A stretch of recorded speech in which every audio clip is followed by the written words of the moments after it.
I seen it. I seen it. No one was talking in Mgtow. Hello, man. Hello, Mgtow. How are y'all? Hope everybody's doing okay. I hope you found It some. is a very difficult decision. Let me turn at least the sound down on the commercial there. And I seen no one was having a Mgtow broadcast, and that's probably a good time to have a Mgtow broadcast because, well, it's just something to do. So let me shut down this stuff that I need to shut down. There we go. And we are officially on the air and irritation free without female commercials. So I invited a few people in. I was hoping someone would just kind of linger in that I can invite in if somebody wants to come in just to make the conversation more coherent, more cohesive. Please just ask. Hello, Mgtow here. Hello, John. Hello, everybody. Hello, Lurk Squad. I can't remember who Lurk Squad was before he was Lurk Squad. He changed his name. It's 777 Lurk Squad. Hello, Heidi Loki. Hello, Lewis. Hello, everybody that's listening, and somebody that's just kind of listening out there. This is the late night version, the cool sounds of Traversable Mgtow. I seen Heidi put up, oh no, it's going to start in 12 minutes. And I figured I'd start it a little earlier, and that's the way we do it. I was just going through the news and looking for looking for useful things that a Mgtow can use, and I found that HIV has declined by 3.1% in males. And I thought, well, that's great. That's great news for male death. And then, like four articles below, I find that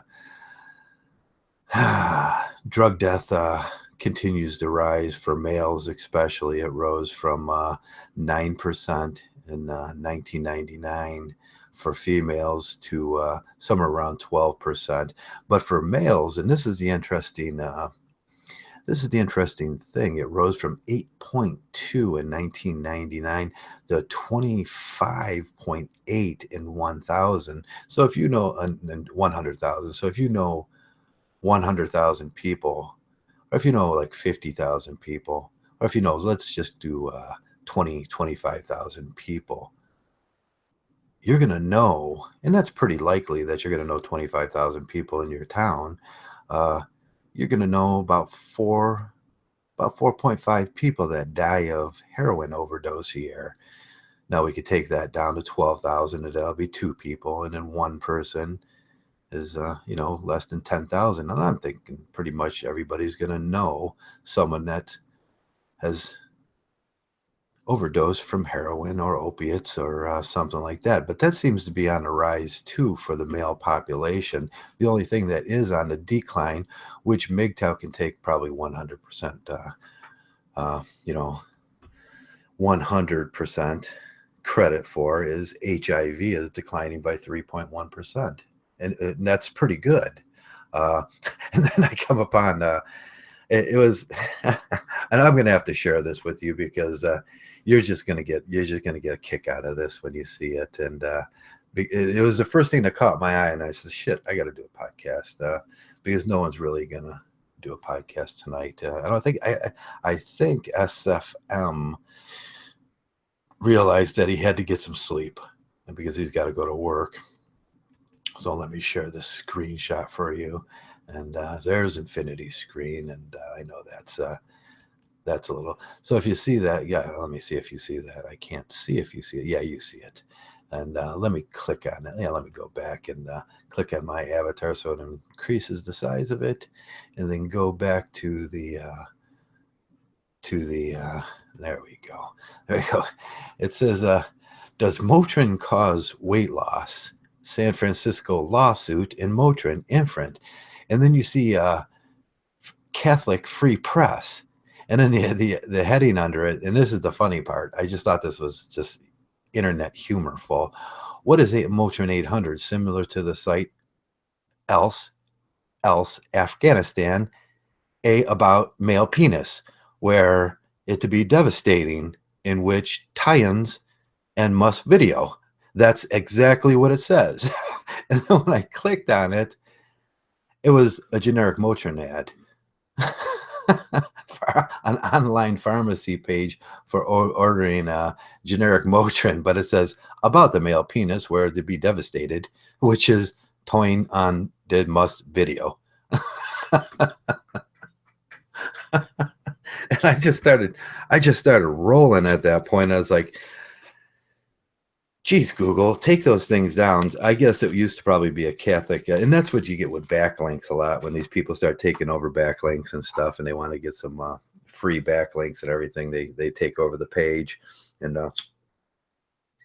just put what they want up. But male penis was up there, and it just cracked me up. I just started dying laughing about that, and which kind of made that HIV is down 3.1%, and the drug death continues to rise. But that's another thing. Now we have males just offing themselves with drugs because they just don't want to be on this fucking planet anymore. And that's the sad part, isn't it? For us males, we got so much shit working against us, and all that can come our way is more horror, more more garbage. And then I came up with they're going to genetically modify a mosquito that could end death, and it probably will start a zombie apocalypse. Uh, no more genetically modified bullshit, because we are going to get our zombie apocalypse. Um, and this last one here with mother's reflection on having a revenge fantasies. Eventually, she gave forgiveness. This mother here, she wanted to have revenge fantasies on men with hoods on, because men with hoods on was really scaring her. And she had revenge fantasies for when men with hoods on. But she was cured of that, and she eventually forgave men for wearing hoods. I read that one. It was in the Toronto Star, and it was like, wow, that's bizarre. Let me get back to Infinity Page and stop that so we can talk about other things among. If anybody wants to come in, just let me know, and we'll talk about other things. And this morning we were talking about some serious subjects, and we got way serious about a lot of things. And then we had our SPI event, and I feel real bad about SPI event. Who else is an SPI? I was just looking, and I was kind of, is Grizzly an SPI? No, Grizzly's married, isn't he? He's Mgtow while married, and we're getting this weird assembly of men in Mgtow nowadays, that you're Mgtow while married, Mgtow while dating, Mgtow while SPI-ing, Mgtow while PUA-ing, Mgtow while going galt. And well, Mgtow is going galt, and weird women hating clothing wearing men. Yeah, the article itself, Mgtow here, was about she developed a phobia about men wearing hoods, because obviously something happened with men wearing hoods, and then her phobia turned to, she developed revenge fantasies about men. She wanted to kill men. Grizzly isn't married. Okay, I thought one of them is married. I can't remember. Bear. No, there's Grizzly. There's a bunch of them, and I just can't. It's just too hard for my brain to work that way anymore. I thought Grizzly had kids. I'd like to have Grizzly on. He seems like a really nice guy someday. I think I talked to him around Christmas, but we need zombie apocalypse. Time to reboot. Oh my, there's Jesus, there's going to be 8 billion people on this planet, and that's going to be a fucking horror show, isn't it? It's just going to be when it does come time to reboot, and I think it's coming up soon, because I think one of the things that's going to happen as an eventuality is the United States is going to pull their bases out of Germany. We have like I said this morning, we have over 800 bases. 800 bases. I was reading it this morning. I'm trying to red pill Germany is married, right? I'm trying to sum up these things that I was writing on the military complexes around the world, and we have actually 70 bases here in America. That's 70 pretty big bases. I've been on a lot of bases in my life, and that goes from Tennessee to the base I was on most of the time was Fort Lee. That's right out of Washington, and that's closed now. They have a great museum on that base. If you ever get down there, the museum I think is still open to the public, and you can drive on the base now because it is no longer a base, and it might be sort of a halfway base or something. I'm not sure what it really is, but I think it's open to the public. I haven't talked to anybody down there in years now, but they had this great museum there, and they had the first holographic board where there was a board in it, but they could never get it to work right. So every time I went in there, I couldn't see exactly what everybody was talking about.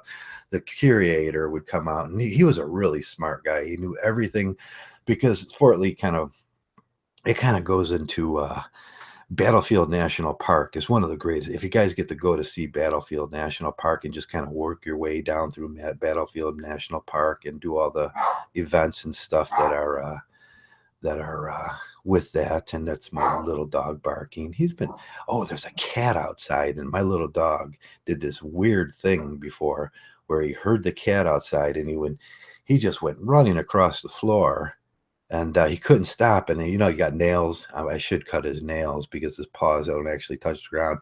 And he started doing that slide thing that dogs do on tile, and his legs were like, and then he slammed against the wall because the cat was outside. And I thought, geez, there's got to be a Mgtow analogy for that. Yeah, his brain just he heard the pussy out there, and he was just like, oh no, oh geez, or something. But that's what he's doing. That's why he's barking. There's been a little cat out there people discard. We have a female across the street here, and she's notorious for she gets a cat and she likes the little kittens. Every spring you'll see like her sitting out there, and she's a big girl. I don't know if she's a big girl. She's just bigger than what I'm used to. And she may be 160, 170 pounds. And for me, that's a big girl. I like little skinny girls. You can't harm you. Nah, really? No, but she's a pretty big girl. And she lays out on her front porch with this basket of cats. And there are all these little cats. But those cats, and now I've noticed that she's lived in the neighborhood for about 5 years. And every spring I see her laying out there with a basket of cats. Just a huge overflowing basket of these little cats. And she gets all these little kittens. But by the end of the year, they all turn into cats. Kittens turn into cats. That's what happens. And she throws them outside at that point. So all winter, everywhere around here, we have just these cats that come around the house, and they're like, oh, fuck, I'm dying. And they start meowing, and they drive the dog nuts, and they start squirting around, and I don't know what to do with them. I used to set a live trap out, and I'd trap them up, and then I would take them. You used to be able to take them to the animal shelter, but the animal shelter won't take them. They think everybody's dumping their cats off. And I was like, called the animal shelter. And excuse me. Just got done eating. Sorry about that. And we used to take the cats down to the animal shelter, but they don't take them no more. So they just there's hundreds of them out there. And they walk around, and every time the dog hears one, he's like going nuts. He's like, I want to go kill it. But my dog, I don't know if he could actually track down a cat. He's rather vicious with little dogs and other little dogs. But cats, I don't think he does. And there's just one that Trev is a sleepwalker. What is that? Trev is a sleepwalker. I'm a sleepwalker. I used to sleepwalk when I was younger, but I rarely have dreams or anything anymore. That's weird. It's weird when you stop dreaming. I used to dream a lot when I was younger, and my brain was overactive, and I couldn't get that shit under control, and I was a simp. But as soon as I turned Mgtow, it seemed like REM sleep just kind of kicks in now, but I don't dream anymore. And that's kind of weird. I often think about that, why I don't dream anymore. It's just something. It's nice not to dream, because I used to have some fucked up dreams about stupid shit. A dog barking about some pussy. Yeah, there has to be a Mgtow analogy in there. And someday I'll fumble on that Mgtow analogy, like the dog slamming itself against the wall. going across the tile trying to get to the pussy, but I just can't think of one now because I'm not really on the on the end of being sharp today. It's I'm just not that sharp today, and uh, dreaming is bad for you, just as bad daydreaming. Yeah, daydreaming's. I always thought daydreaming was weird too. When I get out into a good daydream, I'll be sitting there and it's like that's just fucking weird, Joe. Why would you be even thinking that? And some of those daydreams go a long way. You know how they are, and I used to daydream a lot more. Now I just try to read a book and not think about thinking about nothing. Nothing is a lot better when you're just thinking about nothing. And MGTOWs know this because we do our deep introspections, and we're supposed to. And I'm probably supposed to be doing that. I'd usually be sitting on the couch. I was gonna order a book for the week, but I didn't know what I wanted to order. You know what I was looking at? Oh, now I'm gonna have to look it up because I can't remember the name of it. I was a misanthrope at Oxyrus. You, you, uh, you put up that commercial about Allen Ginsberg, and I was like, oh man, I haven't read that book in a while. And it's the blah blah blah blah blah blah, the electric Kool-Aid acid test, and that was written by. It was written about one of my favorite people in the whole world. It was written by Tom Wolfe, actually, and and the electric Kool-Aid acid test was wrote by Ken Kinsley. And Ken Kinsley and Tom Wolfe and Ken Kinsley were uh, were part of this merry gangster, not merry gangsters, merry pranksters in the 1950s. And there was one guy in that group with the electric Kool-Aid acid test was blah, blah, blah, blah. His name was Cassidy. I can't remember his first name now.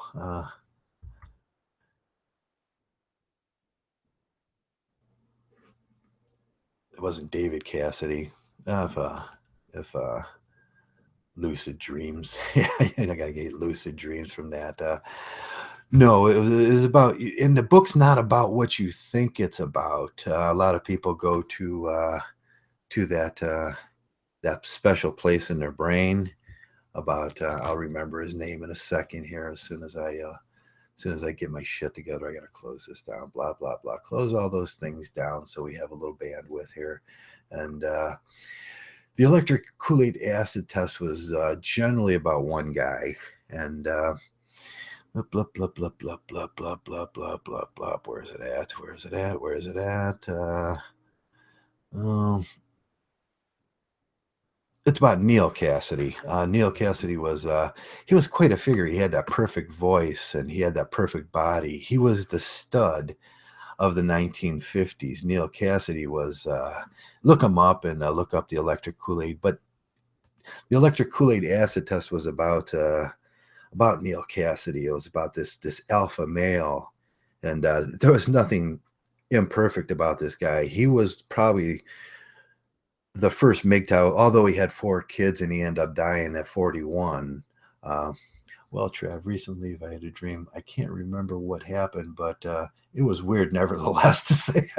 Yeah, dreams are just fucking weird now. If I have a dream, I wake up going, well, that was fucking weird. And maybe that's it when you start telling yourselves your dreams are too fucking weird to have anymore.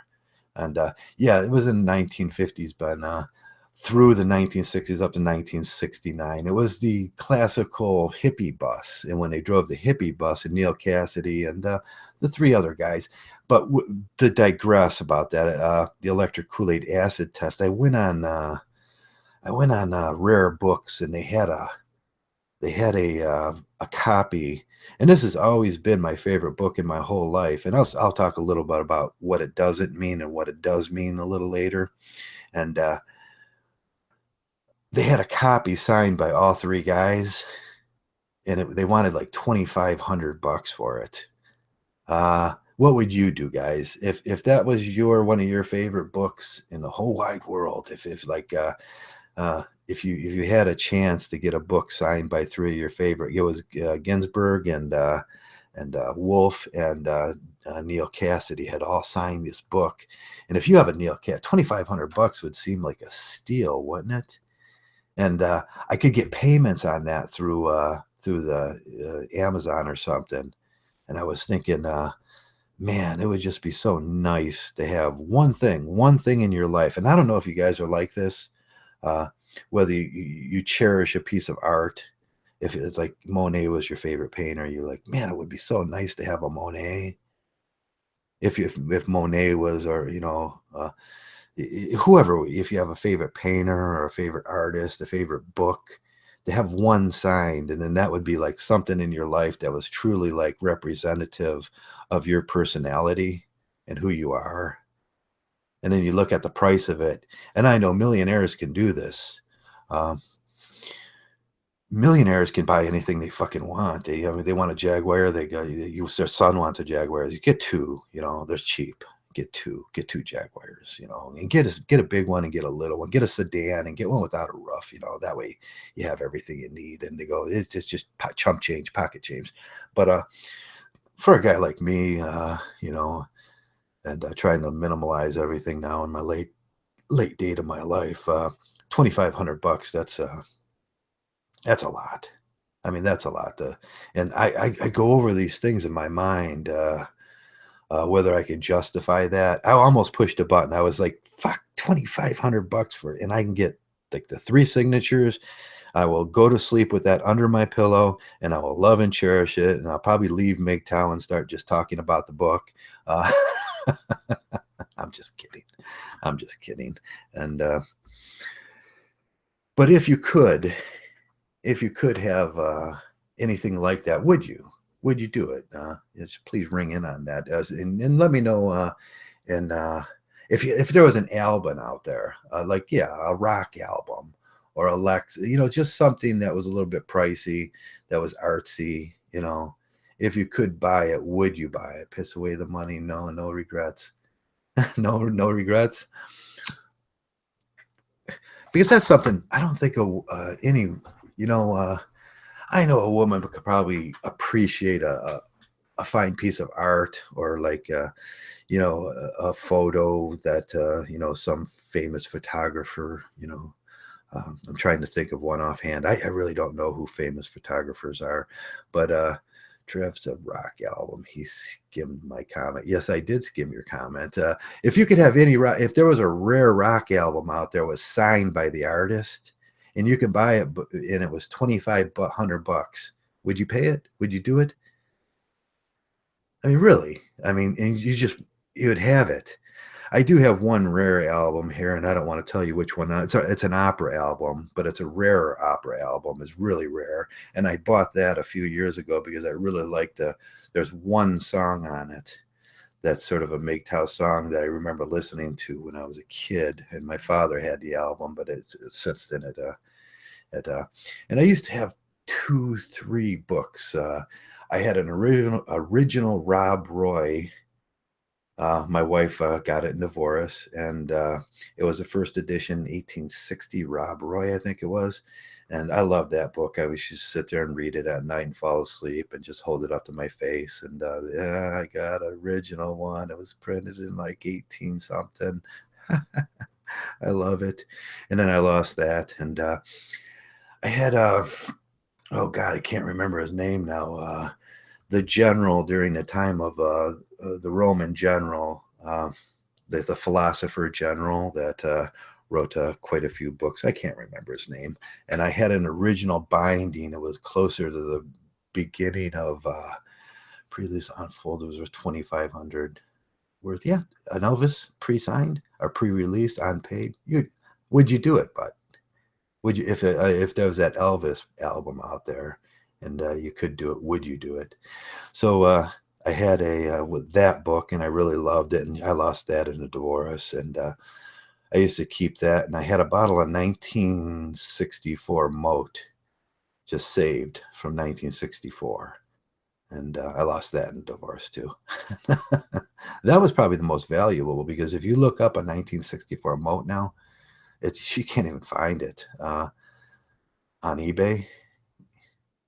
Mgtow here. Yeah, I think it's on eBay too. If you could, yeah, would you do something like it? Can do MGTOWs do something? I guess that's my question today.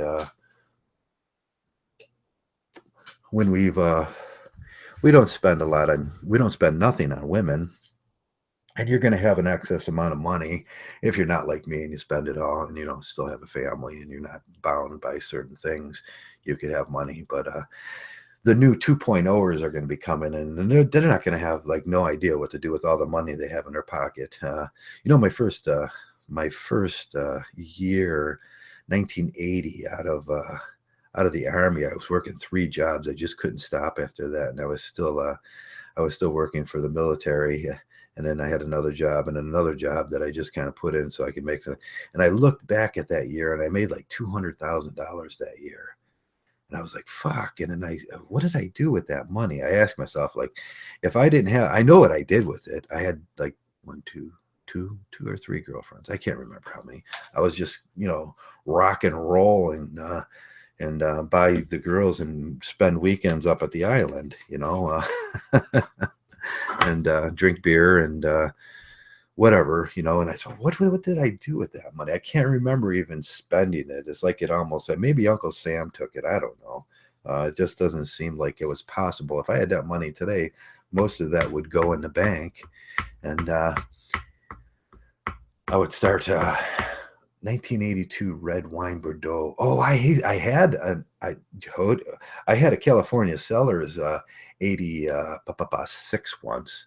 Me and my brother. I'll tell you this story, and it was before. It was a Robert Mondavi before the Robert Mondavi thing, and it was a Mondavi. I can't remember which one it was, but we were going through the wine stores, and this is something you might want to do when you go to a little town somewhere. You're traveling through a little town, you go into like one of those hillbilly markets, and it's just got a bunch of shit, and then you see bunch of bottles of dusty wine in the corner. Just kind of go to the back because they never stock them right, and they push everything to the back. Now in the back corner, me and my brother reached over, and there was a dusty bottle. There was 2 dusty bottles. It was in 1986, and I was like, "Holy shit!" And it still said like $8 a bottle on it. So we brought them up, and we were like, pretending like and we were like just hoping she wouldn't notice that it was a 1986 and it's been sitting there for like that would be like 20 years. And nobody wanted it. It just sat there in the store.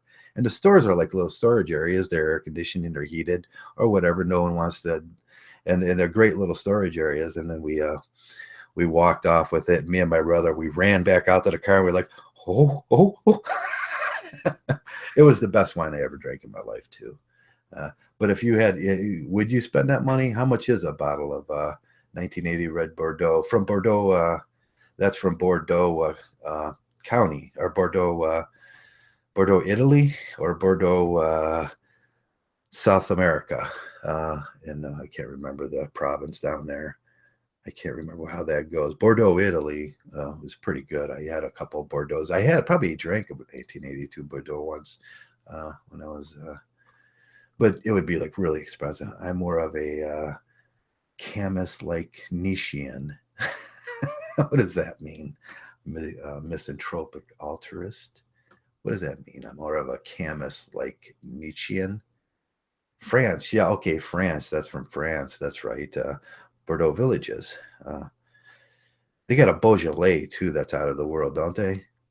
The Beaujolais. I used to like French wines, and then now I just realized that in my late date in life, that California wines are probably the best in the world, and you can get them cheap here in America. And they're like every store you walk into, you can reach to the back and pull out an older bottle that's 2 or 3 years older and a little bit more aged, and get it for about $8.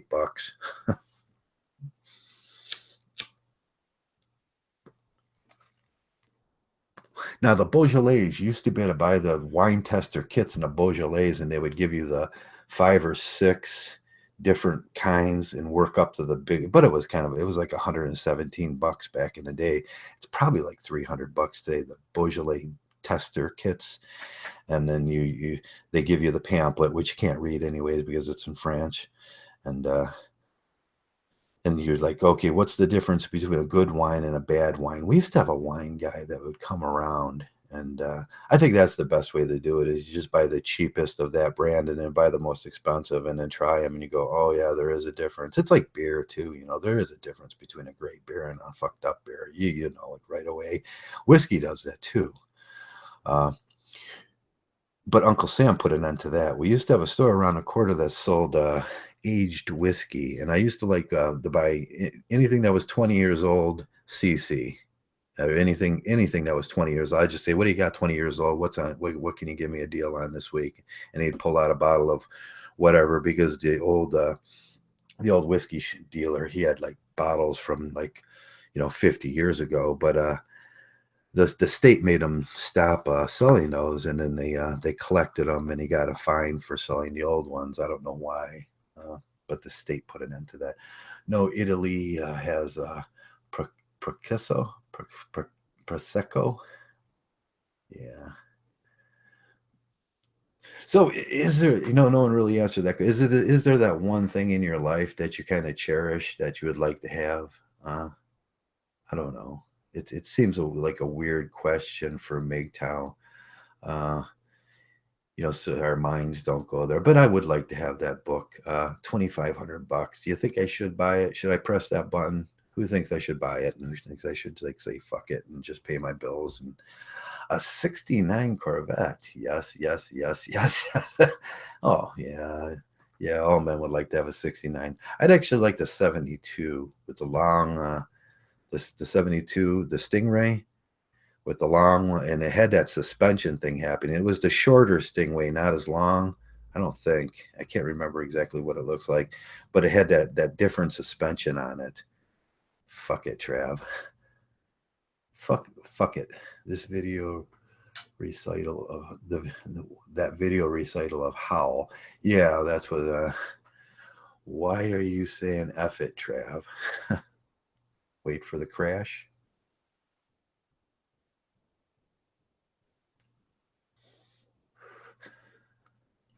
No, it's just about me talking until someone comes in, I guess. And if they don't come in, I'll just stop talking.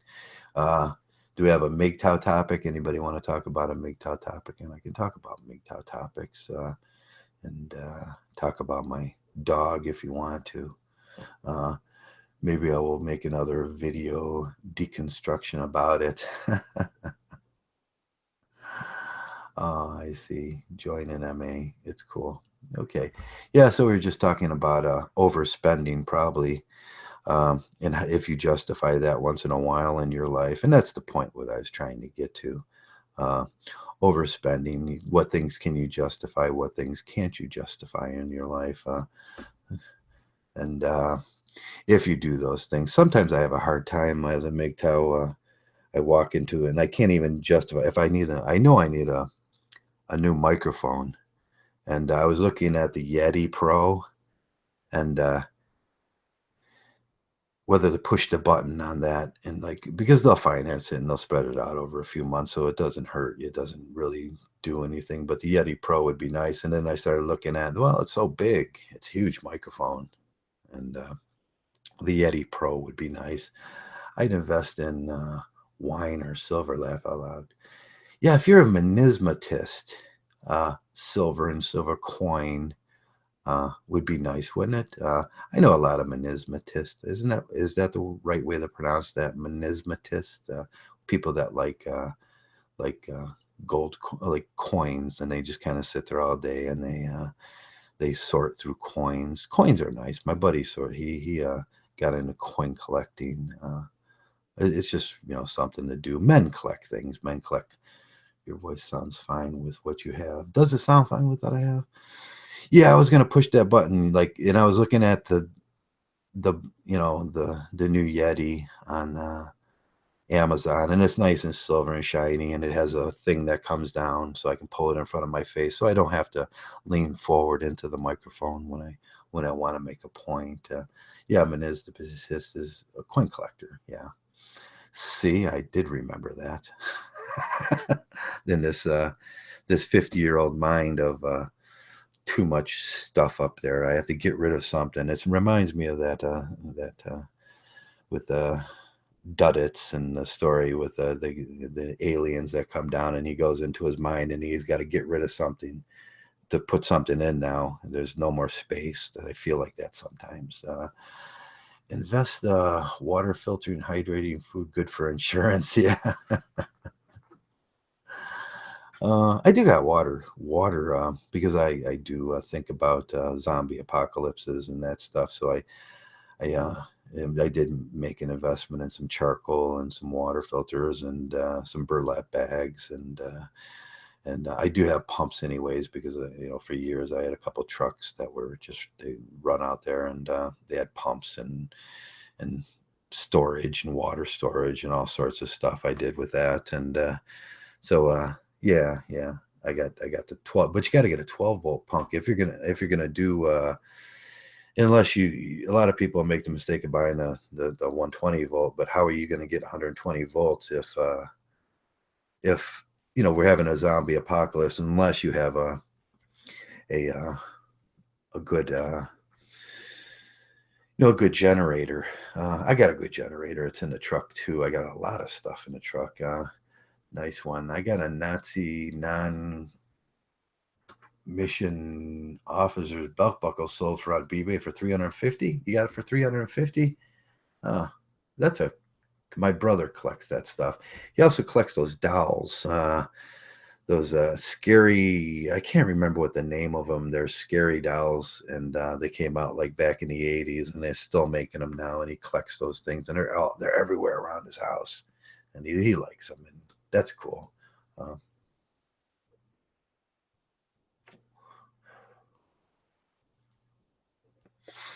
so collecting coins, collecting stuff. All men do that to some extent. All men have something that they prefer, uh, or they have a few. I used to have quite a comic book collection when I was younger, but I lost that in a divorce too. You wouldn't believe what I lost in a divorce. I lost, 20. You're married for 16, 17, 18 years. Um, was he like Joe? No.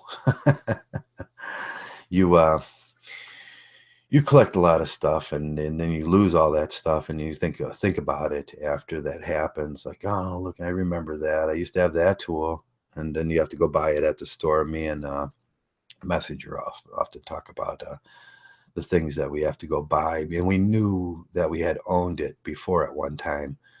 So if I do, that's what happens sometimes when I'm justifying things that I need in life. And I want to save a little bit of money, and I want to do this, and I want to do a lot of things. I want to do everything. Matter of fact, I just don't have the strength or a desire anymore. I want to do everything, and I look at I want to go everywhere and do everything, but I'm just not 21 anymore. That's why it's probably really really cool if you guys do these things when you're 21. But I got a 1978 Mog, a Mog. Mog. I don't. I know what a Mog is, but I can't. I can't bring it up in my brain today. I did start a new. But I got it out of the garbage. I was walking up. I was garbage picking one day. Actually, I was driving up to the store and there was an old organ. So I got out and it was a 1962 Thompson. And I looked around. It didn't have a cord on it, and I knew it was going to need some parts. So I was like, should I pick it up? It's just a Thompson, but it has that unique sound to it, like the roller skating rink sound. And it's got the three boards and everything. And it's like, oh, yeah, I'll pick it up. So I've been working on that and trying to restore it. It's got the synthesizer. It's solid state, I think. I'm not sure. No, it's not solid state. It's got tubes in there. And it's got some of the 1962 electronics, which was, well, they get, when they talk about the electronics in 1962, they're like, oh, this got the latest. And it wasn't really that up to date. It's got mostly tubes and a little bit of tricky wiring. And but my buddy just so happened to have a Roland and the parts match. So he was that didn't work, so the parts match, and I got it most of the way working. I still have to get one layer. I can't figure out why. I have to get my electric my tester out one day and just figure out what line isn't working. But they have this really screwed up old transformer in there, and I never seen this brand of transformer, and I was kind of trying to figure it out the other day when I was out there, and I was just staring at it. I was like, "What the f is that?" See, there's a lot of money to be made if you know what you're buying. Yeah, I guess there is a lot of money to be made if you know what you're buying. I say techno. I mean electronics. A piano, Joe? Yeah, it's an organ. It's a organ piano. Yeah, it's an organ. It was a Thompson organ. I think those were English organs that they made. They mass produced them, but no one has them anymore because. But they have this unique sound to them, and I figured if I moved it right next to my desk here someday, and I get it going, then I can play like roller skating music in the background while we talk. Yeah, I wish I had a Fender, guitars and Fenders and stuff like that. I used to have quite a guitar, but I lost that in divorce too. All my guitars, all my amps, all my boards. I had a few boards that I really loved that you can't find anymore, pedal boards, and it's like a nice Jackson that I just it was a Jackson limited edition that I bought back in I can't remember when I bought it, and I just loved the way it played and felt on my hands, and but that's gone, and all the other guitars are gone, and you lose everything, all the pictures that I had, even my army pictures and most of my diploma degree certificates, everything was gone. It's just like a fire. That's why I often refer the divorce as a fire because it's like a fire went through my house and there's nothing left to be my memories. And you're like, wow, I don't even get a fucking picture to leave with, a picture of the kids. All the pictures of the kids I have now came from a brother or a sister or someone that graciously donated it to me. And now that's another thing. Men don't get, you got kids out there and you're a father, and unless you go out and just the old way it used to be, unless you go out, men my age nowadays, everybody's got cameras and you can put pictures on. But it used to be you take the pictures and then if you if you got the divorce, you never left with it. And she wasn't willing to say, hey, take some of the kids' pictures and just take them, and you can hang them up around your house. But no, you don't even get those. You have to kind of make new ones and make new memories and stuff like that. So that becomes another problem as you're wandering through this thing called divorce, and you're lost everything in life, and trying to replace things that you had owned at one time. And I think that's why I don't buy a camper now, because I used to have two campers, and I was like, if I bought one, it would be like someone sticking a needle in my eye, going, "Yeah, Joe, you used to have two of those babies, but now you don't." And your boat, I lost the boat, and all that stuff. So, damn it, when do you get to have that kind of fun? And then never. Tascam Portable MTT cassette mini studio. That's a little old.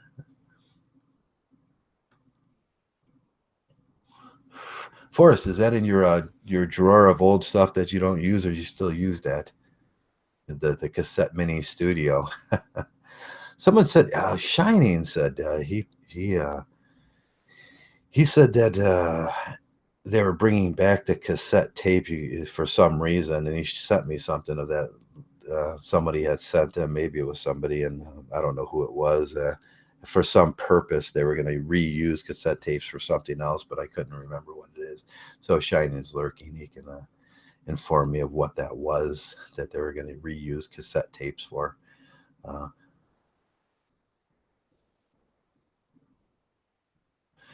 my brother did your brother leave his my he left his pictures at my parents and diplomas. Yeah, yeah. See, that's when I went back through everything. One day I was like, I was going through, and I says I needed a copy of my high school thing, and I needed a copy of my college certificates, and I needed a copy of any certificates I had for so you can put them in for a job. And I was like, oh shit, I don't have those no more.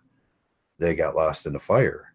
And how do you go replace all that stuff? I had to find out how you replace it, because I had to replace it over a period of years, because we were working and you get lazy and you're like, I need to get that. And the PR or the, the, the lady in the office like, Joe, do you got that copy of your high school grades? And you're like, shit, that was fucking 1980, and, and she's asking for it. And I said, no, I'll get that for you. And then I finally figured out one day how to get it back. You had to go back to the school, and then they gave me a copy of that. And it's like, but that was quite a drive away. And then, but those are the things that happen when you get a divorce, because when the police show up on your door, uh, you're not going to there's no time to grab all your stuff, and she don't care about your shit at that moment. Most of your shit's going to get sold off. If you have tools, anything expensive, anything that you cherish in life, she's gonna sell it off, give it to her new boyfriend, or use it as barter tools for whatever they do, bartering for shit. Girls always barter too. You don't think girls barter? They barter. They'll trade off a man's shit like in a second for like something stupid, like a purse or something. They do that shit, and you will lose all your stuff. And the only thing I left with out of that relationship was a fishing pole and two pairs of pants. A couple dozen shirts and a pillow that I had, and I didn't even have a blanket to sleep on. I had to go purchase a blanket in my van at that time, and that's it. That's what you're left with, because the police are they're telling you, get the fuck out. You got 5 fucking minutes. Imagine that in your life. Someone come to your house and say, get the fuck out. You got 5 minutes. I think now it would be just a shootout. And if I lose, then it would be like, okay, I lost. I can leave this fucking planet and move on to the next thing. But yeah, it would definitely be a shootout. And there's no more get the fuck out of your house at this point. But we just have to go to blows because it's not going to happen. My brother died, but he went and had his stuff. I'm sorry about your brother. His daughter saved it. His daughter saved it for you. That's kind of cool. That's cool.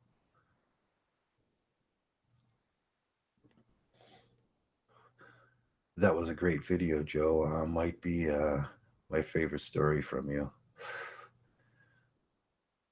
What video was that? So we're talking about things Mgtow's value. What other things do Mgtow's value? Once you become Mgtow, what's that? What do you place value on in your life? I don't value cars anymore. Like a lot of younger guys probably value cars, and I don't do that no more. I walk most of the time, and I like to take Uber because long term. Oh, hatred ships. Yeah, I just made that on a whim on a day. I don't know why I made that one. I was just like, I had 15 minutes or something, and I was like, oh, let me just talk for 15 minutes, and I'll talk about long term hatred ships. It was kind of witty, and I was being witty that day. But yeah, that's most of the videos. I just kind of blabber on about something I was thinking about at work, or milling around the house with something going through my time. Is something I value because it goes by very quickly every day. That's a good that's a good yeah, time is something I value. As you get older, time starts going faster too. You wouldn't know that, Elementa. You're only 20, 26, 24 years old. But as you get older, every day seems to pass by much faster than it used to. And before you just, I look up sometimes, and I'm so in the mode of doing what I do that I don't even know what day it is. And then I look up, and it's like, did a whole week just pass? That's fucking crazy. It can't be. A whole week just passed. But as you get older, you kind of get to that place where The element has been 24 for the last 10 years.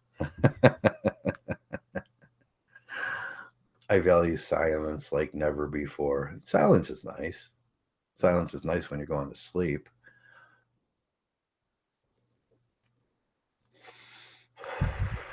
What other things do Mgtow's value?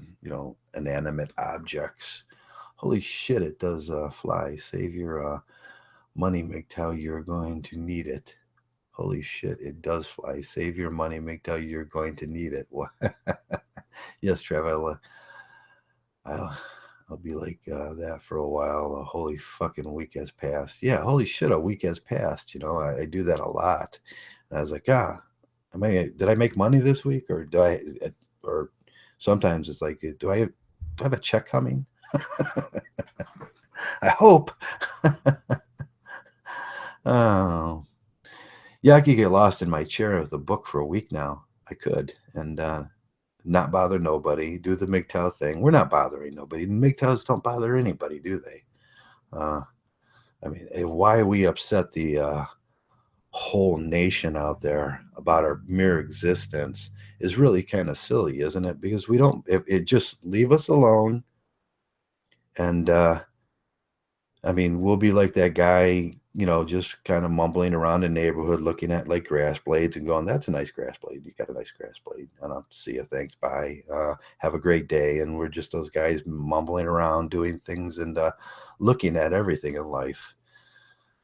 The guy in the park, just taking photos and kind of looking deeply at the trees and the fish in the stream and wondering, pondering about poetry or some story he read or something. That's what I value most in life, I guess. Just those moments where I see something that I never seen before. A lot of times in nature, I'll see that because I didn't have a lot of time. Well, as a kid, I can't remember being a kid. Uh, you're out in the woods, but you don't ponder deeply what you're seeing, or you're not reading a book and trying to. A lot of times, I go down to it this river's at the end of the street, so I just walk down there and I sit there on the shore and I'll grab one of my favorite books. Is called Black River Dreams, and I'll just read it. It's about fly fishing on the Black River. And I'll just read it and I'll read a poetry book and just kind of sit there and nice day and just watch the water, crescent over the rocks and see if there's anything new milling around in the leaves and the sticks and stuff like that. And that seems to be a nice day for me now. No one around. It's quiet. The birds are chirping. The squirrels are cackling at you. Squirrels cackle an awful lot too. When you walk around, it's mainly pen and ink. You do mainly pen and ink art. Uh, I value my art. Joe is too happy. Yeah. I value that too nowadays because there was long period of time in my life. I was married and there was not much happiness there. There was just work and trying to be dedicated and trying to man up. There's no happiness in that. Before that, it was school and army and being a kid and growing up. And no matter what anybody says, high school sucks. If high school was good to you and you thought high school was the best time of your life, you're fucking wrong. There's something wrong with you because high school, I had zits. Uh, my body was growing. There was aches and pains. I could run faster, and that was cool. But there was social anxieties, and people bothered you, and there was at least 3 guys you knew wanted to beat you up, and there was at least 6 guys out there that you wanted to beat up. And everybody was mean, everybody was vicious, and the girls were just horrible. In high school really sucked. 130 pounds. Wow, you went through hell and came back. It was, yeah, at one point in my life, after I got poisoned, I went down to 100. How did you know that? Did I tell you that? I went down to 130 pounds. Now, you can't imagine me at 130 pounds. If you ever look at me now, you go, that's not possible. You'd be dead. because I have 130 pounds of bone. But I went down, I weighed myself one day, and I lost the use of one of the kidneys, and I was really sick, living in a van. And then they took the van from me, and I had nowhere to live, and I was really, really still sick, and I couldn't get no help, and I didn't have no food, and I was really sick, and it seemed like everybody hated me too. Uh, and I went down 130 pounds, and I thank God for a good mother at that point. I was I was I was behind a church, and I was trying to get money out of the money thing with a card that I had found. That was an old card, and I couldn't remember the password to it. And I knew I had like $8 or $10 in there, and if I could get a five, I could get something to eat. And and uh, and my mom pulled up, and my cousin jumped out, and I just kind of sat down, and I was really, really depressed. And my cousin said, that's Joey?" And I walked over and I said, "Hi, Mom." And she goes, "You're not Joey." My mom didn't. She couldn't recognize me, and she says, "You're not Joey." I had scraggly beard, and I've been on the street for a while, and um, I was, pretty sick, and she took me to a hospital where I refused to go to because I was a fucking man. I refused to go to a hospital and get that shit taken care of and stay in what I refused to stay in a hospital is what I did. They had once in a while, they eventually find me and make me go to a hospital. And, but yeah, that's what sometimes divorce and people trying to kill you from divorce happens. I noticed Mgtow Ultrist is it now. Mgtow Altruist. Oh shit, you changed my name for me. Yeah, I did. Let me plug in so we don't get an echo here. I have to put these Okay. stupid. I only have one place to plug in on my computer because I broke all the other ports. So I actually have to lean over and do this now. Okay, you sound good. Okay, cool. Yeah. So I was just jabbering about on trying to keep the guys entertained. There was STO SFM. He bolted on us, didn't he? SFM earlier, yeah. Hopefully he did pass out. He's probably been going hard all weekend, like he usually does. So Yeah, he was going hard. I actually messaged him, guys, and he said, "Man, I'm tired," and he said that he decided he has to go to work early, and he said, "I want to get some rest." And God bless him if he wants to get some rest. That's probably what we should all be doing, sitting back on a Sunday and just sitting in a big fluffy chair and just kind of relaxing. yeah, Trav, we haven't introduced you to rab.ait, something Lewis Oh no, to put us on to where we all kind of sit around mystery science theater 3000 style and we just talk shit about movies. oh yeah, that's great. I love Mystery Science. That's one of my favorite. Before they made the movie wasn't great, Yeah. but the show was great. I just look forward to it on Sunday morning, was it? Or Saturday night? I can't remember when it came out back in the day. Those are funny, man. If you dig deep enough, a couple of those episodes have some very hilarious red pill moments. Oh yeah, because those the robot and the scarecrow. What was it? A chicken, or I can't remember There's a exactly. couple of robots, and then I think they switched the guy. There was like the human guy. They switched him two or three times for some reason. He Yeah, was not interchangeable apparently. it was just some interchangeable. I thought it just was like some funny guy. a robot chicken or something. I can't remember exactly what it was, but It was a there was gumball machine, and then just kind of a weird random robot. I think it was. yeah. And who was the evil woman that would come around? Was that his ex-wife or something? His a space alien ex-wife from a different time zone would come around. She was the mom to another villain, if I'm not mistaken, but I could be wrong. Oh, I you could could be. be okay, yeah. And she was always like, "No, I can't do this," and she wanted to kill him. Yeah. There was the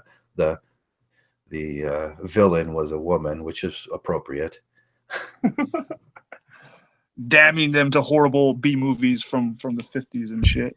Oh, that's was it. She put him in the yeah, she put him in there and damned him to horrible. But he like found a way, and that's a real MGTOW thing, isn't it? If someone damns you to B movies from the 1950s and you find a way to entertain yourself, Yeah, you're a fucking dude. You're a yeah. Mgtow. Well, that's what we've been doing. There's it's this website, and it's hard to describe. I fail in describing it, but basically, you can chat over whatever you guys are watching. You can pull up Netflix, YouTube, whatever you want, and you can type chat or talk chat over it. And so you can just get a bunch of buddies together and watch movies. And SFM, Lewis, Chieftain, a bunch of us gotten together and we just clown the shit. We did Gone Girl. That was Okay. funny. Gone Girl. Okay. Yeah. So Go that's on. we came up with a new one. We came up with so there's a character in Gone Girl who's the male cop who kind of like just rides the coattails to the female detective in that movie. Okay. And his name is Gil. So if you ever hear us talk about Gil, it's a clown, and we got it from the movie. So Oh, Gil's a clown. Okay, so you got yeah. thanks for informing me because I'd be sitting there in a chat and like everybody to be talking about Gil. I'd be like, who the fuck's Gil? Come on, guys, fill me in. Kill Squad. So Kill Squad is basically if you're simping, if you're hardcore simping, because this guy just sucked this detective's ass the whole movie. It was hilarious. So you watch simp movies. Well, yeah, Gone Girl is fucking. So that's the interesting thing about Gone Girl is that like Red Pill has a lot of value, right? Yeah, but it was written and it was distributed. You know, it was put out in there as kind of a female thing because I don't know if you. The interesting thing about the film is that it actually sympathizes this really horrible person, woman, yeah. right? They write her character in a very sympathetic light. There are moments in the movie where you almost think like they're trying to portray her as like some sort of heroine or a hero of sorts. It's really creepy. For Red Pill, it's creepy, but I think we discussed this before. I can't imagine like because when it first came out, the first time I watched it, I wasn't with a chick or anything, but I can just imagine some chick taking a guy to this film when it first came out in theaters, and if she laughed at key parts of the film, you need to leave that bitch. You need to leave that bitch. Yeah, that would be an indicator. If you had any Mgtow knowledge, you'd be like, okay, there's an indicator, there's an indicator, there's an indicator. She wants to kill me. But there's other versions of that, like The View, right? So all of us would not be caught dead watching it if we had to. And they'll do little clips online, YouTube. So we're kind of hip that it's still a piece of shit. It's a horrible, wretched show. But imagine like sitting at home with your wife and she controls the TV, of course, right? She's watching The View and you see that one segment about where they all clown the guy got his dick cut off. If she laughs at their jokes, you need to leave that wife immediately. Immediately. Yeah. I should have noticed that. Because I had to go through the Lorraine Bobbitt thing and I was still married. Yeah. And that was years and years ago. Did she laugh at the whole thing? I think she found her and I caught her and her mother talking about it like it was like funny or something. And that should have been the indicator there is like, pack your things now, Joe. Just pack them and then you'll have shit to leave with. Yeah. Squad, that's from A Bronx Tale, which I personally like that movie. It's somewhat autobiographical from De Niro, because De Niro has always had a thing for black girls, and so that movie Jackie is Brown. loosely based on his youth. Yeah. Lurk Squad just mentioned if she doesn't reach over to open the car door, dump her, and that was said by a mobster in the context of that film, The Bronx Tale. So. If she don't reach over to open the car door, then dump her. Yeah, that would be real quick for most girls. Exactly. Like, open it. Oh God. Yeah, now you're bringing back bad memories. Oh shit! I triggered Traversable. I'm gonna go out Triggly Puff here. You gotta go Triggly Puff. Yeah, I can't get my fat to jiggle like that, but. Sometime when we're off air, I want to hear the knife story in detail. Off air, not on air. Off air. The horrible story. Yeah, you have a knife tale, don't you? A knife? That involves a knife, yeah. Oh, how I got arrested? Yeah. Okay, I'll tell that off there. Yeah, I don't. Yeah, I want that one in detail, but I just want to mention it on air just to fuck with people. That's why I mentioned it. Okay, yeah, I won't tell that full thing. And there's like two stories that are really hard for me to conjure up and tell on air. So shit, there could be 25 of us doing the Mystery Science Theater clowning of movies all at once on that site. So That would be cool. That would give us something to do. Shiny was looking for like, okay, there's a lot of guys that are just running around Mgtow right now, and they're just looking for something to do. That's probably why they end up in the podcast things, and they're done milling around the garage. They're done, watching Netflix. They don't want to do nothing, and done reading a book, and just screwing around and just poking fun at a movie would just be great. With guys where you can do guy shit without a girl in the room. Yeah, that's fun. Yeah. And you can make the room private, so you can control the flow of who comes in and out. So they got moderators and stuff. No, it's set up where there's a live stream thing just on the website. So if you're on the website, there are actually, you can kind of just go into other rooms. Okay. And if you're watching YouTube or Netflix or whatever, you can just watch what they're watching, right? Oh, okay. Or you can make your room private and just have a bunch of buddies, that nobody else can come in. Yeah. Yeah. No, that'd be cool for a screening of a new movie or something, Yeah. No, we did that with the Red Pill, kinda. We started to do it with the Red Pill. I forgot what happened. Okay. Yeah, I got 35 minutes into that and I couldn't watch it no more. Yeah. Was that pretty normal with the Red Pill? I think I don't know, man. I hate the colored pill shit, but I mean, if at our level of Red Pill, watching that film is just weird. It's just because it seems like most of us are very familiar with the history of Paul Elam. Yeah, we all know the movie Paul. almost seems like a commercial for him. Part of the movie seems like some stupid emotional tale from her. Yeah. So I mean, there's a lot of ways to look at that film. The beginning, she was like an emotional tale of how she was just how she perceived men as being like men bad, and then Paul Elam. The first 10 minutes is her just doing shots from different projects and films she was in, and all I got the impression was okay, yeah, another dime a dozen female narcissists. This is not interesting. When do we get to the male shit? Like when do we get to beef of this movie? It just dragged on the first 10 minutes of it, man. Yeah. I remember Paul years ago, Paula talking to her and trying to get her on board with the men's rights things. And the first conversation he talked about, it didn't go very well with her. And then obviously they ironed out whatever they were trying to iron out. But yeah, I think there was something that happened. So she admits in all the interviews that I've seen of her, she admits post-production, right? She already did all the interviews. She did most of the footage of the film, right? It's done. Yeah.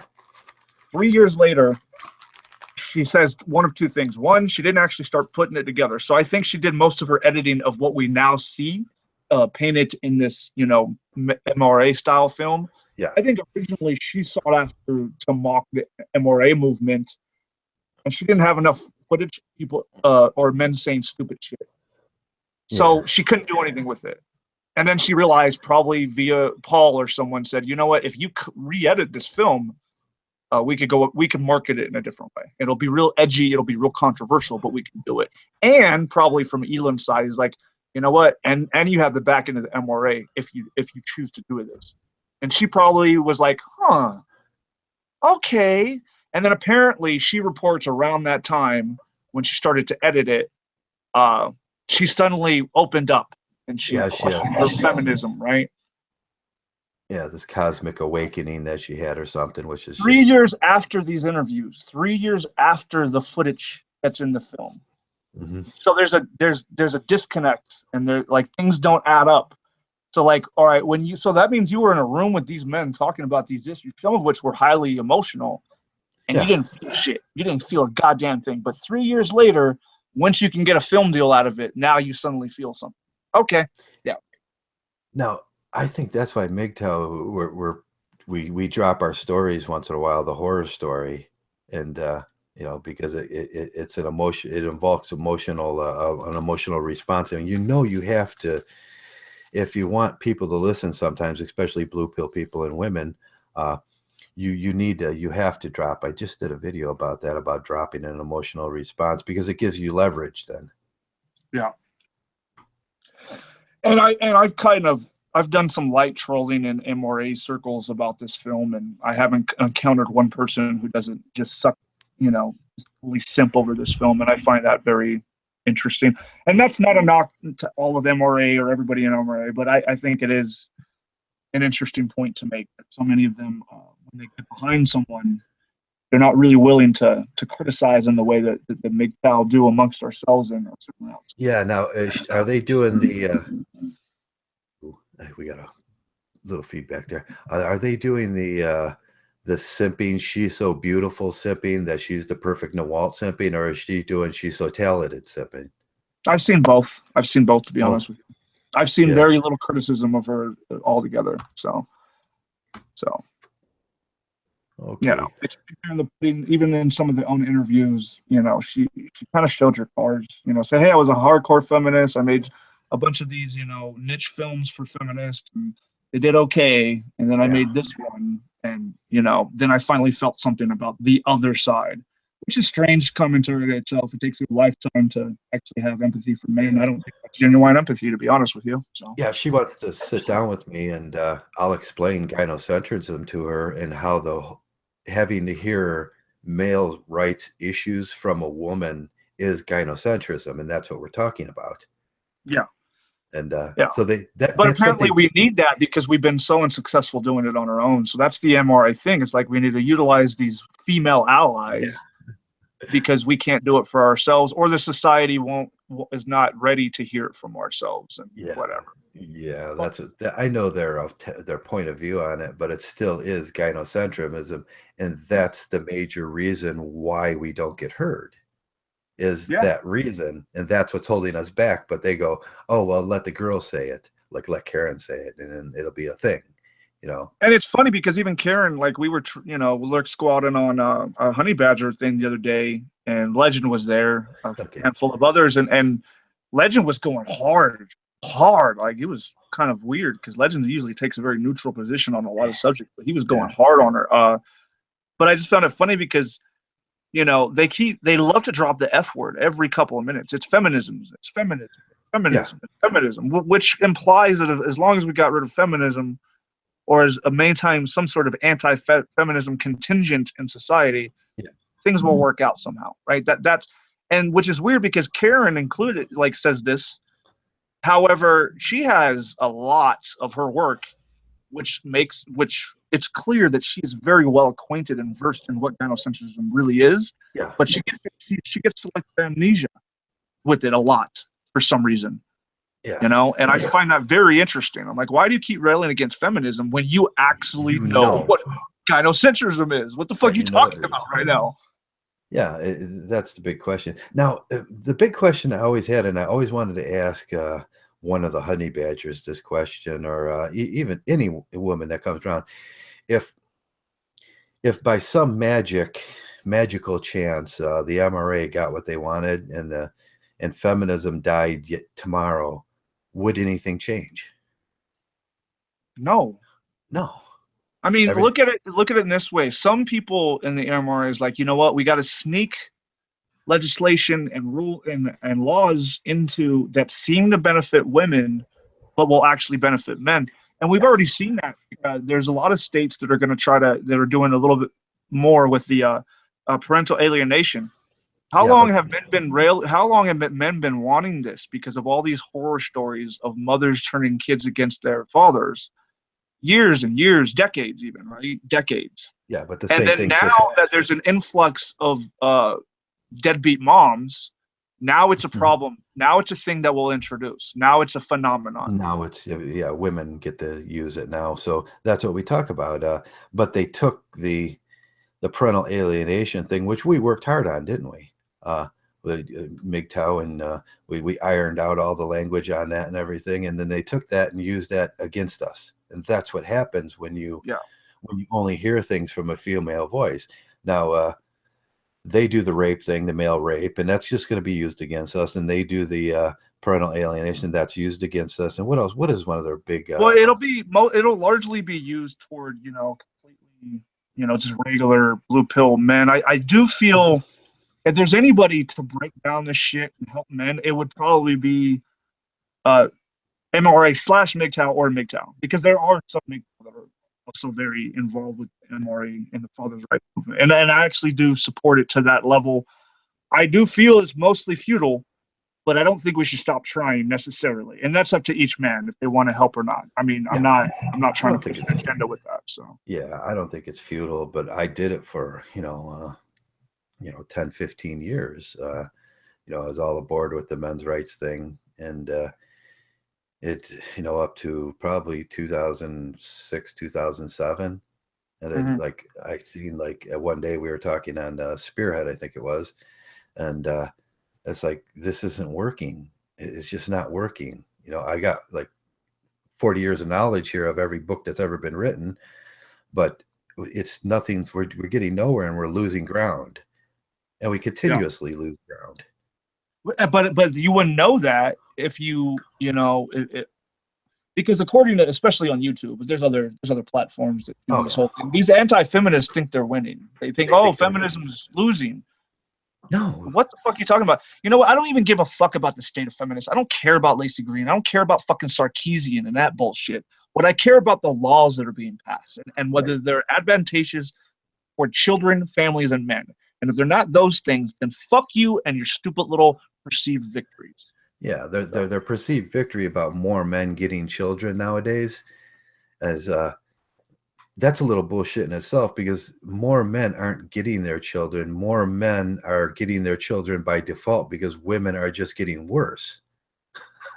that's a great point. That is definitely a great point. They are, and like look at my life. So a lot of Yeah, accountability. I fucked the wrong woman. I did this thing. A lot of people know my story. Some people don't. But at the end of the day, with a lot of blood, sweat, tears, and money, I became, a single father. But that has more to do with her just being a complete piece of shit, not complete having a piece lot of of shit. interest than it does anything else, And right? I've noticed that often in my life. Back when I got a divorce, my wife had two felonies. She actually went to prison, and I still didn't get the kids.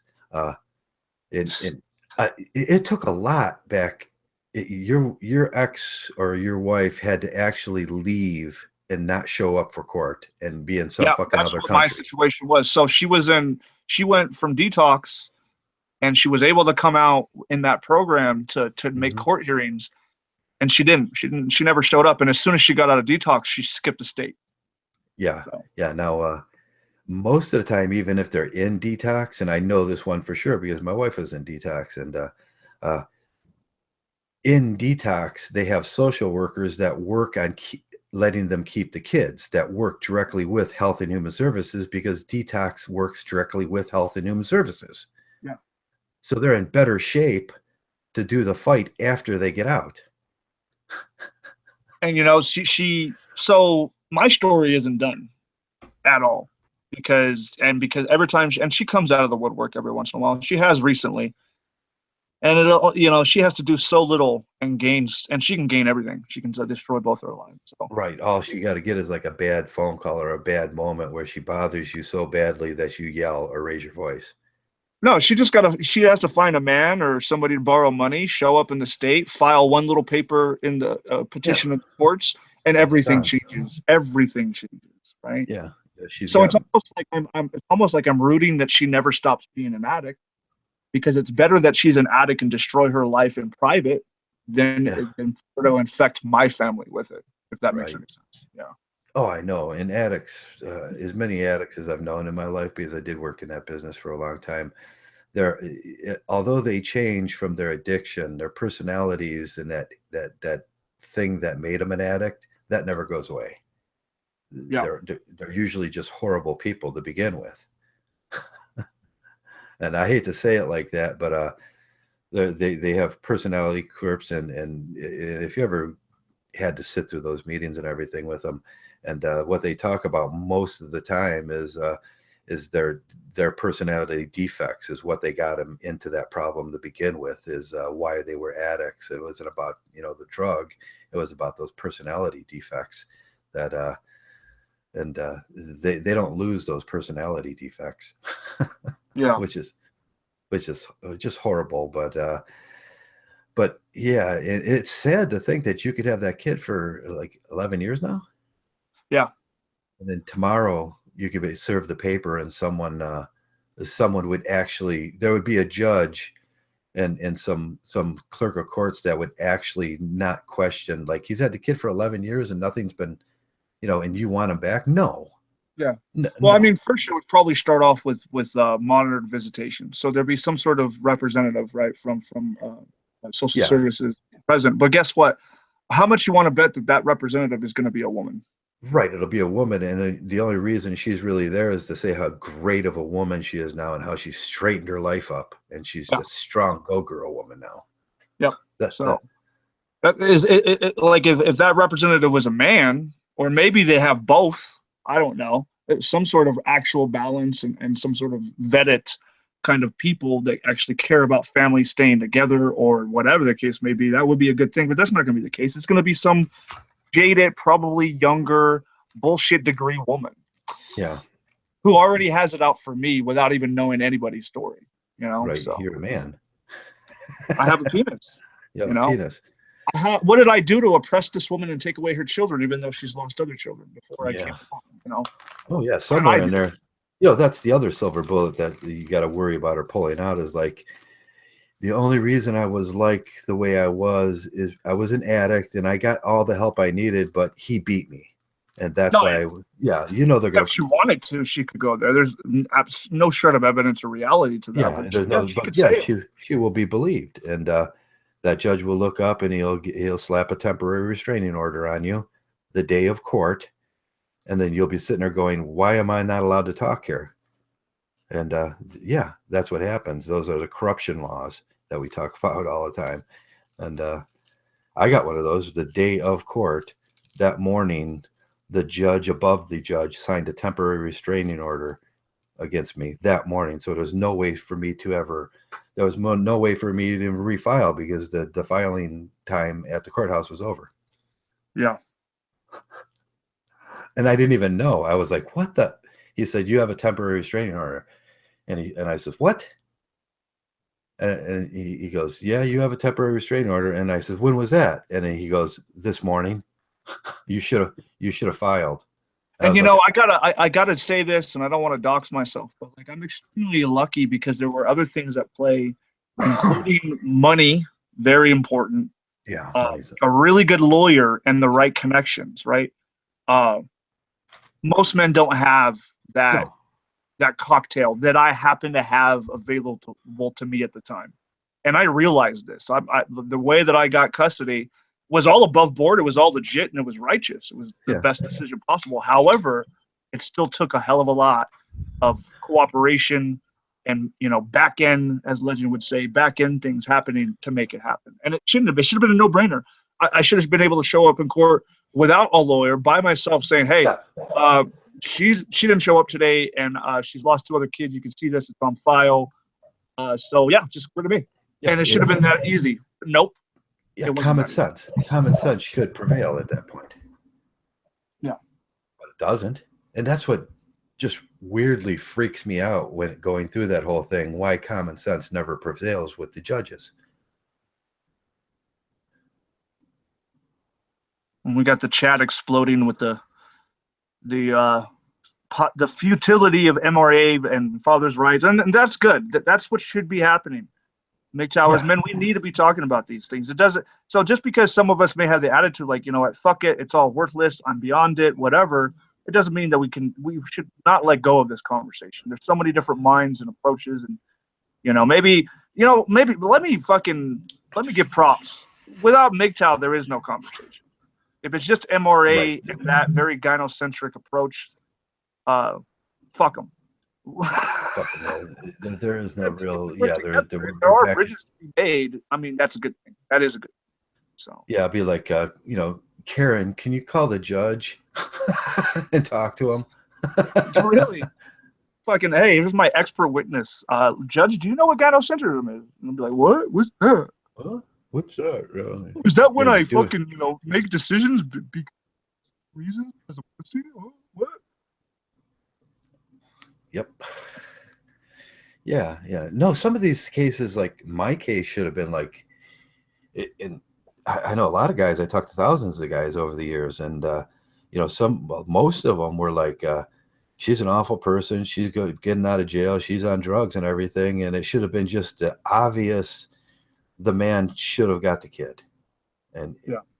the kids are kid, and the in that case, even if the man is like I was sick, even if I was sick, I should have got the kids, and I should have got the assistance that I needed to get not sick.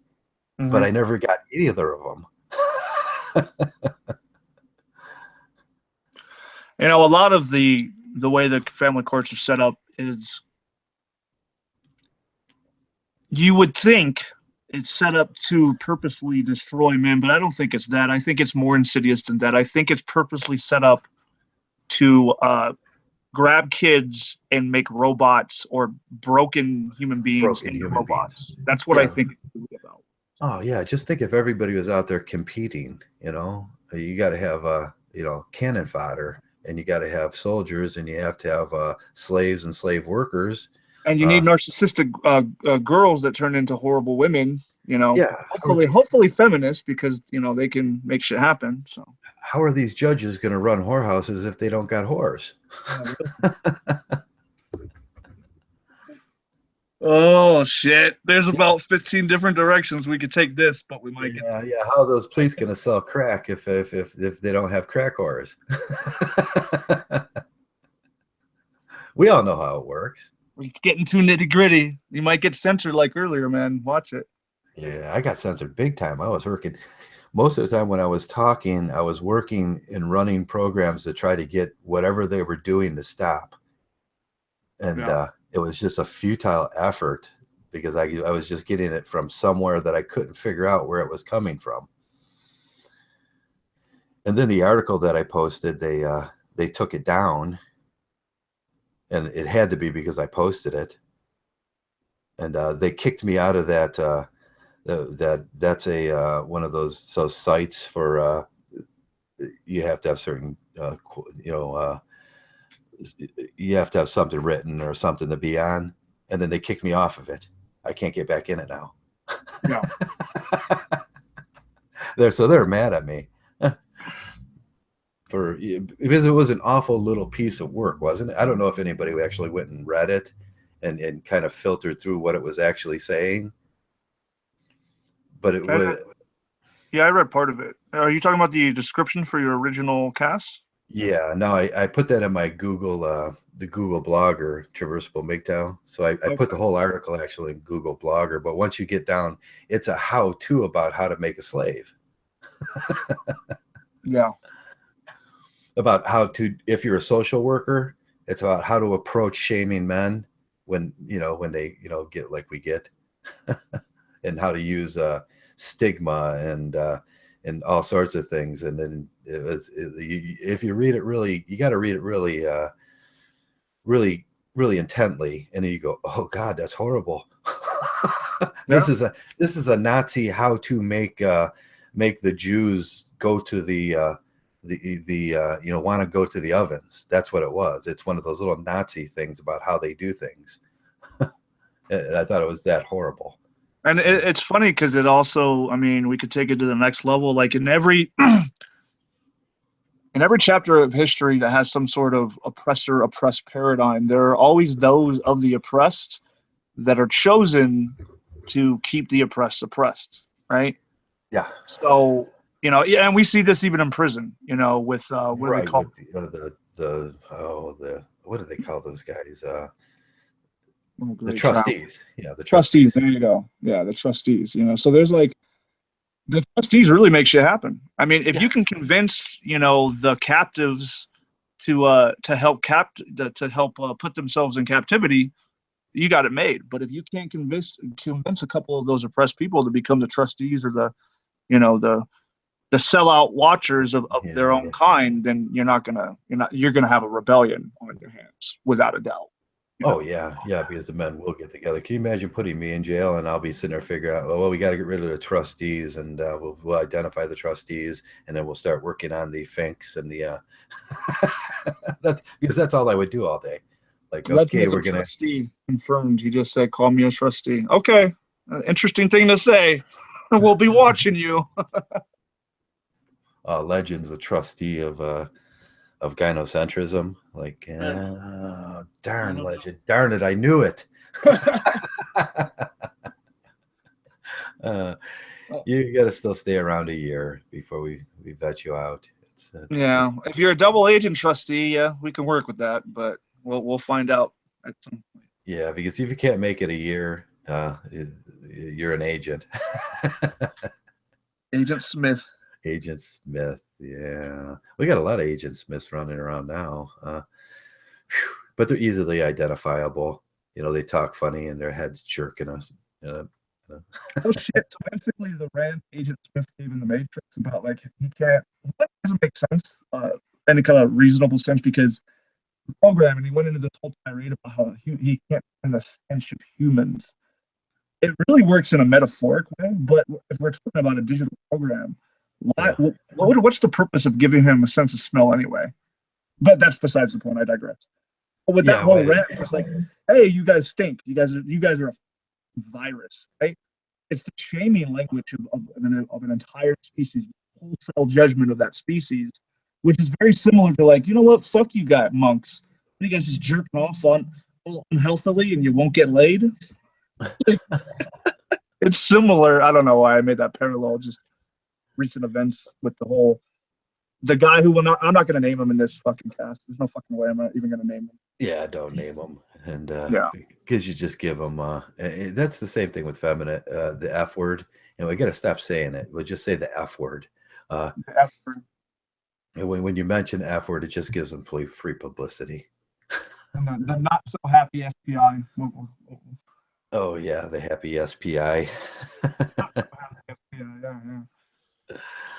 Uh, is that thing really catching on? Because I still don't understand it. I don't know. I think SFM kind of understands it more than some of us. From what I know, it was kind of leading toward Mgtow 2.0, or as SFM calls it, it's the graduation from Mgtow into another way. Like, and all it really, to me, it's a regression. It's purposeful regression, and That's what you're it is. arrogant enough to think that you can win, that you can game on a woman and make it out unscathed. And guess what? You might be able to do that 5, a dozen, 20, even 100 times, but it will catch up with you at some It will point. catch It up to you. absolutely will. Yeah, all those happy times. Like I say, I say that because all those happy times is they're going to pale in comparison to that one long bad time. And you're not going to be able to remember them. And you can put all that in one hand, all that how many you got laid and all that whatever you did in one hand, and put a dollar bill in the other hand, and which one's going to weigh more? You know, arrogance, that style of arrogance is what gets a lot of men in trouble. I feel like it's a huge disservice to encourage that sort of arrogance. Oh, well, you're red pilled, and now go out in the world and fight the good fight with on the front line with these women. Go ahead, see what happens. It's a Yeah, disservice, man. You're setting these young, especially the younger guys up. And it doesn't. I don't even care what they are. I don't care if they're TFLs that had to use PUA to get where they are. I don't care if they're like their market value is somewhere like a 7 to a fucking 10 for whatever, like handsome, good looking, rich, yeah, whatever. You're still sending all these men to the slaughterhouse with this idea. So, right. It just sends them to they're setting them up for the gynocentric hammer, and that's it. And that hammer lasts 18 to 24 years. And it don't stop, and it will ruin the rest of your life, or longer. Or longer if you get a charge, or certain diseases never go away. Like, I mean, there's a lot more than just one consequence. I'm not always saying, oh, you're going to get a baby from a woman you don't want to deal with for the rest of your life. That's one of many consequences. Right? Herpes is forever, guys. Herpes is forever. HIV, even though it seems manageable, it still sucks to have. I don't know why you would put yourself at risk for that. The gift that keeps on giving. Yep.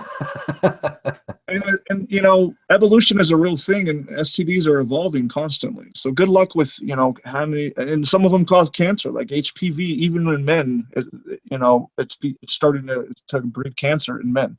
Yeah, and for a long time, science thought that HPV did this for women, but had less consequences, that men were simply carriers. And there's still many men out there that think this is the case. It's not the case. It's not the case. Yeah. Speaking of HPV, enjoy those anal warts. Yeah.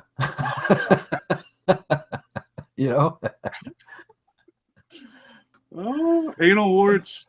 Okay, let's end the cast now off on anal warts. Yeah, let's end the cast on anal warts, and you can just like enjoy those for the rest of your life.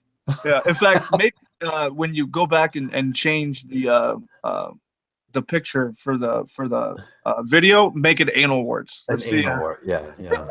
The gift that keeps on giving. Yeah, thank you, thank you. I love it. I wonder if YouTube would keep that up. It was just a random anal wart Just put picture. on a picture of an anal wart. No, I don't think that. Yeah. I think that I would get kicked off of YouTube if I did that. If You PewDiePie think? put it up, everybody go, "Oh, that's so funny! It's an anal wart." Yeah, isn't that interesting? Yeah. Or, but no, Mgtow would get automatically kicked off. Yeah, AM. Oh, we said it. Ah, shit. Oh, fucked up. Damn. Yeah, Mgtow has an anal wart, and it's just a talking. Yeah, well, that's a South Park episode, isn't it? Yeah, it is. When Or it should be. I don't know. I haven't watched much South Park lately. So. Stan had the it had a hemorrhoid, and it talked to him, and it was dying of the hemorrhoid. That's when Cartman bought the amusement park. No. He inherited he got $2 million somewhere, and then what does he do with it? He's like, I'm going to buy an amusement park so I can ride all the rides all day, Oh, wow. just by myself.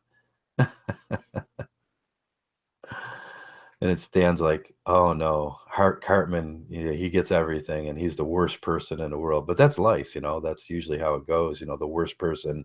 You're the. Did that happen for you? Like the worst person in your group of friends, the guy that everybody thought was a total piece of shit, like succeeded. Well, that's a weird question for me because I'd have to qualify a lot of like artists and musicians that I work with. So Yeah. yes, I could say yes about 100 times in that case. Yeah. Yeah. Like some of the worst people that had just a margin, just a little bit of talent would make it to do very, very big things. But the good guys, the good human beings, the good fathers, the stand-up guys, they didn't make it. They didn't make it. Yeah, they're just too nice. Nice guys always lose, and that is we can't emphasize that enough in Mgtow. Like, don't be a nice guy. Yeah. Because you will lose, because everybody will walk the fuck over you. Well, it's one of the first things that those that later become with natural game or players, womanizers, whatever you want to use. PUA is stupid for me because I think most of it is common sense. Some of them, some men have that naturally. Sometimes if you're a good looker, that helps. If you learn a sense of humor, that really fucking helps. But like some men have arrived to natural game, and one of the ways they do that, like I won't spoil a vid I got coming out here, but we were kind of talking about this, and it's like even a regular, just blue collar young man, kind of his first red pill moment is when he watches all the assholes get all this female attention and pussy, and when he acts himself, he gets shitted on, and so he either makes a decision at that point. He makes a decision to become like the assholes and the players and the womanizers, and he'll find out that there's going to be success there. And the moment that he sees the success, then he actually has a valid reason to resent women, because he's peering into female nature, and he doesn't like what is staring back at him. He doesn't like the reality that he gets more success with the ladies being an asshole than he does by being himself. That is a red pill moment. And some take that off for years and years and years, and they become these womanizers, right? Mm-hmm. While others fight the good fight and try to remain themselves. And then they get fucked over too. But both men get fucked over, no doubt. Like the shelf life for the natural womanizer is not much greater than it is for the nice guy, in my opinion. No, it's just all the same. Oh, we got a little echo there. The joys of Asia.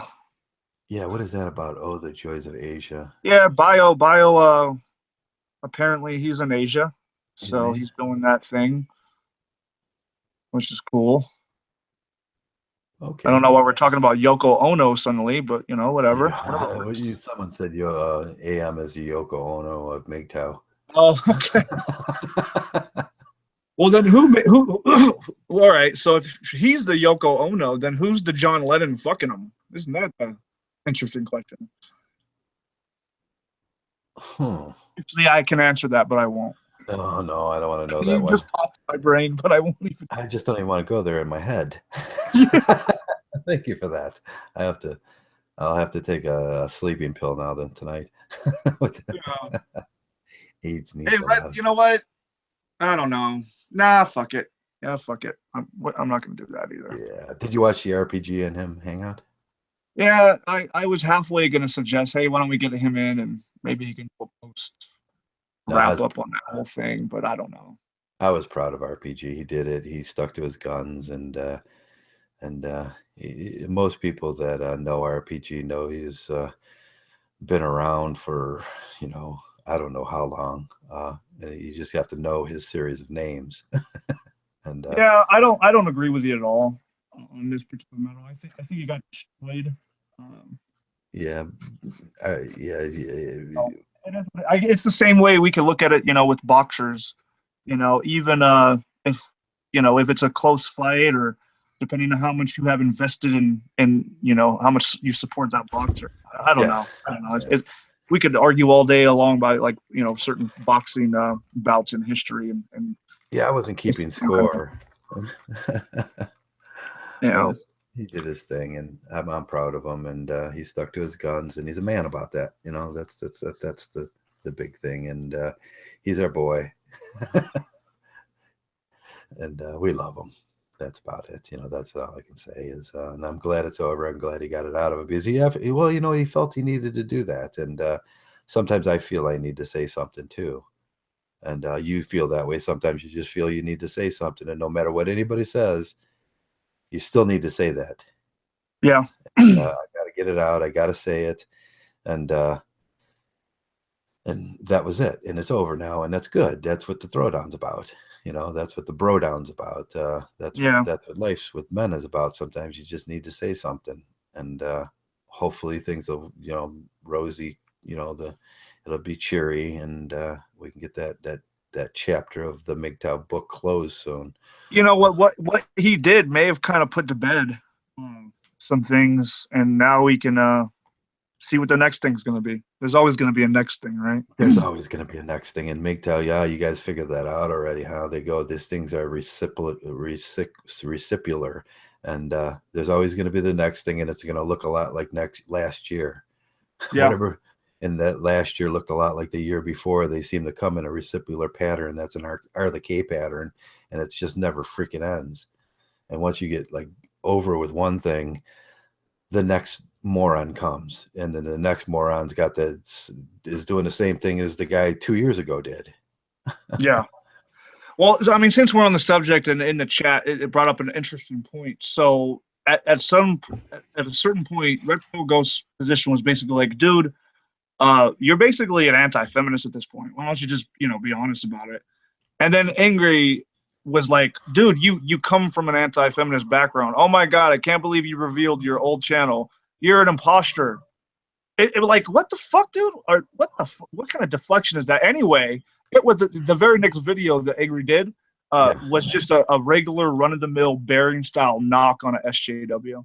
So fucking the Red Pill Ghost literally called him out on his shit, and he doubled down. His next video was about knocking on SJW. Are you fucking kidding me? Yeah. So in that way, he kind of exposed himself. It's almost like he thinks it's a big fucking troll and a big mockery, and that he can just get away with anything he fucking wants. Yeah, I don't know. Fuck that. Yeah. And like we said, 70%, and I think it's a scientific fact that they figured out 70% of the population of YouTubes are retards and autistic people. And that Don't goes diss autistic people like that. Come on, give them more. Oh, don't give them. Yeah, but some of the autistic people are really, really okay, but they just don't understand humor, sarcasm, and those things. But it's just the retards that overpopulate now. So let's make predictions. What's likely to happen now? Who's likely to beef, or what crazy thing might happen in the manosphere, or even outside of it? Let's put our noggins together and Oh, what's the next most likely thing to happen? So we yeah. went through the anti-feminist battle, and then what's going to happen next? The sexual deviants are going to come back. Yeah, because they got to end. I noticed what happened. So they were, the anti-feminist crowd were picking on Mgtow for a while. Then they moved on to some infighting, And then now they all fucking were making fun or trying to criticize this, I don't know, some weird pedophile kid. That was a big deal for a while. Okay. But in doing so, some of them showed a far more compassion than they have anybody else, including feminists and Mgtow and all these different kinds of people. And I find that disturbing. I don't like this fucking narrative that like, oh, it's a manageable condition. We need to have sympathy and empathy for these people. No, fuck you. Fuck you. You touch kid, boom. No sympathy, no empathy. No, simply no. I'm okay with that. Yeah. That is the only moral position to have, in my opinion. Fuck it, not my opinion. I'm assert it for real. That is the only moral position to have. Fucking opinion. Right. You touch and ruin kids' lives, you deserve to die. Fuck you. Get the hell out of our bloodline. Get out of our species, motherfucker. Yeah. Yeah. We haven't had a true Mgtow retard since Alex Brown, so that position has to be filled here soon too. All right. Well, then it'll be me against them because I have absolutely zero fucking tolerance for that bullshit. So Yeah. We haven't went through it with the skeptic. Now the atheist crowd, they seem to be all tired and puckered out lately. no, they're fighting amongst themselves because of what's it called, Shillgate. Shillgate. You know, I don't know. yeah. Or Tron. No. No, it's Shillgate. So Amazing Atheists and a bunch of the other dudes, the Sargons, they're all kind of involved or orbiting. And what happened is that some of them were using their channels to promote this social media app called Candid. Okay. And they were trying to say, hey, this is the most free speech kind of app there is. Meanwhile, there's evidence to support that the app was actually just trying to get to engage with it, and they started to categorize and do all this stuff where like they developed this algorithm which categorized people, and it still did ban people if you said the wrong thing. Okay. And it was doing all this really underhanded weird stuff, which is very the antithesis of free speech. And there's evidence to support that this app, that company Candid, is actually going to sell the end product of this. And so when people started finding this information out, they cried foul on all the fucking atheists and skeptics that were shilling it. And so that's why it's called Shillscape. And so now they're fighting amongst themselves about that shit. So. Oh, I'm glad I know that. I could use it as a weapon now. Yeah, and some of like Amazing Atheist, he's such a fucking asshole. Where he calls himself a shill all the time because he thinks he's being ironic. And he's admitted to being a hardcore narcissist. He admits that he doesn't watch YouTube if it's not his videos. He's just an all-around asshole. But guess what? Apparently, he knows that his cult of followers just eat that shit up. Yeah. They fucking eat it up, So he gets away with murder, and he gets money off of it. He reminds me kind of like, and I like Jim Morrison all around, but like Jim Morrison had a couple concerts where he would literally piss on the crowd, and they loved it because they thought it was just so fucking rebellious and new and crazy and pushing the envelope. And that's essentially what some of these skeptics do. They piss on their own followers. They piss on their own viewers. And for whatever reason, these masochists, they eat it up. So.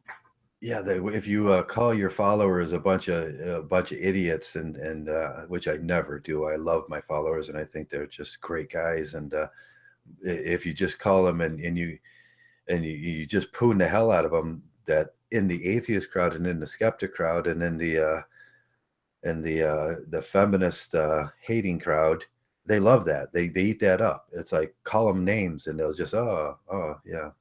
Yeah, it's just all of it is just different forms of edgelording. They think they found this little niche and they can come up, and some of them do come up off of it. So that's why you have so many clones, right? That's why Burying has like 5 or 6 motherfuckers that do the exact same thing that Burying does, and they all do. Like one person will find some obscure, bitch, 14 teenager, maybe early 20s feminist in college. And they all fucking take turns just going in on her, and they all make the exact same point. I mean, it's fucking ridiculous. It's just ridiculous. Yeah, when they do that thing with the when they take off on like his crowd and everybody thinks that it's everybody else that they're talking about, not them. Yeah, that's like a STO says. He says heaven is where everybody makes more money than everybody else. Yeah. Everybody thinks they're that guy, And that's some narcissistic shit there. Yeah, like fucking, and we were having really sophisticated conversations about narcissism and how men and males can be narcissistic. About the time I went back to the purple pill, right? I made the jump off point. This was Nico, because Nico was defending his narcissism. Nico was original SPI, in my opinion. Yeah, Nico And was he was too. on this level like, hey, I got my shit together. I'm doing this. I'm doing that, and I can win. I I can think it win was against. actually one guy in the room here. I can't remember who it was. He said Nico's too. Nico just went Mgtow on Mgtow. Yeah, that's a good way of explaining it, and that's what SPI is. SPI is like, Yeah, they just went uh, Mgtow on Mgtow. yeah, fuck it, like, hey, we're beyond all these pills. We're even beyond the black pill. We are the clear pill, and we can do whatever the fuck we want without a consequence. And we're badass like that. We took the red Yeah, pill, and we changed the world just by knowing the red pill, and that's not how it works. So yeah. Do we have a transparent pill yet?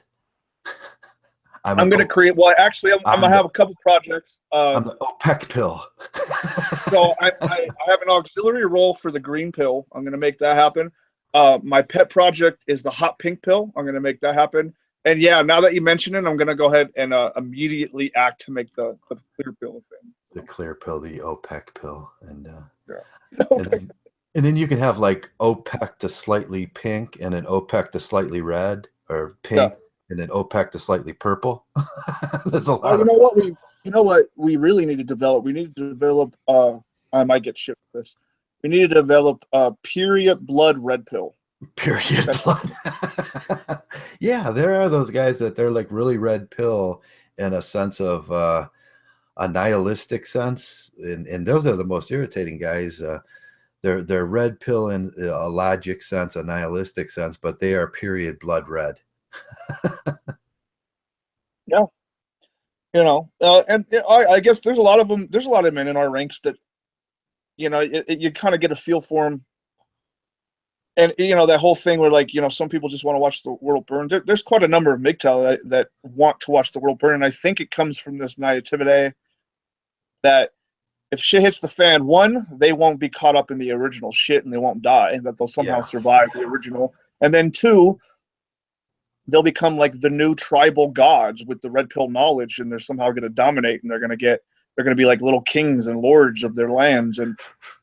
And I feel like this is an extraordinarily fucking idiotic way of thinking about it. Like, one, it's one thing to criticize, it's one thing to revolt and rebel and all these things for society, but it's another thing to want to fuck over all of humanity just for this idea that you're going to be on top when it's all said and done.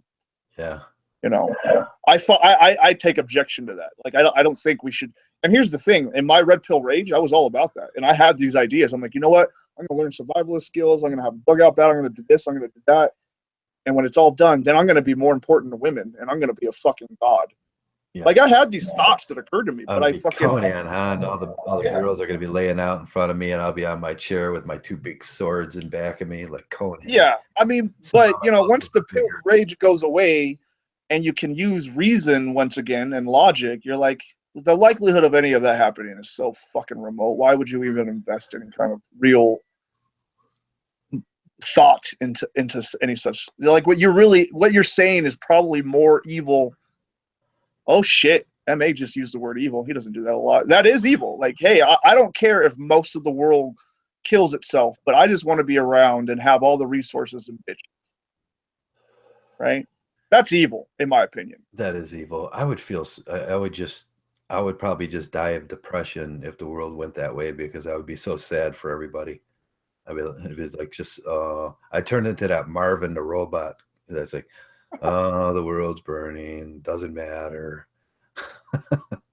If it shit hits the fan in my, if it hits the fan in the next couple of years, I'm going to be horrified, because I'm not so worried about taking care of myself. And it doesn't mean I'm not going to catch a stray bullet or be part of a bomb, and if it's all wiped out. But even if that wasn't the case, I'm in charge of a child, and Yeah, me too. completely alone with no woman to help, for that matter. And that shit hits the fan in my world. That's a very scary thing. It's not about me, finding some hole in the mountains and just waiting it out.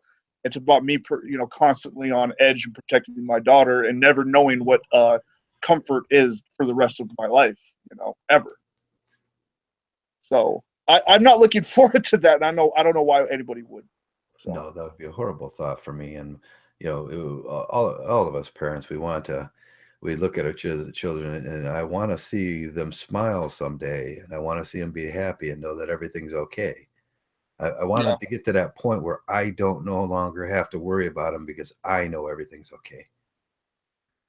And that was it was a thing that we talked about the other day with my father, when my father looked at me, and I knew that we had this thing that we never had in our life before, and he says, "Joey, I just don't worry about you."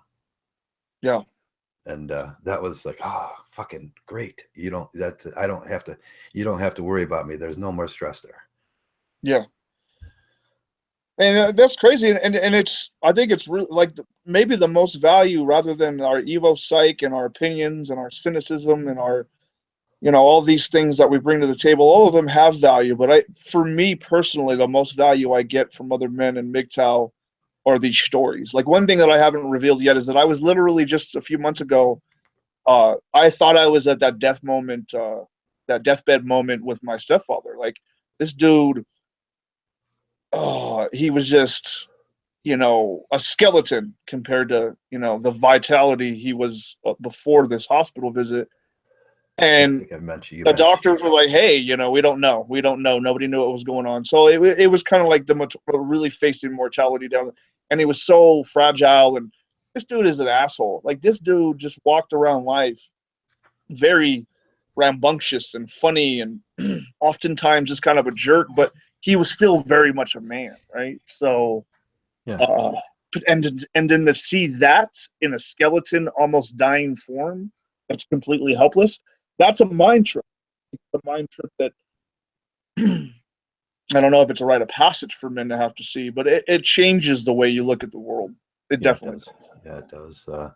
That man you once respected and that I went through that with my father, and to see him passing, and I actually watched him pass, and he was like 90 pounds or something when he passed, and I was like, oh, that's not the way it should be, not for that man, you know. Yeah, yeah. And see, a lot of us with the advent of modern medicine, uh, I don't know, man. This is where like shit when it comes to masculinity, being men, fatherhood, all these, what it means to be a son, all these things kind of all hit, and it is so difficult to articulate it in any way that is palatable for another person, I guess. It's just, we could speak on it to certain ways, but like this is real life shit. We're not talking in the abstract when we're talking about witnessing people die, or like even when we, like it didn't used to be that way. Sometimes, I don't know. It's crazy because we can go back and be like, hey, these bygone eras, men lived lives and they died big, Yeah. awesome, cool deaths. Like, what the fuck are you talking about? They die cool deaths. So they in a war, they got shot or they got blown up, and that was a better way of like, what? What? No. What? Well, yeah. Yeah, the best gift you can give yourself and the best gift you can give your parent is to let them know someday, and then they can internalize that you're okay and you no longer need them. And Yeah, I like that. I like that. and that's the best gift you can give yourself. It's the true I think that's the truest form of love, because you both get something so good out of that. You Yeah, get the knowledge to know that I'm no longer making my dad miserable, and my dad's no longer miserable. you know? yeah, And he no longer has to worry about me. And that's when you can die as a parent, a guy my age, and I can get comfortable with leaving this planet. And that goes back to the zombie apocalypse thing. How can I ever be comfortable with leaving this planet as long as I know there's some real shitholes out there that are dreaming about a zombie apocalypse that my son will have to go through. yeah. It's like that's just wrong. And those apocalypse porn that they run through their head, that's a sickness. It is because it goes back to like this like arrogance just to assume that they're not gonna die in the initial crash of society, right? Yeah. Which That's is very likely because I mean it could happen at any moment. 3 o'clock in the morning, you're in bed, and someone throws a pipe bomb through your fucking window because it's on the random block that they were hitting, or you know, fucking a handful of men come into your house just to rob you, like Yeah. without any warning before it hits the news. Like these are more realistic scenarios than a whole bunch of forewarning on the TV. Like, you know, like, oh shit, oh thank God I got my guns, thank God I got, you know, fuck you, dude. When it happens, it's not going to happen the way you think it is. It's not going to happen the way you think it is, and is that thing that you have to become. Is that the thing that you want to become? Is that the Yeah. thing Do you you? can Yeah. Do become? you immediately want to know what it is like to kill someone to defend yourself? Yeah. Do you want to know Do you what guys murder want to is know what like in that's that way? like? Yeah, yeah. That's not something you want to know about yourself. That's you know, I mean, the army sorts people out every day and puts 80% of the men that come in there thinking that they could do that to the rear because they could never do that. Uh, And those that can do that, they send them back home, and you know they give them some lip service about support. yeah, and then society They get rejects. none. They get almost none, and almost everybody is uncomfortable. And this goes back to almost all wars. Maybe it was a little marginally better for the baby boomers post World War II, but at least since the Korean War and Vietnam, Hmm. all of these soldiers that come back are met with a very strange society that doesn't quite appreciate them. Right. You Yeah. know? And they will actually do the same thing that we were talking about earlier. They will stigmatize them and reject them and make sure they go away. And the police will try to put them in jail, and they will end up homeless, and people will and that whole thing permeates their life. I mean, Yeah. these are heroes.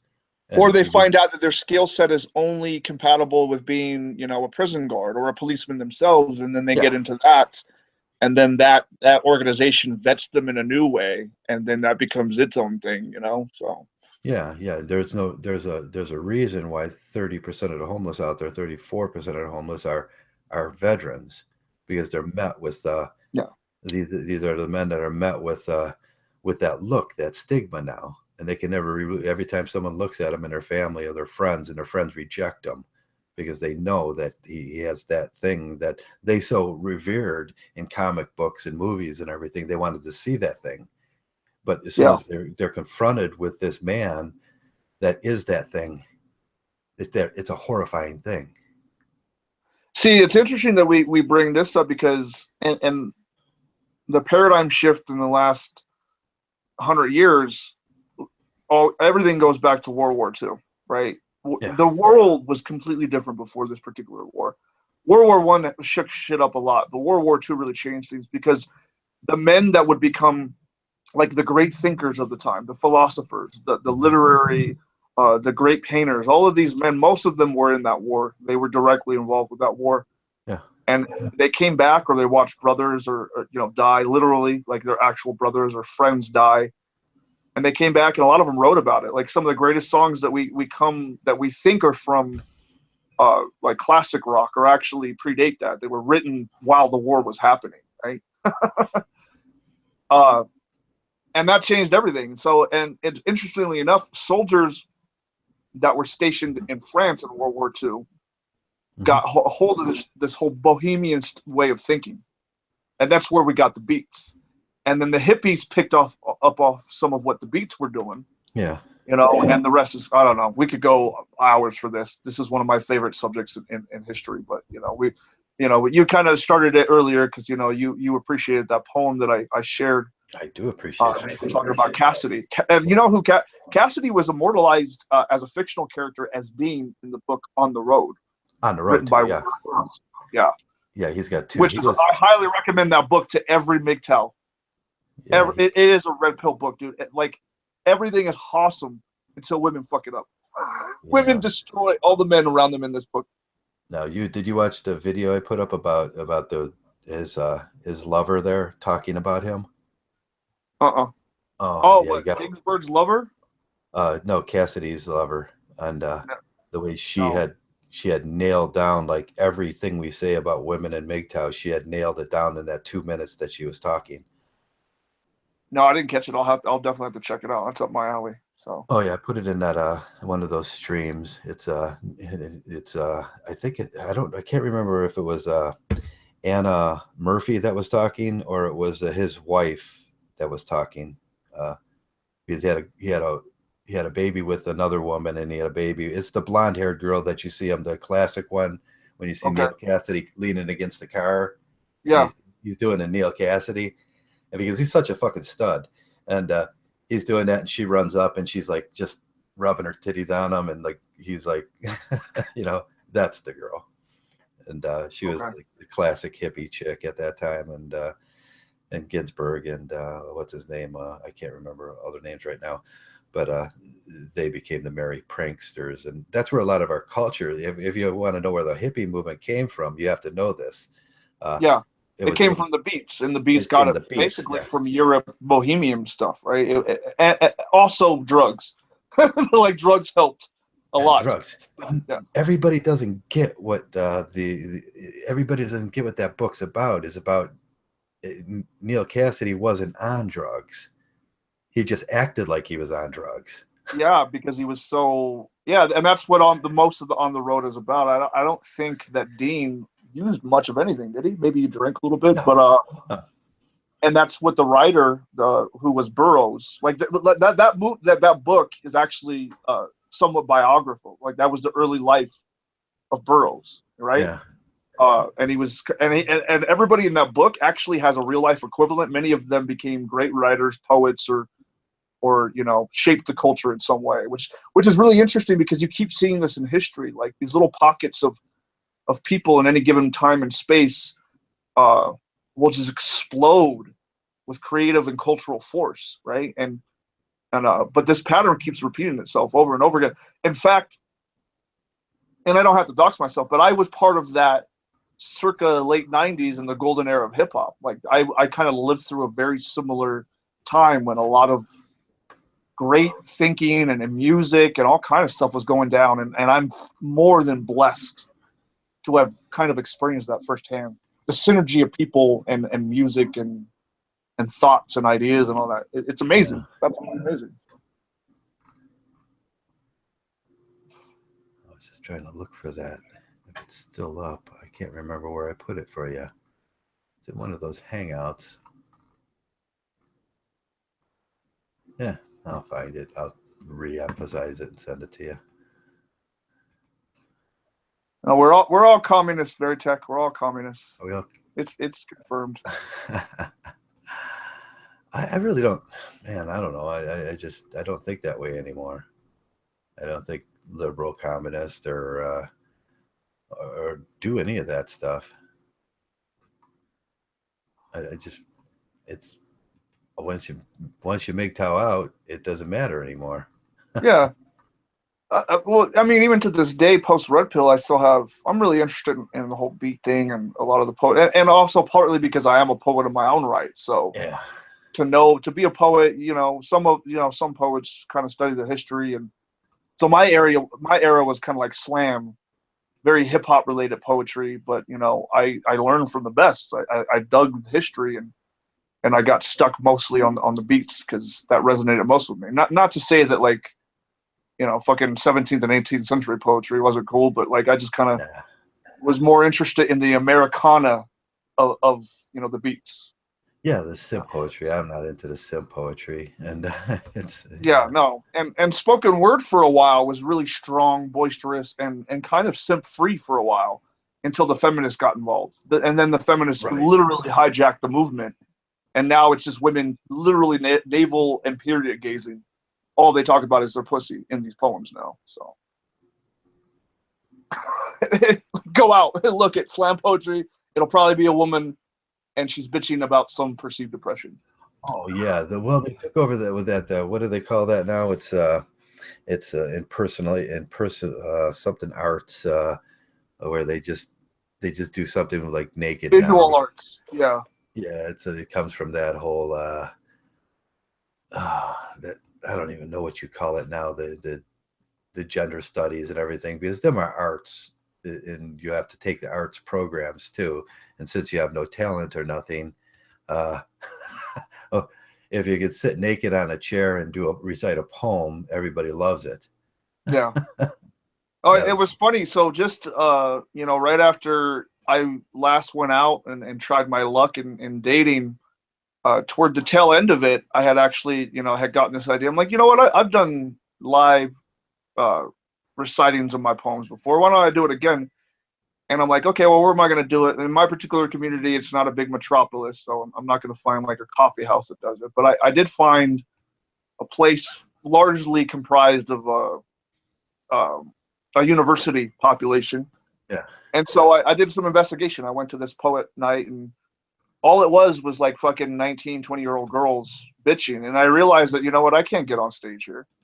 These motherfuckers will literally have me arrested by the shit that I'll say. Like, they will fucking eat me alive. I have no voice here. You know, so I'm like, okay, whatever, that's cool. So I moved on from that thought and just wrote on my own. And if nobody sees it, nobody sees it. Fuck it, right? What's Louis talking about? Traversable. Don't shit on me now. I'm self-taught since 16. What did I say to him? How did we shit on you, Lewis? Let's see. Liberal arts. I don't know, dude. Maybe he's making fun of feminists. I'm self-taught since they were 16. I don't know. Lewis, why don't you come in, man? Nobody ever hears from you. We don't hear from you enough. He won't come in. He doesn't like the live stream. Oh, because we have so much to get back at him for all those comments he makes. I know, man. He trolls the shit out of us, doesn't he? Yeah, he does. He does. That's okay. We tolerate him. Can't gotta sleep. Oh, he has an excuse. How amazing. He's got to go to sleep soon. I'm shocked and appalled that you have an excuse not to come on. Oh, Lord. Okay. Oh, yeah. So, yeah, we needed to have a little, without SFM filling the Sunday night slot. What are we going to do if he keeps doing this? Yeah. Winding down? Is SFM winding down? He probably should. He deserves it to himself just to kind of do his own thing, you know? So that means, okay, we'll divvy it up now. Red Pill Go's got to do a podcast on Monday nights. Legend got to do a podcast on Tuesday nights. Mgtow, you got to do a podcast on Wednesday nights. I like Wednesday. Okay. Okay, who else is in here? We got to split this up evenly now. I'll do a Thursday, and then it's like Red Pill is a kid, and we got to divvy up visitation rights and shit. We got to divvy up the cards. Okay, spread your cards out on the table, and yeah, Hoodie's a great guy, and he's By the way, it wouldn't matter if I did the tacky, gimmicky thing of putting on a mask. You know, if you're in an environment, a modern environment that has administrations and students alike, when it comes to like poetry or a lot of arts like that, you are at the mercy of those people, and they are relentless. They will shut you down. You know, they will follow you. I would literally be stalked within a heartbeat with some of that I would say on that stage. You don't think the luchador mask would protect you against that? No, I'd probably do like a fucking what is it? Those assholes that think they're doing something in these riots. What are they called? Not the regular anarchists. Not the ANCAP. What the fuck do they call them? The anti-fast Antifa. Yeah, I'd probably do an Antifa mask or some shit like that. Like an anarchy mask, like yeah. Or I thought I ordered some of those at one point. What's that other group that the hackers group? Oh, Anonymous. Anonymous, yeah. I ordered some of those Anonymous masks at one time. And yeah, V for Vendetta. Yeah. Yeah, V for Vendetta masks. Yeah, them are kind of cool. You can do something in like a V for Vendetta. Yeah, I should show up in the a rendition or a likeness of the Rampage suit. Scare the shit out of everybody. Can you just imagine? Yeah, just go in there one day and just mark down all the shit that the women say up there, the 19-year-old little girls complain about, and then revert it to like a male thing. Oh shit! You know what, man? Like you know what we could do. All you got to do is go to one of these coffee shops or one of these venues and just record the poetry, right? And it's a public forum, so if anybody gives you shit for recording without permission, that's bullshit because they're in a public forum. And then just upload it and just let these little bitches and these fucking simps speak for themselves. Yeah, right? you could use the film projector, and as you say it on the back, it'll be what they said, and then they Yeah, can see the difference between the male and the female view, and then just kind of get like just say it like a man would say it. When it is like instead of like my dad raped me and shit, and it's like my mom fucked my life up and raped me when I was a kid, and then show that what she said and yeah. how and then like I hate my dad shit, and then you do the hate my mom shit, and then show it on the back of the projector, and then like It's, getting it? I mean, Are you getting it? Are you getting it? yeah. If so much of you, I mean, if you're a writer or a poet, and so much of your craft is focused on pair bonding, relationships, fucking whatever, uh, you're not a real writer. You're not a real poet. The world is so much larger than shit that Yeah. that has to do with sex, romance, or whatever the case. Oh Uh, yeah, yeah. The roses are red, violets are blue. It's just like a joke, you know. but it's funny. I'll share the story. So I've probably been writing since I was about 13, and obviously my 13-year-old shit. Most of it's abysmal, it's just shit. But as I worked on it throughout the years, uh, even if I may say so myself, I had some really solid work, really solid poems. And of course, every time I got a somewhat serious girlfriend, I would fucking just cream at the opportunity of sharing my poetry, right? It's fucking vain, it's what writers do sometimes, and with certain women, whatever. And I was kind of looking for a muse because that's a big trope as a writer. You're trying to find that muse, especially as a Yeah. poet, trying to find a muse. And so I'd always share this poetry, and most of these bitches did not get it. And they didn't No, get it because I wasn't writing about love. I wasn't writing about women. I was writing about a it whole was bunch of other. romantic. The moment that I wrote my actual first love poem, I was well into my 30s, and the woman was floored. She creamed her fucking panties off, right? And I even then it was kind of my own red pill moment. I'm like, that's great. I've been writing for almost 20 years, and I've never gotten this fanfare as I did for just writing about women. That's really fucking interesting. You're not gonna do like a Mgtow crass joke, like roses are red, violets are blue. I got an anal wart from you. Now I'm MTGTOW over you. Oh shit! I'm gonna sample this. This is gonna be Mgtow spoken word right now. Yeah, you just got to do that shit and just look at him like, I said it. Yes, I did. Yeah. Yeah, uh, Veritech, you're right. Most of it is gynocentric as hell, but like if you, I mean, there's enough because there's so many people who've done it for so long where some of it isn't. A lot of poetry is very philosophical in nature. In fact, I would dare to say that until things like Mgtow came around, I didn't see anything else since the beats no. that were kind of like the natural philosophers, right? I look at Mgtow as being like the natural philosophers. And the only one that was kind of carrying that baton, were the poets for a long time, and they couldn't make money. They couldn't make real careers, right? I mean, like, and then all of a sudden it all hits the scene, and you get some orbiters like Stefan Molyneux, who seems to have made a career out of being an asshole, but who calls himself a philosopher. These kind of things. Everything, like we said before, everything works in cycles, right? So Yeah. philosophy is in again. It's trendy, right? But I think the real philosophy, the real uh, free, the open market of ideas. Uh, I've seen more of that in Mgtow than I've seen in any other thing in modern society. And maybe I'm Yeah. just, I don't know. Yeah, Yeah. that's Maybe my opinion. we're just creative. Yeah. And I'd like to see more guys doing some like, put themselves out there a little bit, and, do something, poetry. I like doing readings. I like to do readings and, old stuff. But Yeah, those stuff's great, man. And that's what that video is experiment. I called it Mirror. I probably need to go back in the description and link where I originally found it. But it's actually open. It's so fucking old that's open. Like I can't get a strike from it. So, yeah. and there's a lot of archived readings, stuff that originated from vinyl or even before then, reels of every format you can think of, video, audio, books, or whatever.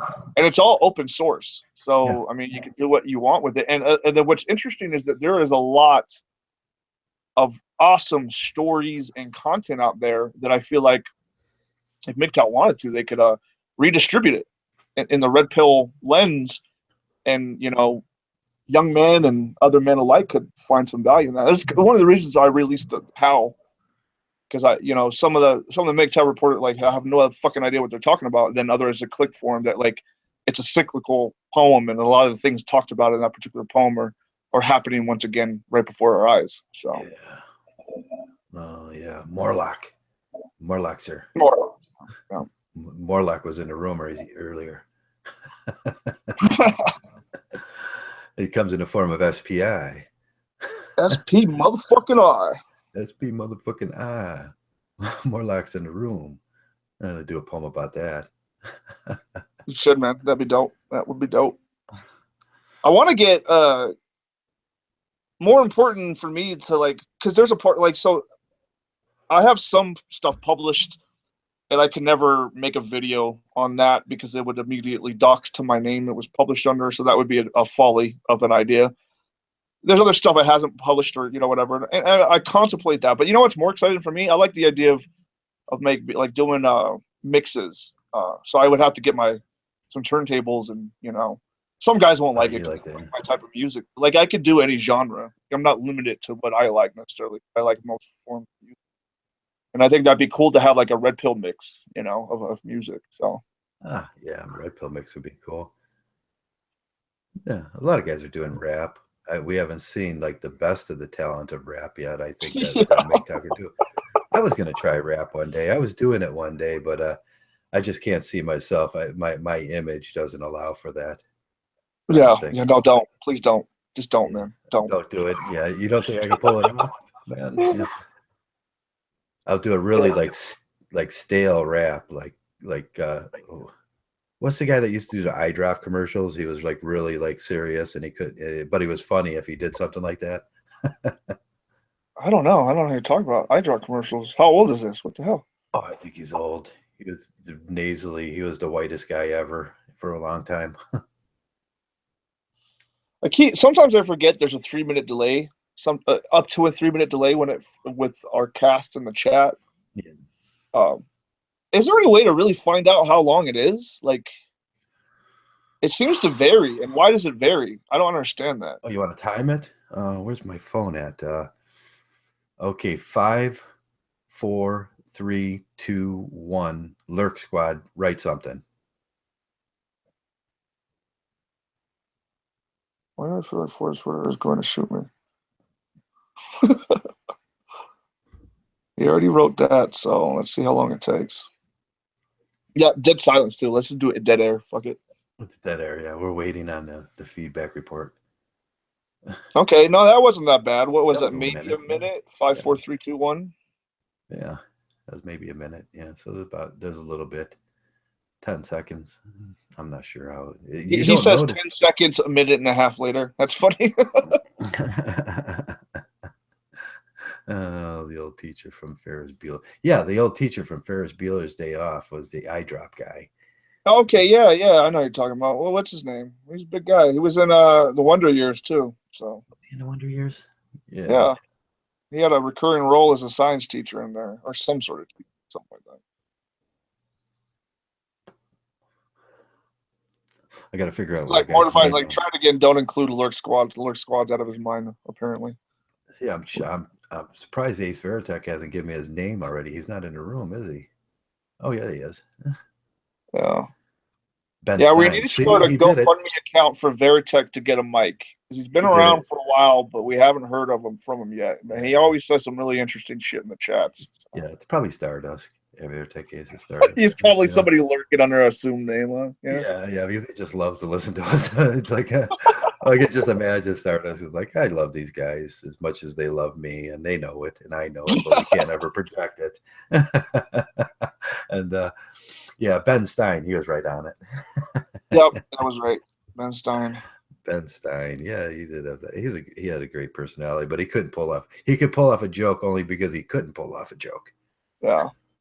And then what did he do? He did a documentary a couple of years ago where it was in defense of religion. It was kind of like a Yeah, retort to Bill Maher's religiosity film. Did you ever see that? yeah, yeah, I watched that Yeah, and I never I really can't say it either. Don't worry about it. got it. Yeah, what the whole point of it was. Uh, I remember watching it when it came out, but it's like I didn't know what the point was. Yeah, Ben Stein did it. That's what provoked him was Ben Stein. Yeah, and what I saw from having watched both movies, and I'm not going to reveal my stance on religious matters in one way or another, but what I did kind of garner from both films is how easy it is to take footage and manipulate in any way you want to make people sound stupid.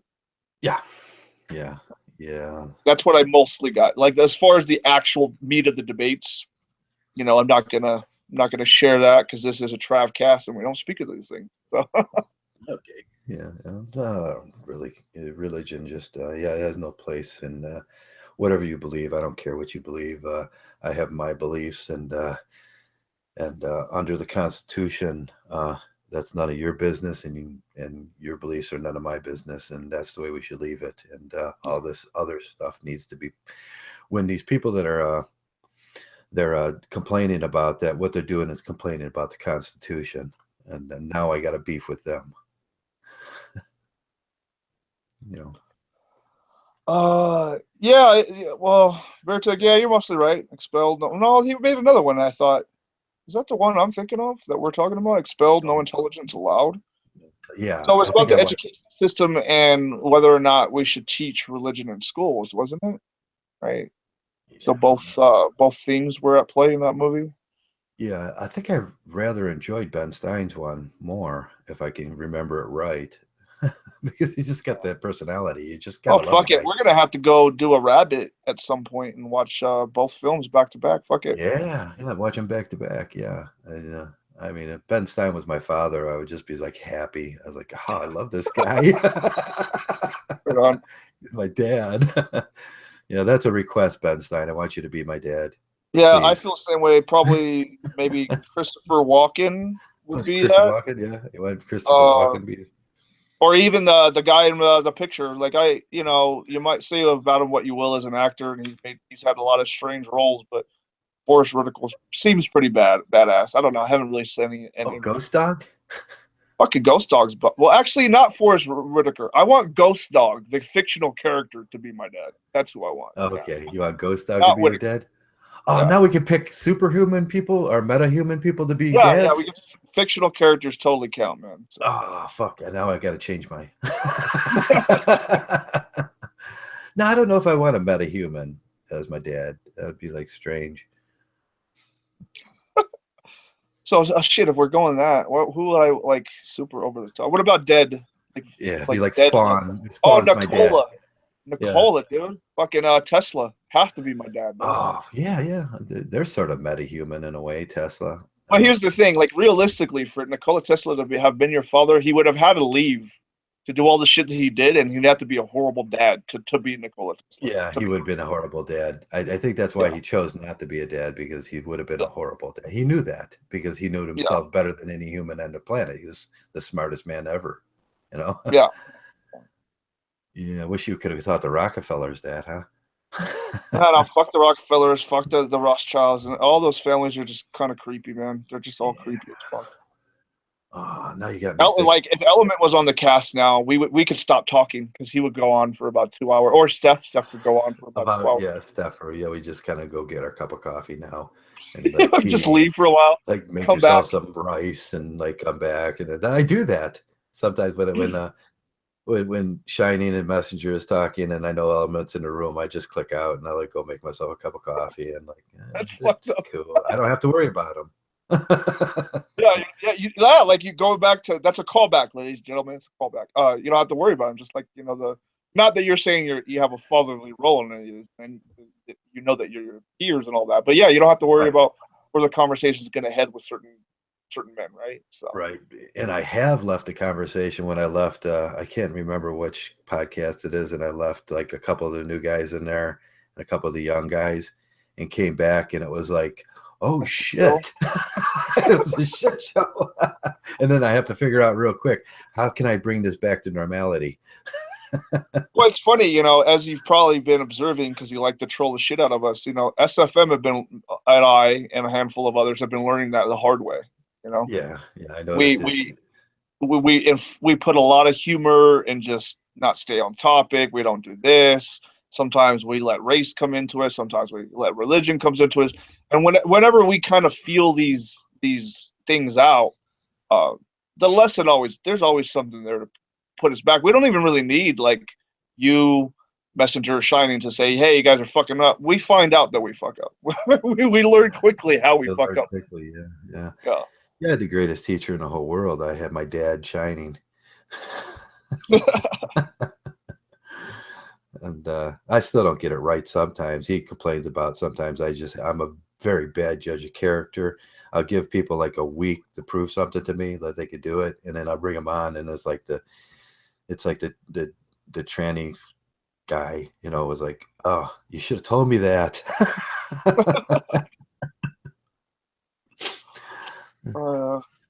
There's a lot of them, man. You know what? My theory on the whole, and most of them are trendy, right? Most of them, once they realize the actual process to become a woman, they're like, okay, never mind. If they have an honest and a good doctor, most of them will opt out of that operation.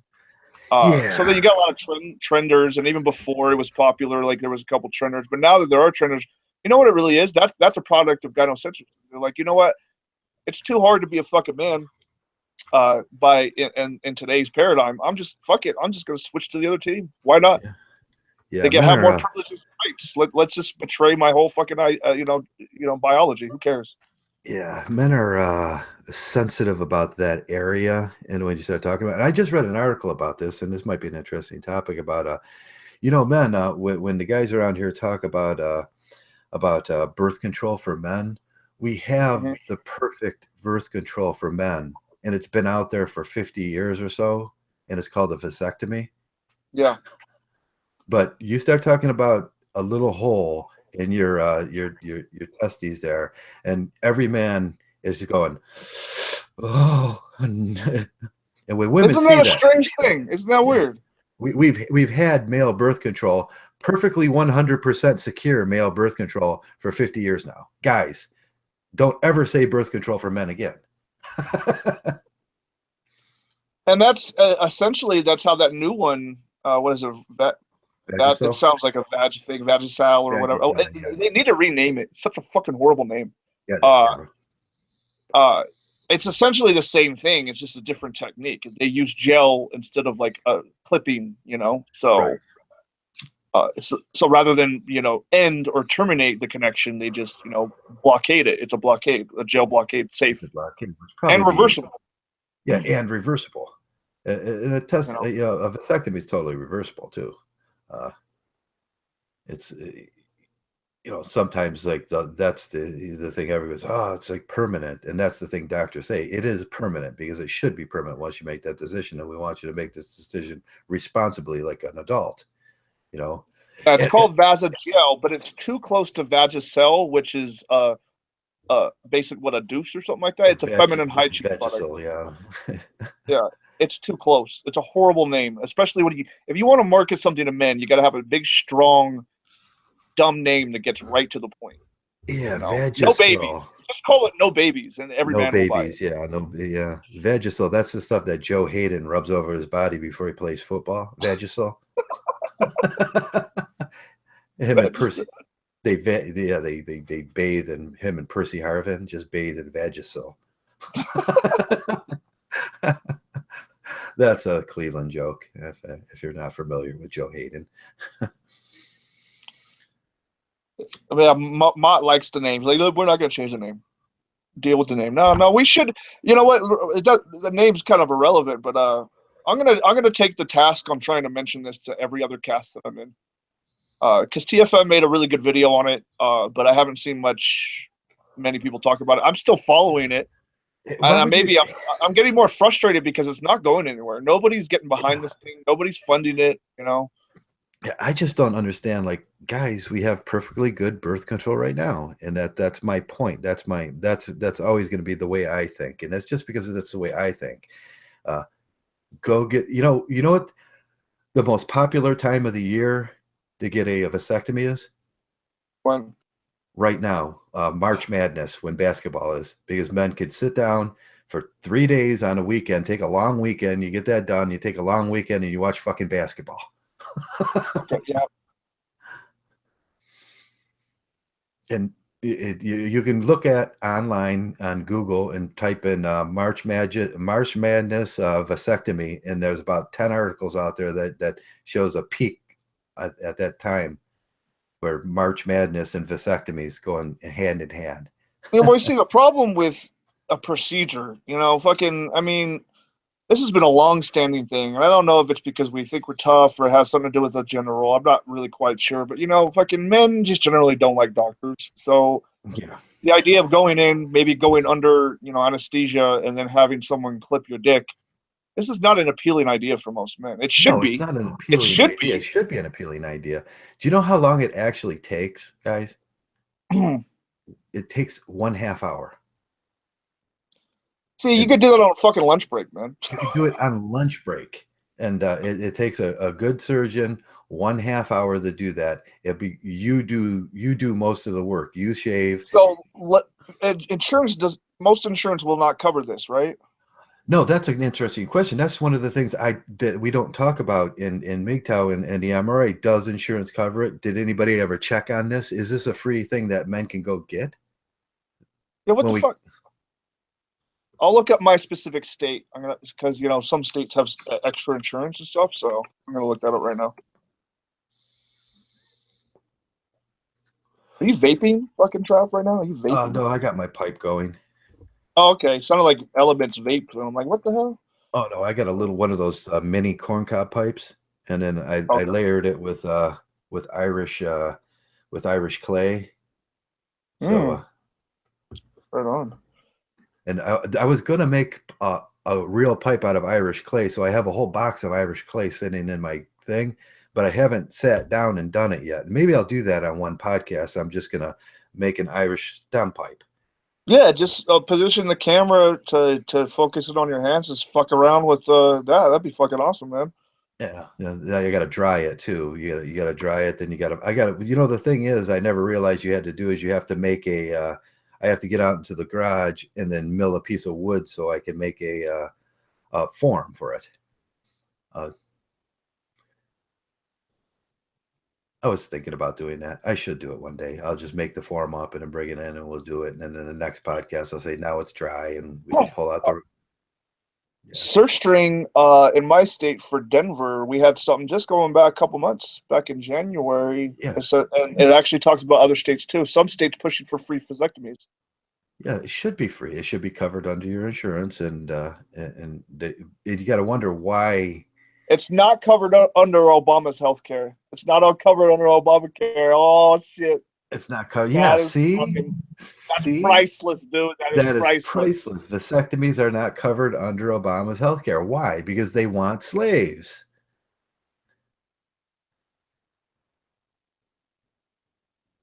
Was that too much? Was that So over this the is top? still a thing. This is still kind of a thing. It's very state relative.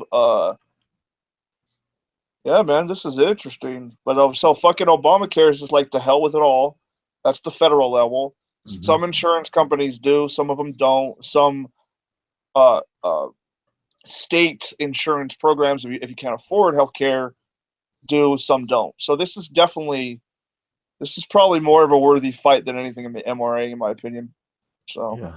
Yeah. Now there are other forms too that they were talking about where you didn't have to get it clipped. They would what they do is put a clamp on it, or they would there was clamps and then there was ties, like permanent string ties to clamp it and stuff like that too. Where it just you can get it for 6 months and do that. But I thought that was more reasonable. Of a It was more of a reasonable way to go. And there are other forms of you know ways to reduce that thing without even having to do. You can do it at home. There's homeopathic ways, and yeah, the eunuch pages talk about them ways a lot. and I don't want to go into them because I don't want to have to talk about my junk, and I don't want to have to imagine junk. So, but there are things you start look. If we start looking into this, we find out, yeah, we have everything we need. If men are really serious about that, and that whole thing, and they think this is going to change the world. I hear this bullshit that male birth control is going to change the world. No, it's not, because we already have that.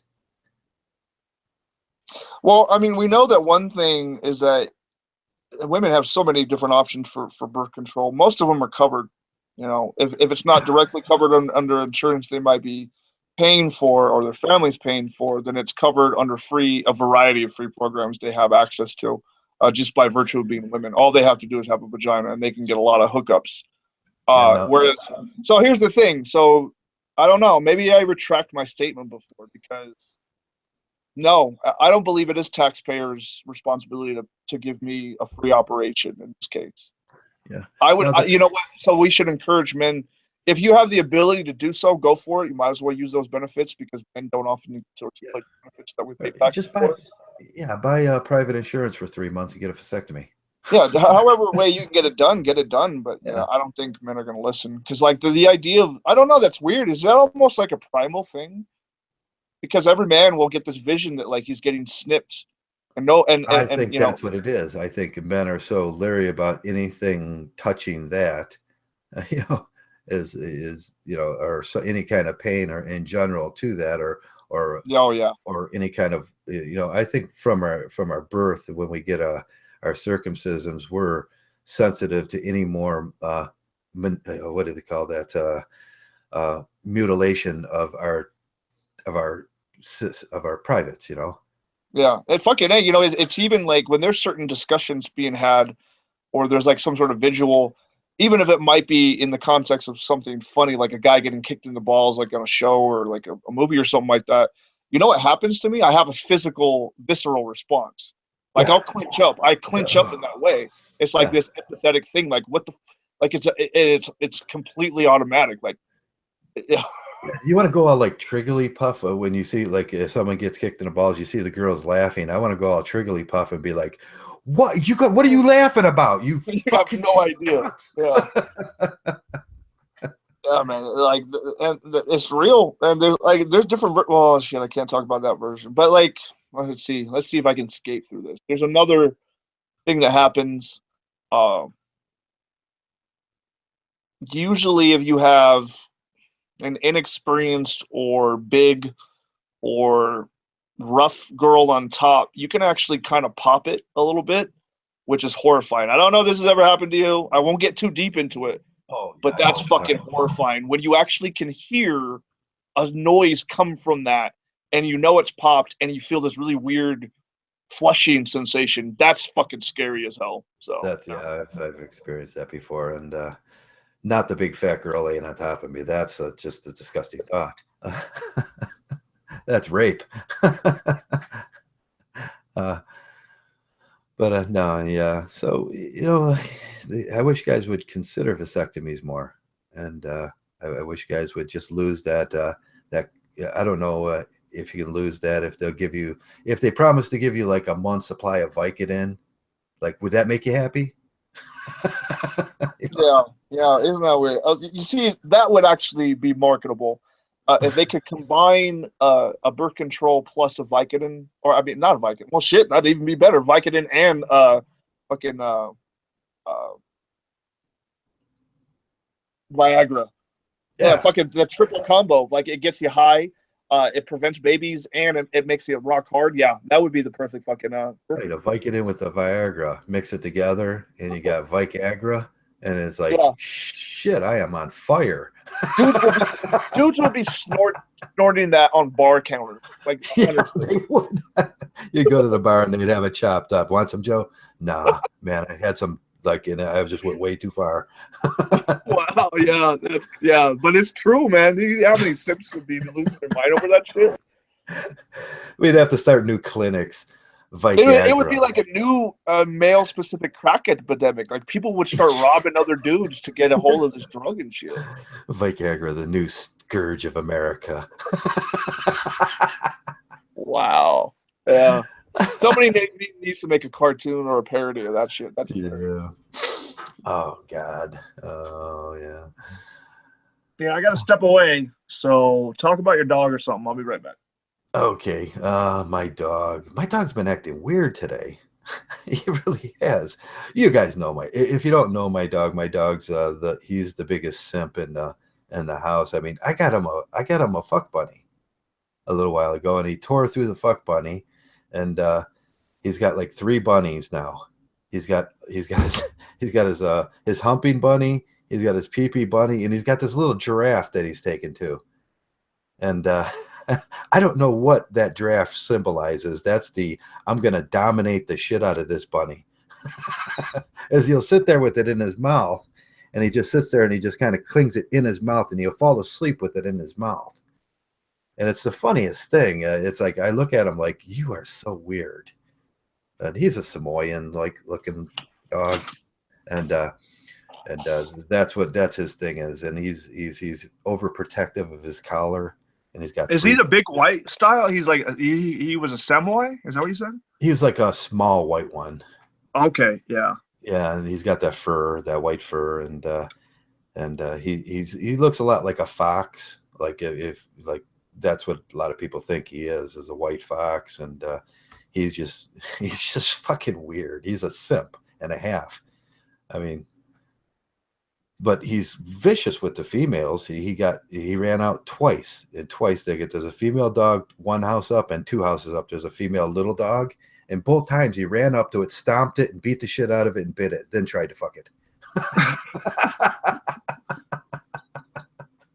He's got mental issues. Wow. So this weekend, Mgtow, we dropped 2 big atomic no-nos. What were they? So we got into anal warts. I'm pretty sure. Anal warts. And then yesterday in another cast, I mentioned, because I was super tired, I mentioned about a fish. Yeah, how whales use dead fishes as dildos. So, yep. That's the state of Mgtow this weekend. Yeah. The state of Mgtow this weekend. Yeah, that's going to be the new joke. If you go out and you want to go with the girls, it'll be dead fish and anal warts.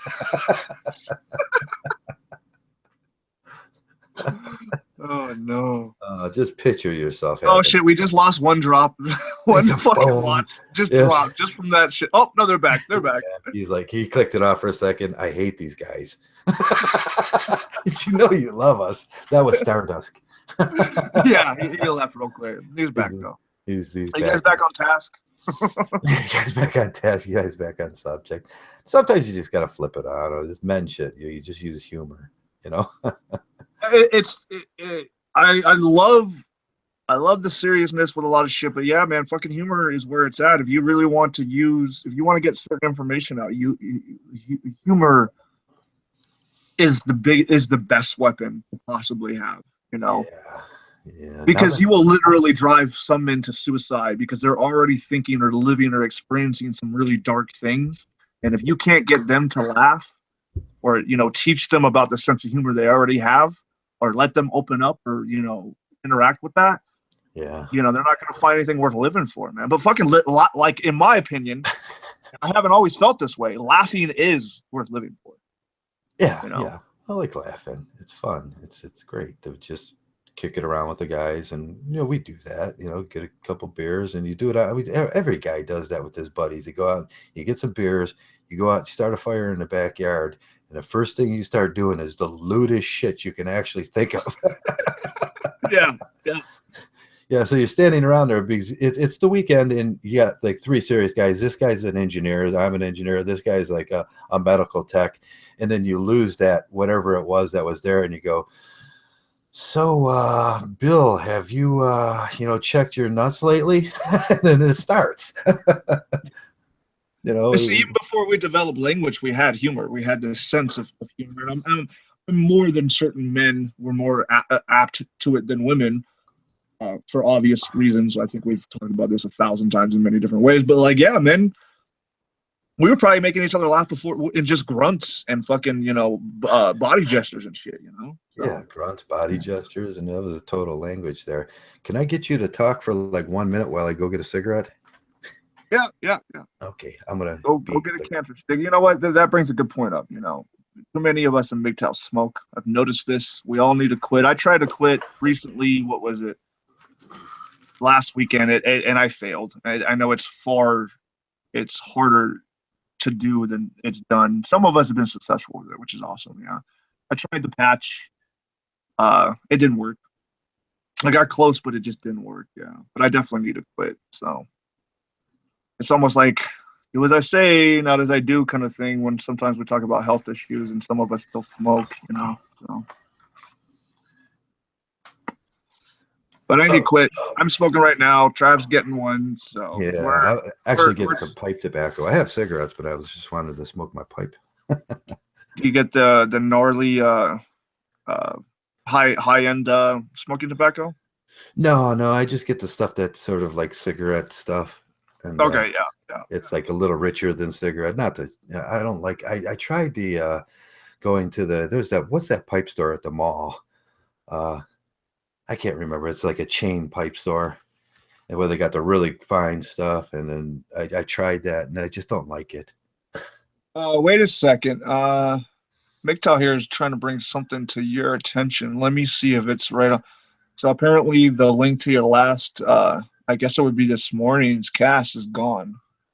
So I'm gonna check this out myself. Yeah, I want to see what he's talking about. The Trav 2, because I erased Trav 1.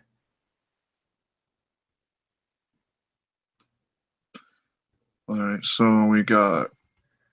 Let me just check my. Yeah, if the How to Slave is gone, then we have a problem. But anything else should be all right. Yeah, Have a Slave should still be there, and let me check this, and then Yeah, it's still there. I don't know. I'm not quite sure what it's talking about. View as new visitor. Okay, so I'm viewing as a new visitor, and it says throw it on late night, and then throw it on How to Slave. Yeah, and I had to erase. I had to wait for that to. I had to go in, and I'll show you how to erase them some days if you guys want to learn how to do that. But you have to delete them, and there's a certain way you have to delete them. Yeah. Yeah, I know what you're talking about. I ran into that problem immediately because they give you the option to do an on-the-fly live stream, and then they give you the option to set one up as to schedule one. Yeah. And a lot of people always have problems with the on-the-fly live stream. Mm-hmm. Always. If you do it wrong, you can create like 2 or 3 shell live streams that aren't there, but that'll be active and everything, but it's just not really there. Yeah, you know what I mean, they'll stay there forever too, and until you go up to the top board, and then you click on actions, and then you get a scroll that comes down, and then you can delete it, or you can delete it from there. And if you got to click on the action with that in there, and then it's like something you have to do because they will stay there forever and bother you. I like some, Mgtow are breaking off some of them. One area that I have not seen are monetized or non-monetized, especially non-monetized Manosphere podcasts. Like, this is not even a phenomenon, and I'm very surprised by that. It's like if you could you could go into iTunes and fucking promote this shit, even if it's free, you can do this. Yeah. And I'm not seeing this as a thing, so it'd be great to see, a Mgtow presence there. I like that there's TFM's bringing Mgtow presence to Twitch, which I support. I'm not a huge fan of in and of TFM's content itself. He's very hit or miss for me, but he does put out some good shit every other video basically. But I'm glad he's doing the Twitch thing. That's pretty cool. What else? Yeah, there's other everybody's been talking about Discord. I've got to check that out for myself. Yeah. That might be. I was thinking, what would be really cool if we tried it one time with one of those podcasts that don't open and they just sit there. We can use that as a chat room, a private chat room that YouTube doesn't know about. Oh yeah. And we could kind of test the waters and see if we can run like videos in there and shit. And if they don't know it's there and it's not working properly, can we use that as a private chat room? Probably. If it gives you any functionality to be on or off air, then yeah, you can. Yeah, right. And we'd be sneaky and underhanded to do that, but it would be kind of cool to have, wouldn't it? Yeah, it would. I'm gonna actually look up Discord now to see Yeah. because I've heard this mentioned over and over and over again. Just in the last week, I think heard it mentioned like 5 or 6 times. So I want to see what this is all about. It's important, you know. I mean, I don't think many Mgtow are arrogant to believe that we're going to change the whole world with some of our ideas, but I do believe it's important to disseminate some of our information just as an option. I don't think every man is going to turn Mgtow, but I think it's important to do our best, or some of us to do our best. Yeah, I have to get a To little. know that it's an option. So Yeah, they just need, some of them need a little Mgtow, and then maybe that'll keep them from, getting drunk that night and doing that fat girl behind a dumpster, because or they can get drunk that night and just yell at a stranger online like I do, right? yeah, they could just end up at home trying to listen to and that saves their entire life. It's Yeah. like, and they never realized that, a Mgtow saved his life. Yeah. So if it wasn't, for me to be able to yell at someone like Lewis or Legend, maybe I would have fucked a fat single mom that night and ruined my life. Yeah. There is so much crazy, bizarre, and funny truth in that. It's kind of crazy. It's too scary to think about, how many times in our lives we've ended up behind a dumpster with the last girl left in the bar.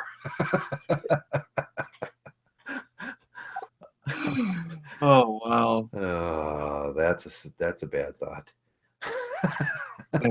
The dark thoughts. The morning after, especially. Oh Jesus Christ.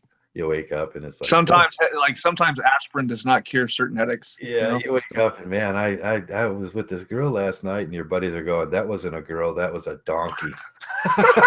She was hideous. You're like, no, man, she wasn't. I think you know what my worst nights always involved. It's a certain kind of chick, and it was like these chicks that are just so foul and nasty. They got a couple cats, even young women, and you wake up the next day, and the first thing, you don't see anything, you don't hear anything, you smell cat shit. Is the first thing that you wake up to, and you're like, what the fuck did I just do? It's like, oh God, I just fucked a young cat lady. What is wrong with me?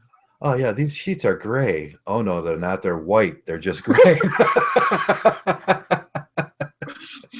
They've never been fucking changed, and I'm laying in 50 dude semen.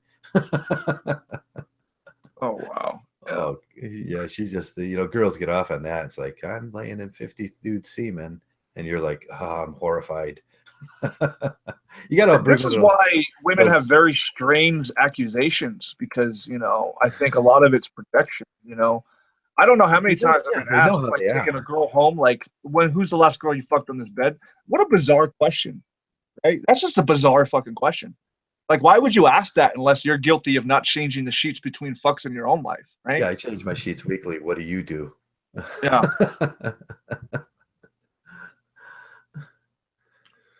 Yeah. I remember those questions, thinking those questions, being like, you're getting there for the first time and you have to start observing everything, like, is there any weapons around? Oh, wow. I got a story for that. What was it? One of the last single moms that I dated told me a story about how she went home with this random guy, and two of them went for what it was like a bar situation. They went to his house for an after party. I don't know, drugs or more alcohol was involved, but at some point he pulled out a gun, and no, this was post fucking. She admitted they had already fucked. Okay. And then he pulls out a gun and fucking chases her around the house. So much is missing in this story, right? Because this coming from a woman, like, how does that happen? How do you go from fucking a guy to him pulling a gun out, and there's so much information missing there. I don't know. There's a lot of information missing there. That's like, you should have told me that you had, herpes before we did that. And then she just said it so unabashedly. Like, I mean, the moral of the story is not that you fucked a creep. The moral of the story is that you picked that creep. You picked that. You thought that was okay. Yeah. Yeah. Right. So even if he was totally at fault, you still have accountability, bitch, because you brought him home. So, dumbass.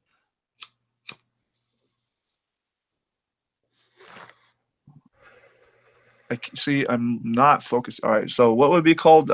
It's not social media. Discord. streaming, I guess.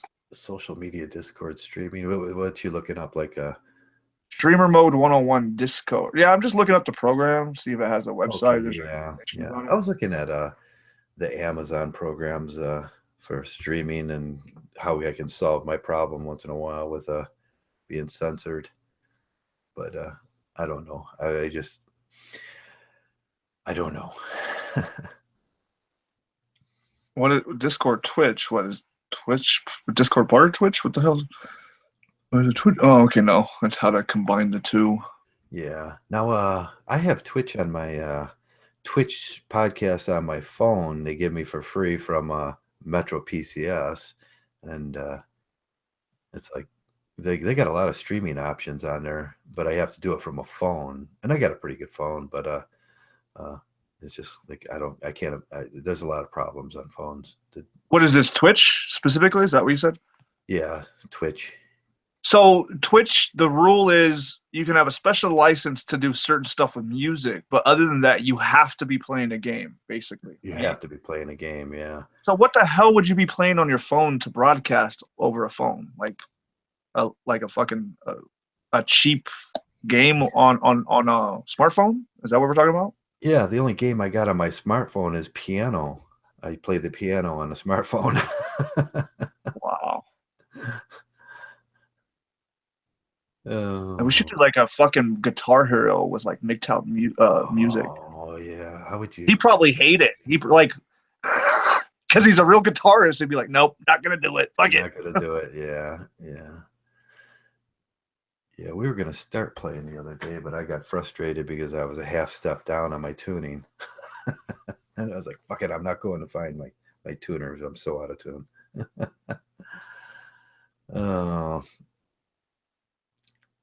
that's something I'd like to do again. I gotta find a guitar that I can actually play. That's the only thing. And that takes money. So it looks like Discord is more of an OBS overlay for other kind of streaming, if I'm not mistaken. OBS Someone please overlay. correct me if I'm wrong, but that's what I'm getting so far. Okay. OBS overlay. That's Nightbot you can add to it. Patreon you can add to it. Twitch you can add to it. Muxy, you've never heard of that. Yeah. Oh, it's alerts for Twitch and Discord server. Okay. Yep, I'm down the rabbit hole of technologies I don't understand right now. So I have no idea. I'm old, and I'm trying to figure out what these acronyms mean. all right. Zuma Deluxe. Oh yeah, Zuma. Actually, Zuma wasn't too bad. Yeah, my son now he'll know what the acronym means, but he doesn't know what acronym means. Isn't that funny? That's great. That's fucking awesome. He'll tell me what the acronym is, but he doesn't know the word acronym. That's the shape of the Mgtow sphere nowadays. Traversable, we'll see if you can get a tuning app on your. Yeah, I do. I was going to download that one day, but I was like, yeah, that would be a good idea because a lot of times I'm sitting there somewhere, my guitar's like near, and I don't want to get out of the chair, but my phone's there. And if I just get a tuning app for that, I would be like, oh, there we go. And you could put one on your PC. I do know that, but I just haven't done it yet. Oh, well. I'm lazy. I'm lazy as fuck some days. Just doing things that I should do for myself. Yeah, you live online, Trav. Stop it. Just stop it. Yeah. Well, what is it? 11 o'clock. I think we've gone far enough here. Have we offended everybody there is to offend? No, hold on. How do you offend some of the guys in here? Let's see. Are they even offendable? I don't know if there's any of the guys in the chat right now are offendable. No, I don't think they are. The shame rolls off these guys' back like I don't know. I don't even want to go down that road. No, they don't get shamed easy. And that's a great thing. That's the great thing about Mgtow. You shouldn't get shamed easy because that's the crux of all of our woes right there. We get shamed into doing shit that we know is not good for us, and the females know how to push those buttons on us to get us to do all those bad things we do. And then they blame them on us. Well, the guys are bad. Well, you set that, but you pushed that button. You made the machine work. But no, they will never take any sort of responsibility for what they do.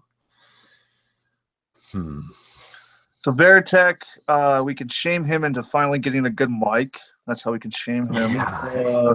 Come on. Bio's always easy to shame because he's like this weird intellectual guy that is moved to Asia. So he's kind of like, that's too easy. I'll skip that for now. That's cool. I'd like to talk about that, living in Asia. You get a little cam, put it outside your house so I can see everything. Yeah. And then Mortarify, I wouldn't know how to offend him. He's a tough cookie. Yeah. Mgtow here, no, he's too fucking sardonic and British to offend, really. Who else? Who else we got here? Men's Knowledge 101. Yep, another tough cookie. You're not gonna be able to shame him very easily. No. Adam lives in his head. No, he's yeah. We don't have anybody that we can really shame here. No. We've already shamed the guys that shame off. If Paul Wilson was in here, it would take like 1 second to shame him. Oh shit! Did you see that Mgtow Music's stream with Paul? No, I didn't. How did that go? He passed out drunk on the couch. Did and he we kicked him pass out. out? And he's like, is Paul drunk on the couch, passed out, and he's snoring? It's like, yeah. Yeah, it was funny. So at some point, somebody put him on mute, and he didn't realize it. So he was kind of like trying to pass out. And then you could tell, like, and I made the comment, like, somebody said, God damn, Paul's fucking really racist. And then I'm like, look at him, because you could see him. He was moving in his weird drunken sleep. And I'm like, he's even racist on mute. He's racist on mute. Oh, he's racist in his sleep. Look at that. So cute. Yeah. So you know what? We can't talk too much shit about the racist thing, because then we'll start the virtue signaling for not being racist, right? So we can't do that. Okay, yeah. And here's the truth of the matter: every Mgtow that you ever meet or come across is a tribalist, because we understand what being tribal means. So if they want to be a douchebag and do the lazy kind of tribalism, then yeah, they'll probably be a racist too. But there's not a lot of many Mgtow that I know that are like just clear racist. No, it's not a thing. That's not a thing. It shouldn't be a thing. And as soon as it is a thing, you got to start asking questions. Why is it a thing? Yeah. It's like, no, we just don't do that around here. And yeah. We're not, like, I talk about this before, man. We're like, Mgtow is naturally diverse, not arbitrarily so. We don't have quotas. We don't have affirmative action. We have like a natural gathering of men's minds, Yeah. And that's a really cool thing. So you were in the room with the new guy. What's the new guy like? Oh, no filter. No filter. It's cool, man. Fucking high energy as hell. Hella high energy. So yeah, I see that right away. He's high energy and he's got some some chutzpah to him. And and he's just got to learn how to do this thing, huh? Yeah, he's made content. He's got a lot of, in my opinion, he's got a lot of unfair shit. He's got something of a speech impediment, so everybody's talking shit to him because of that. I don't know. Maybe that's fair game. Maybe it's not. I don't really know. I just think some of the people were giving him too much shit for that. So yeah, whatever. Maybe we can work on that. Help him work through that, and he could just work through it and become more fluent. Wait, how is he able to take the piss out of Mgtow Indian if Mgtow Indian has been around for a while? I don't understand. Where is Mgtow Indian? Did he go out? And he was his last known location was Dubai, which is a very restrictive. Oh, you can't talk when it comes to the internet. You can't Mgtow in Dubai, I bet. Let me check my. I'll tell you in a second whether I have actually anybody listening in from Dubai. I could check my analytics. Oh wow, yeah. I didn't even think of that before. Shit. There's my channel. Videos. You got to go through several steps here. Yeah, the analytics for that, the breakdown. Let's see. Demographics. And I can search location. How do you spell Dubai? Dubai, if I'm not mistaken. Yeah. Dubai. No suggestions for Dubai. Hold on, maybe it's wrong. I know it's some funny spelling. Oops, I'm on that. Oh, that's Dubai, right? Yeah, that looks right. Let me Let me do playback location. Okay, nope. That's not it. It's the demographics is not uh, devices traffic. But that's just his last known location for several weeks ago. He travels a lot, so he could be in another Yeah, Eastern, Middle Eastern area, which could be just as restrictive. So it's hard to tell. Videos, age, gender, view gender. I still have one person that listens to me. No, I don't. I have zero. Well, no, I have one person that listened to me that's underage, and I need him to leave now.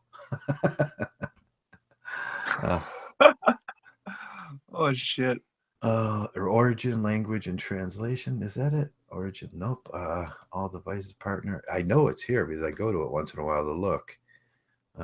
Where's it at? End screen cards, annotation, share, comments, video plays, likes, subscribers. Maybe it's report engagement, translation, live streaming devices. You may not get.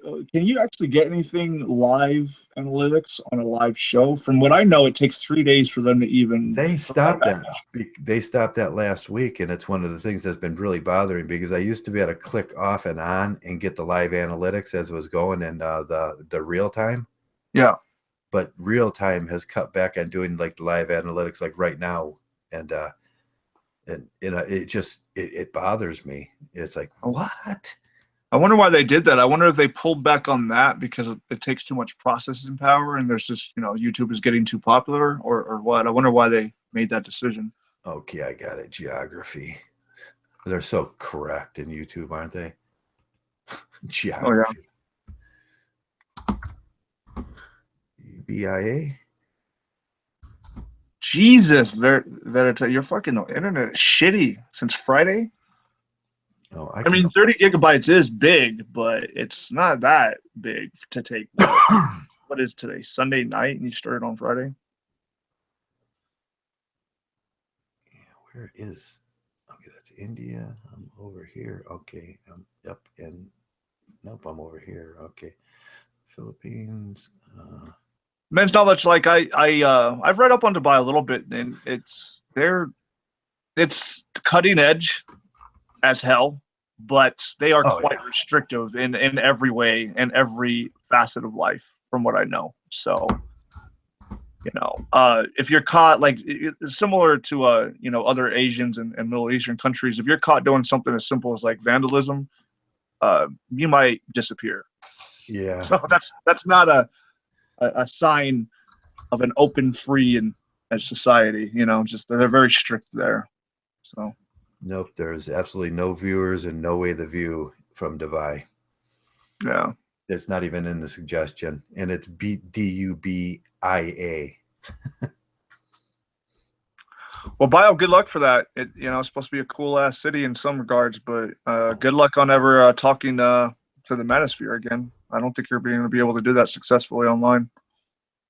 Yeah, I heard some guys talking about this that went to Dubai, and there's a way they can do YouTube, and I think they have to VPN, right? Yeah, through Turkey or something like that. Okay, yeah. And but that's one of the things you're risking.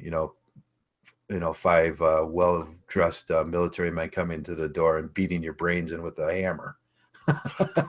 And that's the thing about Mgtow itself. Like if they looked up the name and they put an algorithm on a whole bunch of videos to listen in or to look at all the the different forums and stuff like that, every NSA triggering word we have hit, and we hit all the time. It's just kind of where all of our conversations end up anyway. So we're supposed to do that. That confuses the hell out of the NSA, and we're doing our job.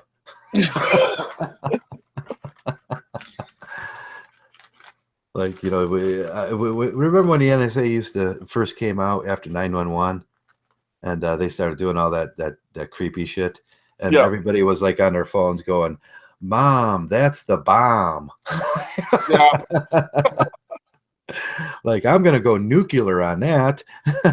Stuff like that, just to confuse the hell out of them. Wow, so Mgtow here is a ladies' man somehow, inadvertently or unwittingly, because he says that 51% of his viewers are women. That is really high. 51%. Who is that? For a Mgtow channel, that's pretty damn high. Wow, I got like 3%, maybe. And that's I only haven't because been making content enough, but the last time I checked, I have like 1%. yeah, and that's only because Ireland exists and somehow impersonable to people in Ireland or girls in Ireland. Okay, right on. uh, Okay, look up, scroll up, scroll up. What are we looking at here? What are we lurking on here? oh, lurk. Who's lurking? No, Veritex says lurk up, scroll up, lurk up, scroll up. And I'm like, okay, what are we missing something? Is it just that Mgtow mentioned the 51% female Yeah, audience? Is that 51%. Okay, 51% of my viewers are women, 60% from America. Oh, he wants us to see why. He wants us to kind of explore that. Like, why would that be a thing for such a? And no, we've already witnessed this, Veritech, especially not so much Trav, because Trav doesn't. He just chooses not to engage much at all with, the anti-feminist and the anti-MGTOW crowd. But me and SFM, we opened up Pandora's box, and I haven't really publicly discussed this, but there's a lot of interesting networking and connections made by interesting characters in the manosphere and YouTube and these different groups. And yeah, you're right. Women are worried about Mgtow, right?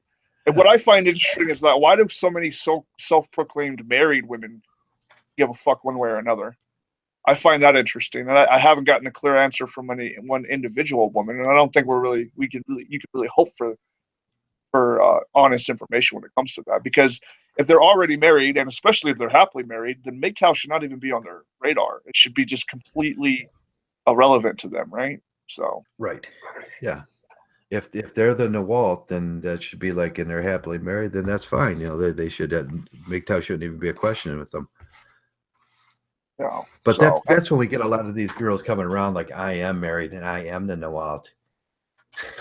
yeah, you know, Yeah, I was married for a long time too, and I know how that ended. In yeah. a lot of pain, suffering, and attempted murder.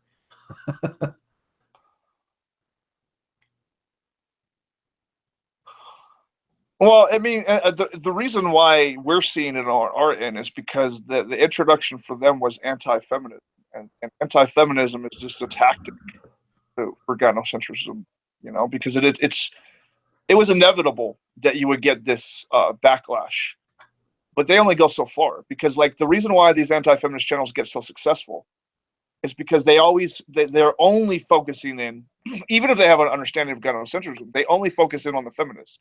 And as long as you don't identify as a feminist, then suddenly you are the narwhal, and you'll get a lot of praise for it. Like, I've seen this happen. You go on any anti-feminist channel ever made, on any video ever made, some woman can randomly say, "That's why I'm not a feminist," and she will literally have several comments simping on her.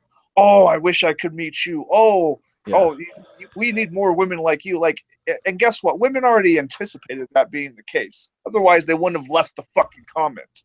Yeah. Yeah. You know. Yeah. So it's the same thing as like these fucking Facebook and Instagram hoes. Yeah. They know what works. They know how to get attention, and they do what they need to do.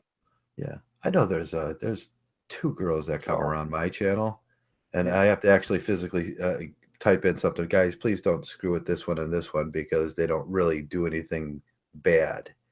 They just ask questions.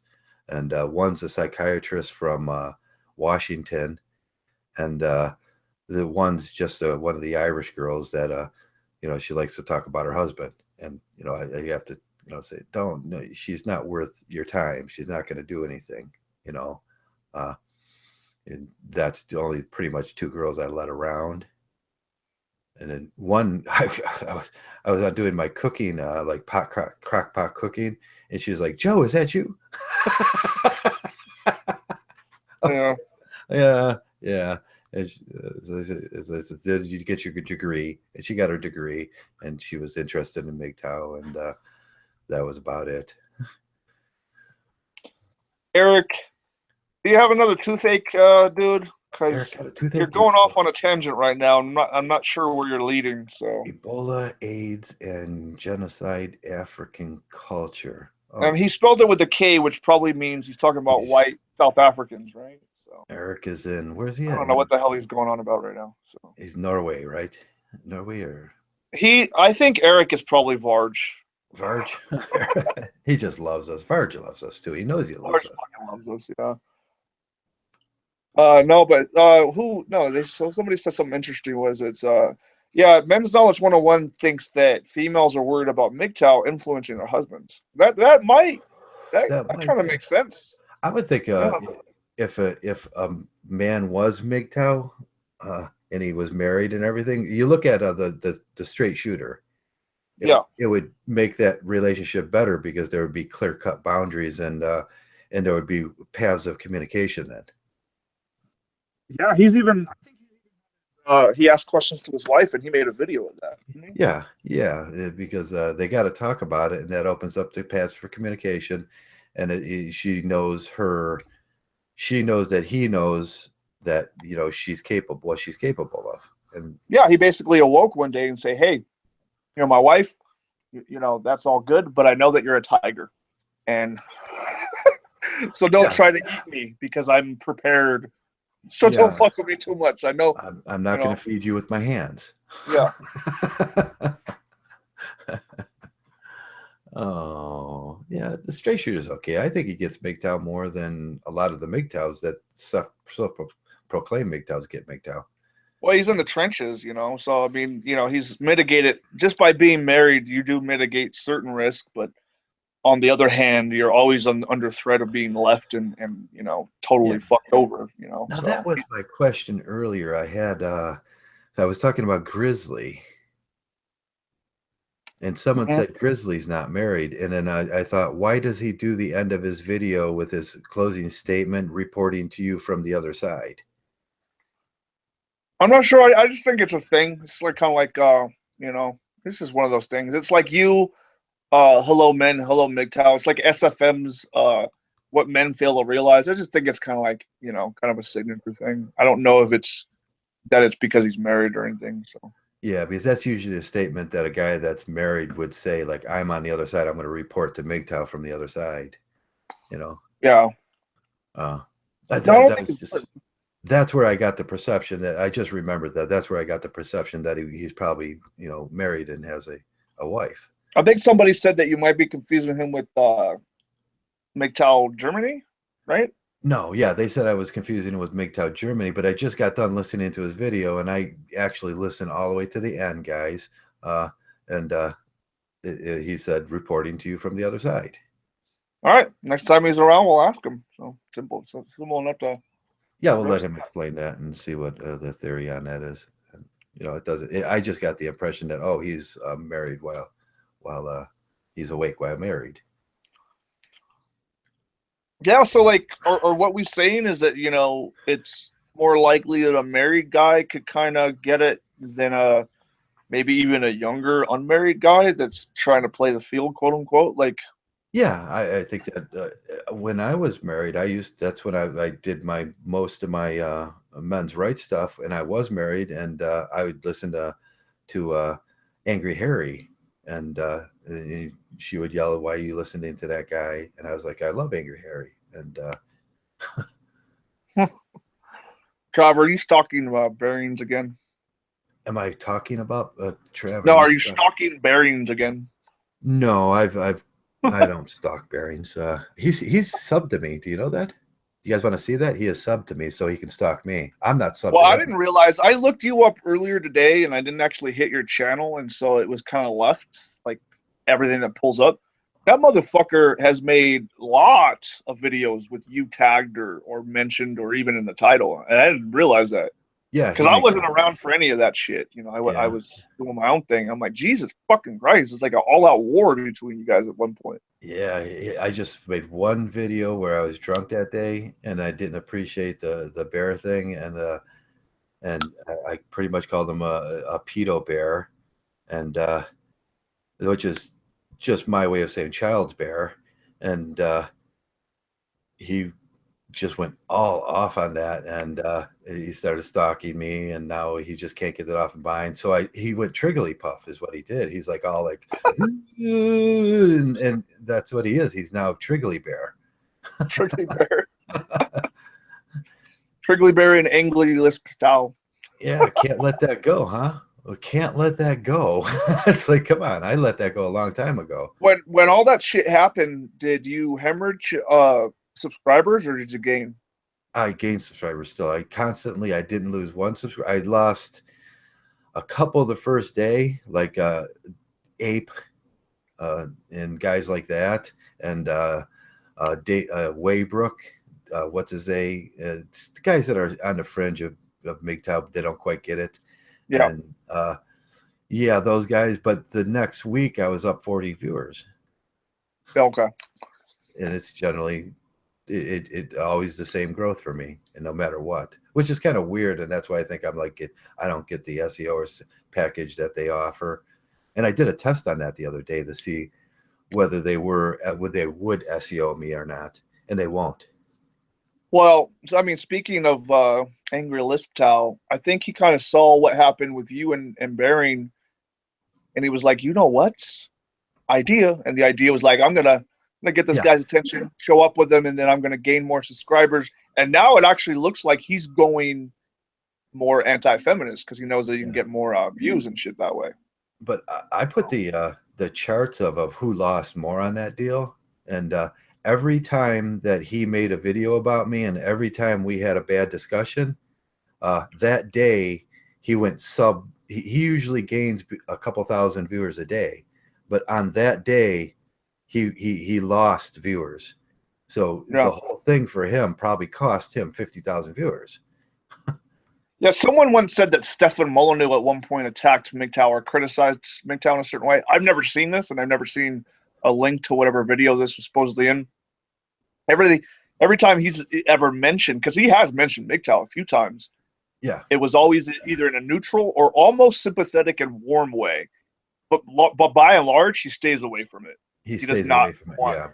Because if the Mgtows ever went like all full out boat Mgtow on him, it would destroy him, wouldn't it? Well, yeah, because I mean, one of the things I've noticed, like it was fucking last week. One, did you see or did you hear about his blowout video? Some caller called in and challenged his tact when he argues, and you know that he's not nice enough, quote unquote, or something like that. And so Stefan, I don't know if it was organic or if it was for show. But it was certainly ironic because he doubled down and he was a fucking total dick to the guy on the caller, right? Yeah. So that part, I took that with a grain of salt. But guess what he did the next day? He had a feminist caller in and he simped to her. He straight up simped to her. Yeah, I seen that. I seen that whole episode play out. Yeah, we give Mgtow gives Stefan Molyneux the pussy pass. I think we just don't we don't pick apart his stuff. We don't criticize him. We don't do the anti-feminist. We're gonna just make a pooning video about him, and we just give him the pass because if there's any people in the world that could pick apart his stuff, we could do that if we wanted to. The whole quote, not an argument. Actually, dude, we got some arguments for you. Yeah, it's not an argument. Oh no, we can make it so we if you want to do that with us, we'll do that, but we'd prefer not to. And we give just let us know, homeboy. Just let us. If you listen to Stefan, just let us know. Yeah, he's lurking. He's lurking. That's probably he's lurking in there.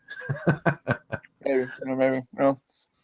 If not, you might have a crossover fanboy who will report. He'll run tell that. He'll run tell. Before you know, Traversable said, "Dick, is you get the pussy pass."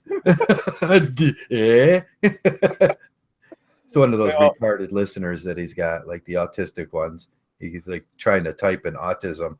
Yeah, I was talking to Jerry Lou earlier today, and Jerry said that he had tried to get a hold of Stefan at one point, but they wouldn't let him through. He was too smart. And it was interesting. He told the story because he told in the context of me mentioning that whoever does the screening, they don't let smart or articulate people on the phone to call in.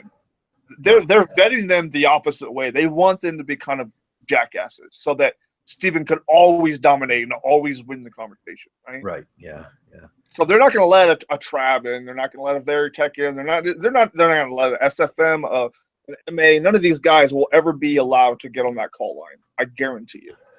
Yeah, So, we will stumble on something like really pertinent, and then everybody will get like that. yeah. You know? Yeah, yeah, but we do. We don't care. Steven, do his thing. I don't care about Steven. He's not that anti-feminist social justice warrior that just promotes feminism in some weird way. I mean, he's not the atheist that he says he is because he's involving himself in a ritual marriage. How could he be a rich atheist? I mean, he's ritualized. Yeah. He believes in that in some way, shape, or form. He believes in a metaphysics if he's married. Well, he's smart enough to have seen how chaotic the atheist and skeptic community started to, became. Yeah. And he did it about face. He made a whole video. I apologize to the religious people, right? Yeah. So because he knows that he would lose a certain fucking subscribers if he went too hard on the whole atheist trend, So Yeah. I think the only real big mistake he made with the press is the punish the child thing. They took off on him about that. yeah, the peaceful parenting. I don't know. I've largely practiced peaceful parenting. Actually, no, I don't want to talk about that. Yeah, Yep. I don't want to talk about that. Yeah, sometimes Yeah, I don't hit my kids, but I don't want to have the conversation about the pros and cons. No, I don't want to either. Yeah, you're a parent. You have to put your kids in a room once in a while because they're going fucking childish. They're going totally. They're little retards sometimes. I mean, they really are. And you like go to your room, and they'll be like, "I don't have to," And like go to your room, and they'll be like, "No, you're," and then they'll swear at you, and it's like do the thing, they will test you. Yeah. They will. Well, another part of what I find really interesting about the peaceful parenting is that how to promote peaceful parenting and also be anti-statist, there's a disconnect there because he's under the assumption that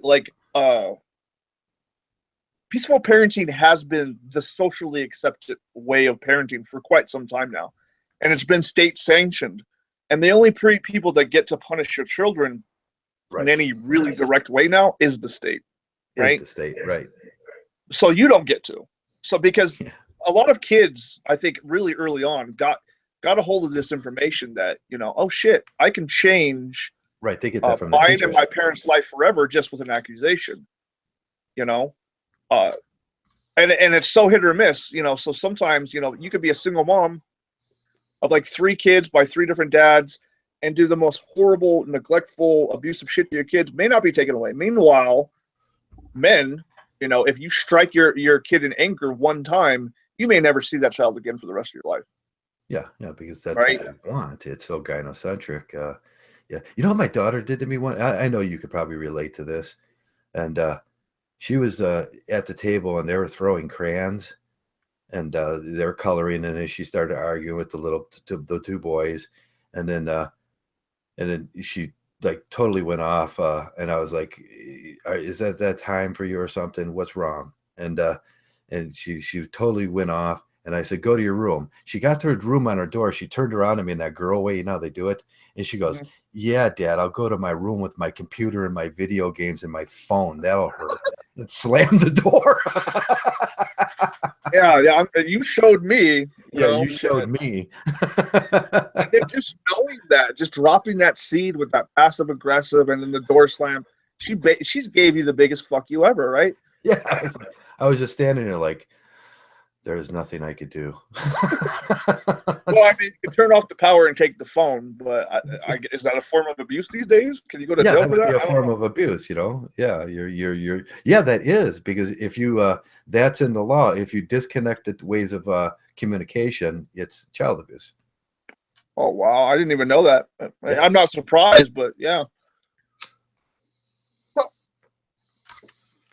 Yeah, so that's a lose-lose parenting. Parenting is a lose-lose, especially for a single dad. It's like you just got to become the nice guy, the total like parenting was so easy. I don't know. When the kids were with me, all he did was say, "We don't argue here," and that's the only rule you can break. We all wash. Yeah.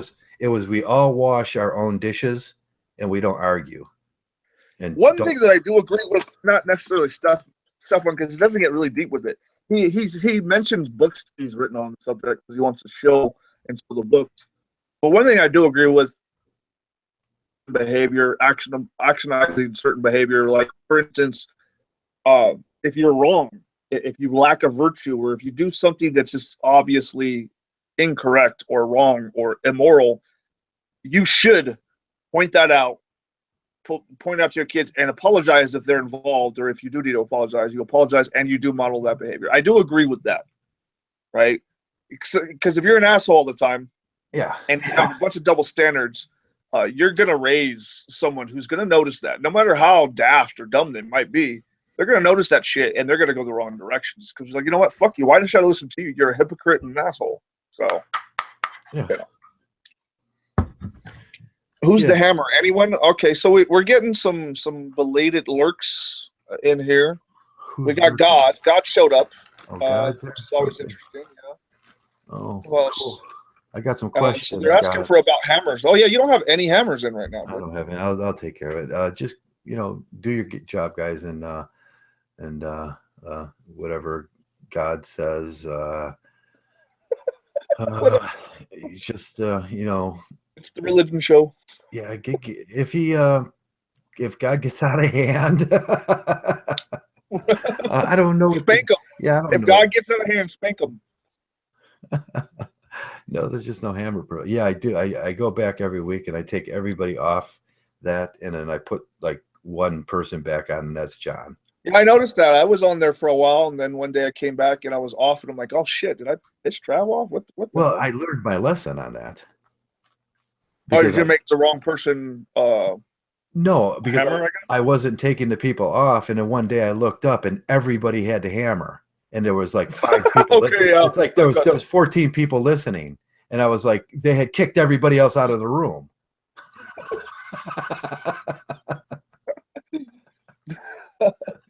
That's great. Yeah, it's like everybody that didn't have the hammer got kicked out of the room. And that's a good idea. I could just give everybody the hammer. So God's weird. Probably a sock account, because he literally changed his name since he's been in the chat, and it goes back to an account with political stuff and stuff okay, about authority. So. Well, just go to his account and bring up and just hover over his thing, and it'll show you at the bottom right-hand corner who he really is. See how tricky we are. We're so good with this. You can't lurk the lurk squad. You can't let us laugh.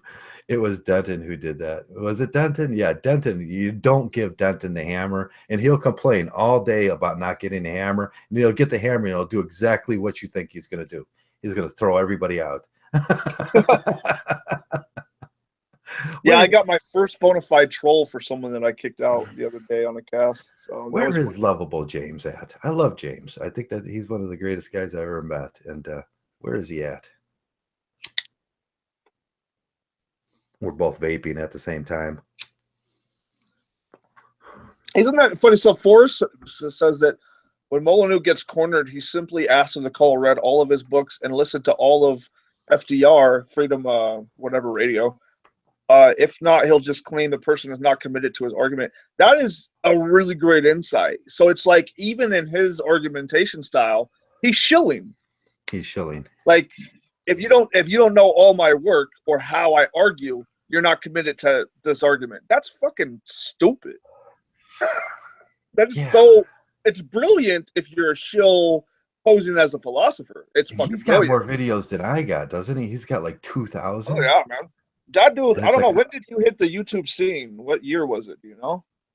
Oh God, I can't even remember. He's been like always around. I know. Yeah, and it's funny. You could see his balding throughout the years. Pretty funny. So yeah.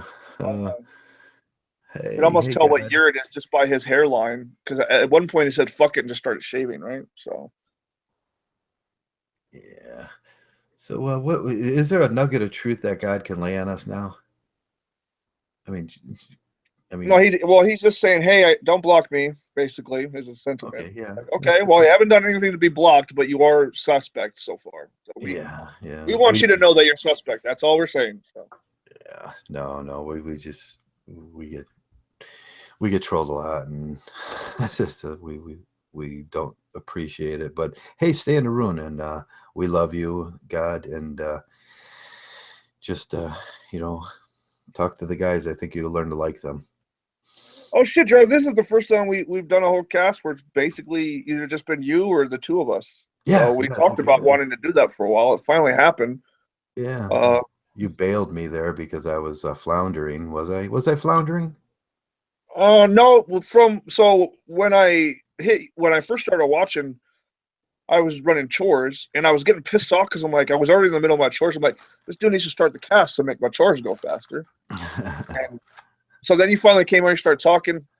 He said some shit I couldn't resist, so I stopped my chores and texted, and then there was like a big delay, and then I showed up. So I'm not quite sure where you were at right before. Okay, yeah, I know.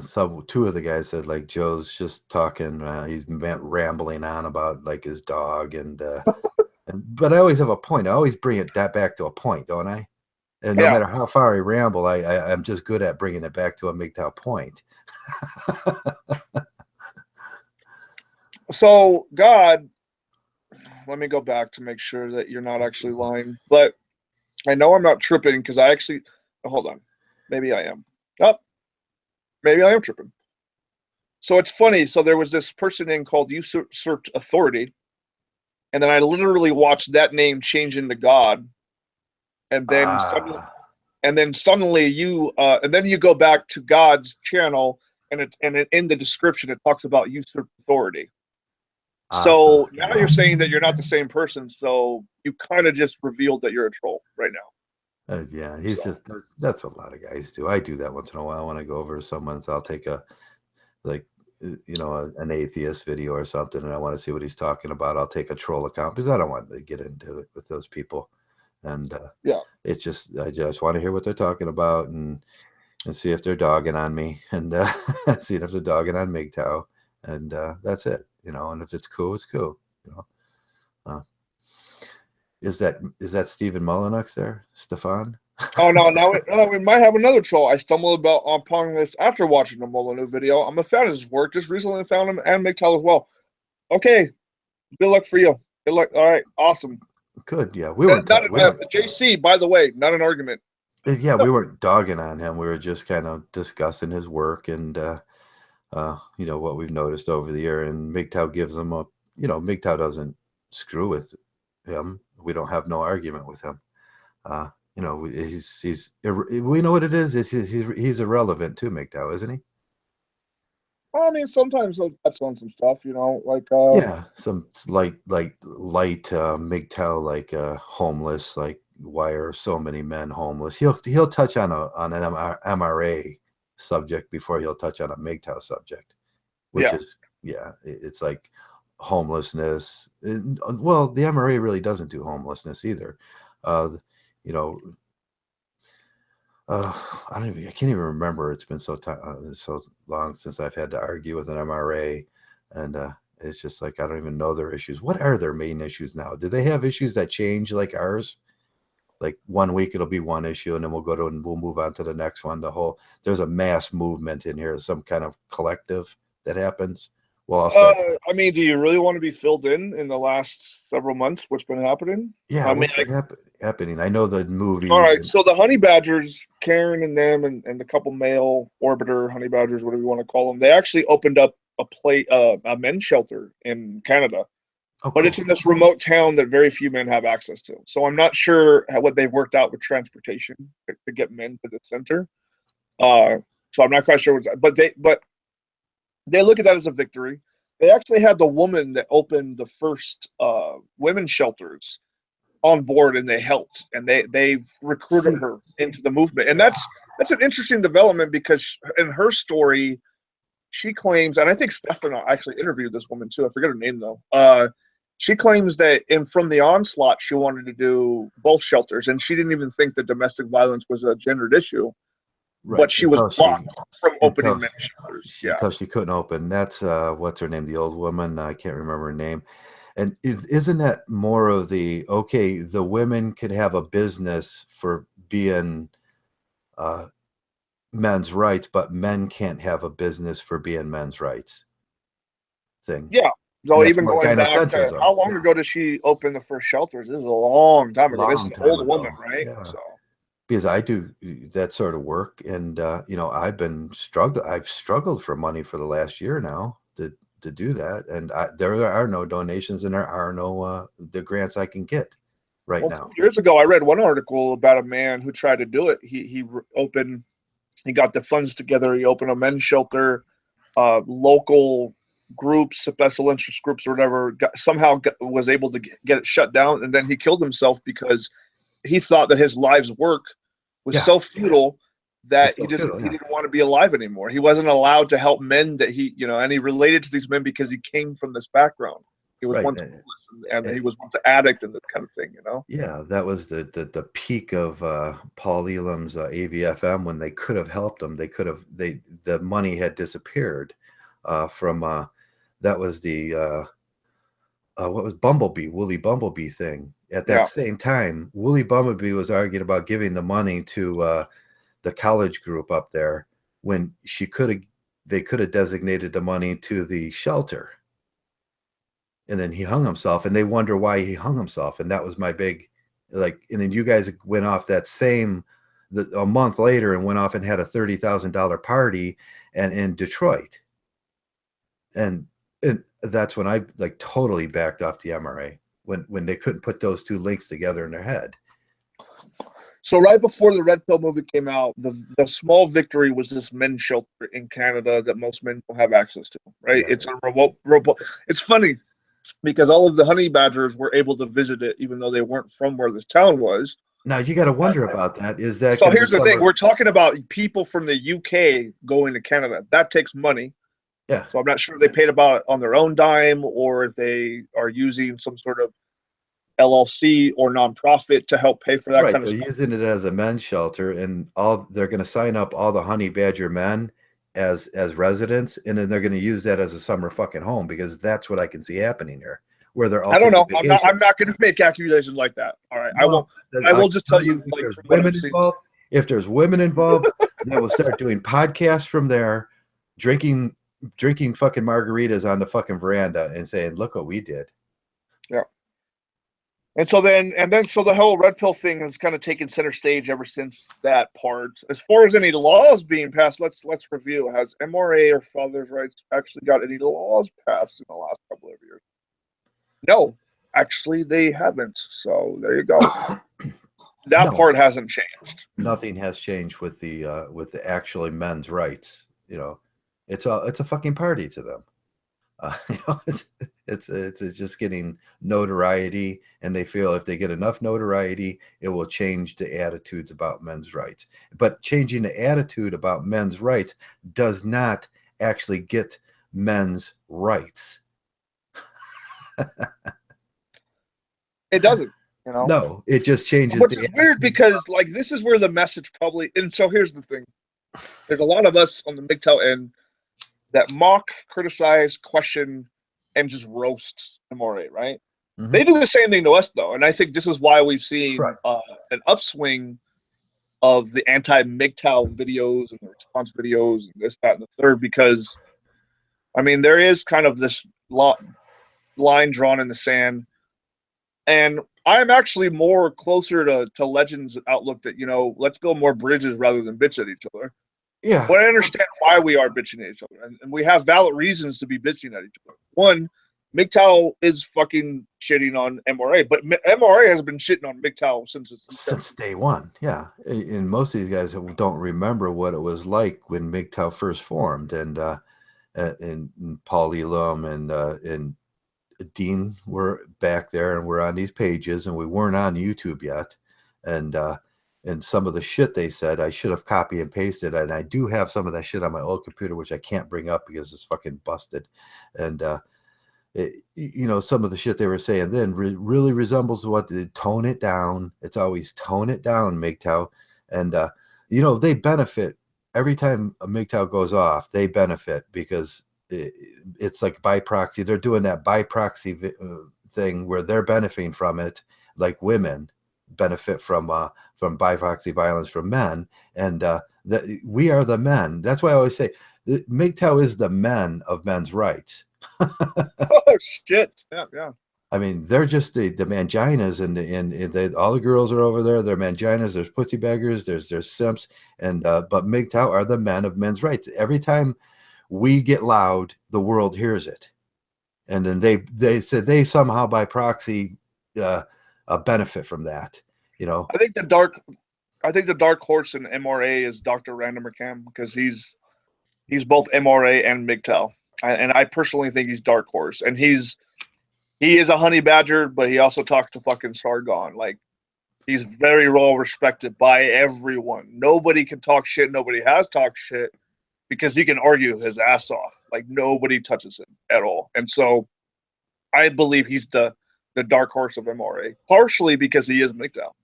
He's admitted to being Mgtow. He doesn't get into it that deeply. He doesn't talk about his Mgtow. Yeah, he doesn't talk about his Mgtow. He's got his job there, and I don't have no problem with what he does or anything. I do have a problem with him being subservient to the girls, where he's just adds to the videos and stuff like that, and then he has to take a second step back because they're the voice, they're the picture of men's rights. No, I don't. Yeah, I don't get that. I think there. So here's the thing: there's obviously a behind the scenes conversations, and when it comes to planning and plotting different activities, it becomes a matter of conspiracy. So there's agreements between people, and we're not privy to certain conversations or certain tactics that are being had. It'd be nice, but we don't get everything we want. And I think the general sentiment, just generally in MRA, is that we need these women to get anywhere. If we don't have these women, we'll never get anywhere. Yeah. So they already have this they kind of look at it in a feudal way too, but they think that women are going to help change the tide. Yeah, and we know that, well, I could tell you how the thing's going to end up. It ends up like it always ends up. The woolly bumblebee was the epitome of what's going to happen when you put a woman in charge of anything, and probably that vacation shelter they got going up there where they're all going to take vacations at. God damn, you're fucking savage, Trav. Like, when I tell you it's a men's shelter, you go right into like, nope, that's their vacation spot. Well, now they got to prove it. Do it. Do it. I've been doing men's. I've been doing homeless shelters for last fucking 15 years of my life. I know what it's like in the business.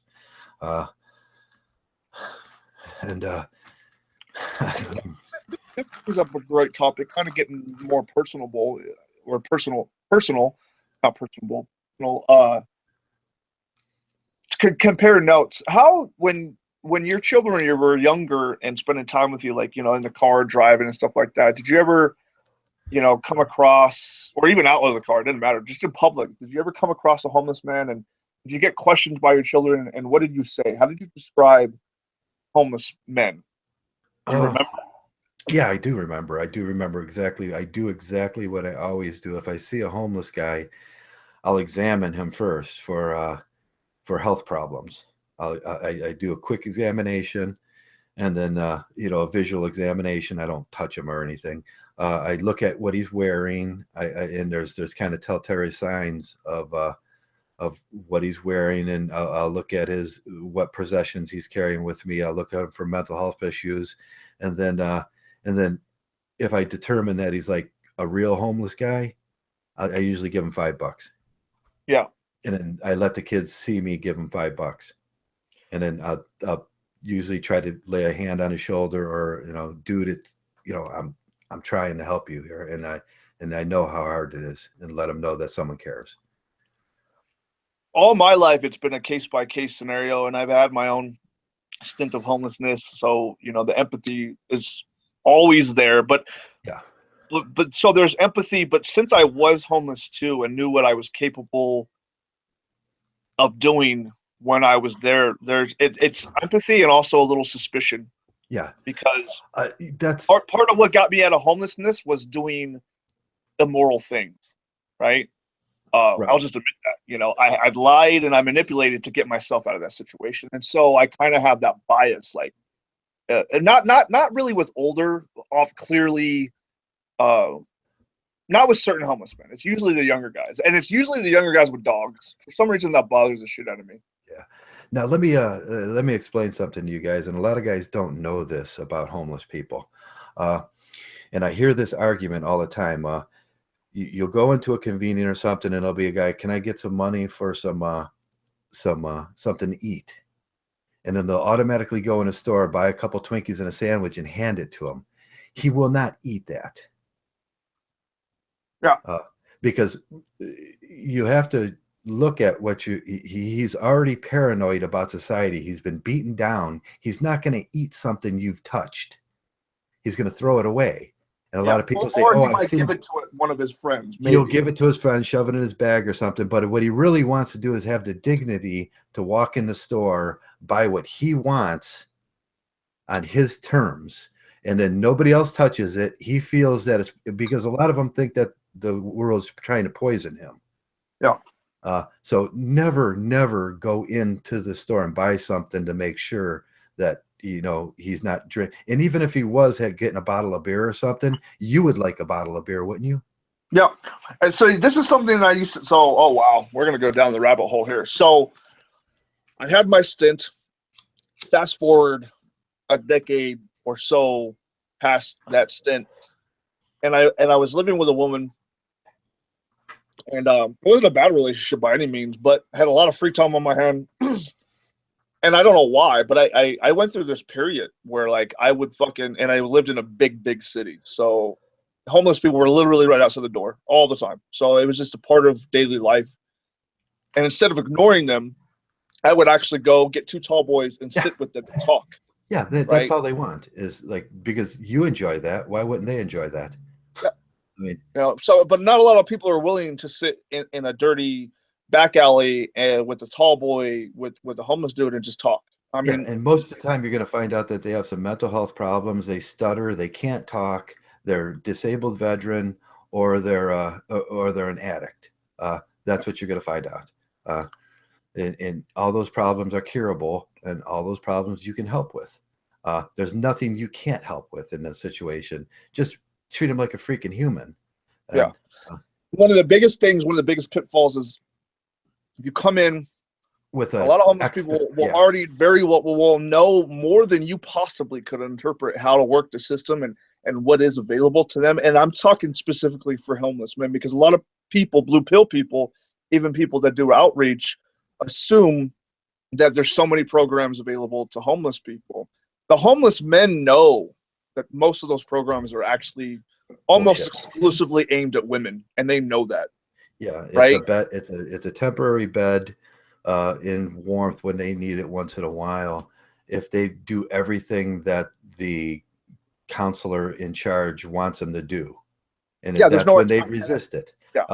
That's what they're leaving. That's why they left society, because the counselor represents an authority, and the authority is telling them what to do, and that's why they left society to begin with. So they're not going to use that anyways. Yeah.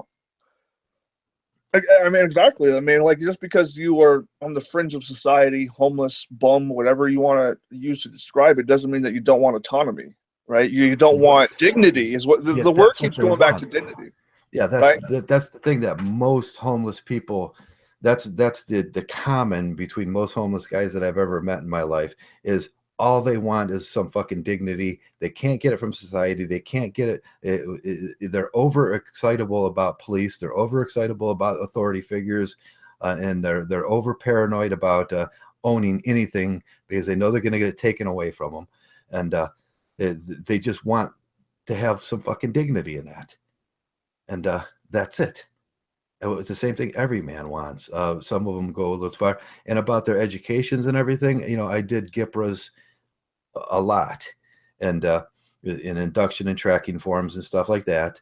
And we most of the time find out that if I had 19 guys in a home, there's going to be 3 engineers, there's going to be a dentist, there's going to be well-educated people. A couple of them are going to have master's degrees, and some of them are going to just have. Most of them are going to have. Do you know why so many men? Like I don't know, and maybe I'm wrong here, but I see the chat going in some interesting places, and I don't mean to cut you off, but I want to say this before I forget it.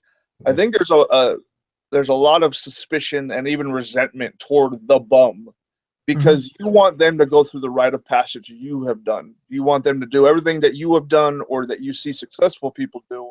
And if they don't go through them, fuck them. Which means that even if you think you're Mgtow and Red Pill, you are still aiding into male disposability, whether you want to perceive it that way or not. So, I mean, you could have this really fucked up attitude, like every homeless motherfucker could just get a job and, make it happen. But it doesn't fucking work that way, man. It doesn't work that way. No, not for them. They think differently about the way society works. They've run down. Most of these guys have gone down this bridge to nowhere program and found out that it's a bridge to nowhere program for men. And they know something you don't know, that it's a fucking bridge for nowhere program. And they just overreact in these situations. Some of them don't even want to be in houses. I used to go get this guy a lot, and he'd come in the house. He was great to have in the house. He's just a working machine. He would cook, he would clean, he would do everything, and then 2 weeks later he would disappear, and we'd have to go find him. And when we ask him, why do you do this, he says, because I like this. I like being homeless. I like being here. I don't like being in that house. I don't like being around people. And we gave him the free leeway to do what he wanted then. Because man, apparently this is a really hot button issue, right? We can't talk about homeless men without people getting pissed off one way or another. That's interesting. Yeah. Now, if you have a utilitarian, mindset, don't become a homeless advocate, because you're the worst thing that's ever going to happen to them. Yeah. You have to have a very egalitarian, a very, very sense of compassion and empathy to do this. If you're a utilitarian, don't even worry about it. I don't want you around these guys.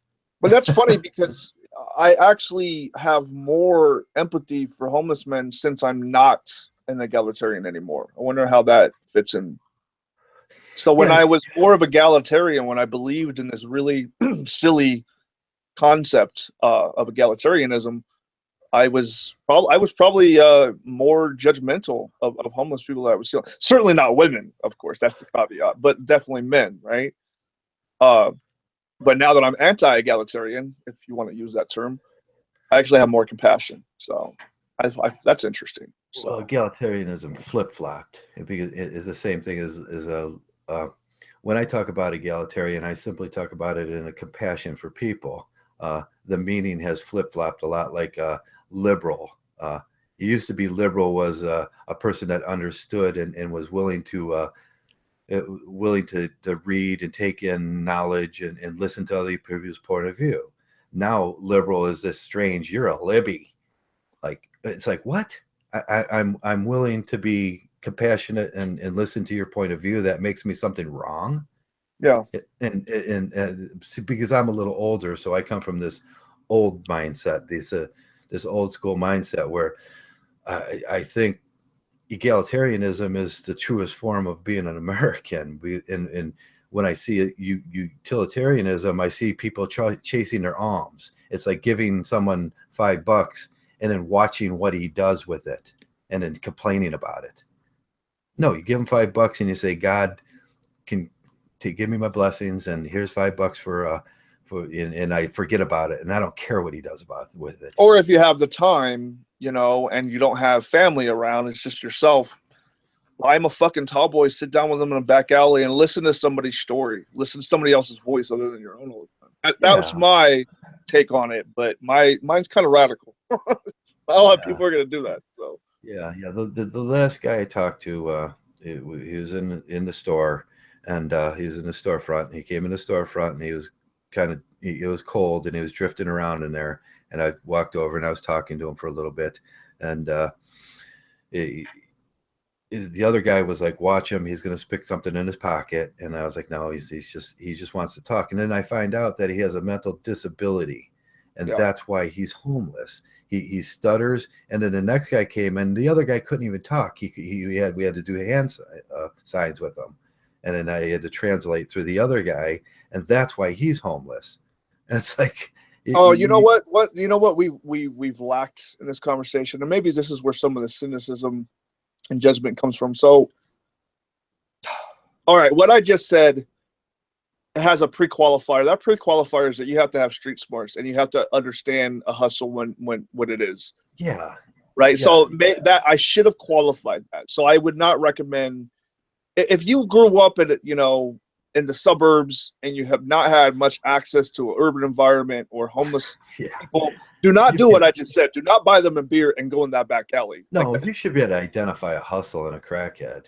Yeah. You know. So let me pre-qualify Please. that because I just remember it just dawned on me that I said some Right. stupid And shit. if you don't have those urban street smarts to identify that, maybe just learn it. There's no way to learn crackhead behavior unless you've been affected by a crackhead in your life. Then Well, yeah. you'll be able to spot a crackhead, or you knew a crackhead. My brother was a crackhead, so I know crackhead behavior and I know all the scams. Yeah. And they're not asking for money, is what they're doing is conning money, and with a con comes a certain religious program. It's not a religious program, sort of a ritual program that they're conning you, and you feel that, that when it's happening to you. Asking you for I need to get something to eat, that's not a con. And then if you start walking away, he'll just ignore you after that. And maybe by the time you get out, you'll understand, well, that is a homeless guy.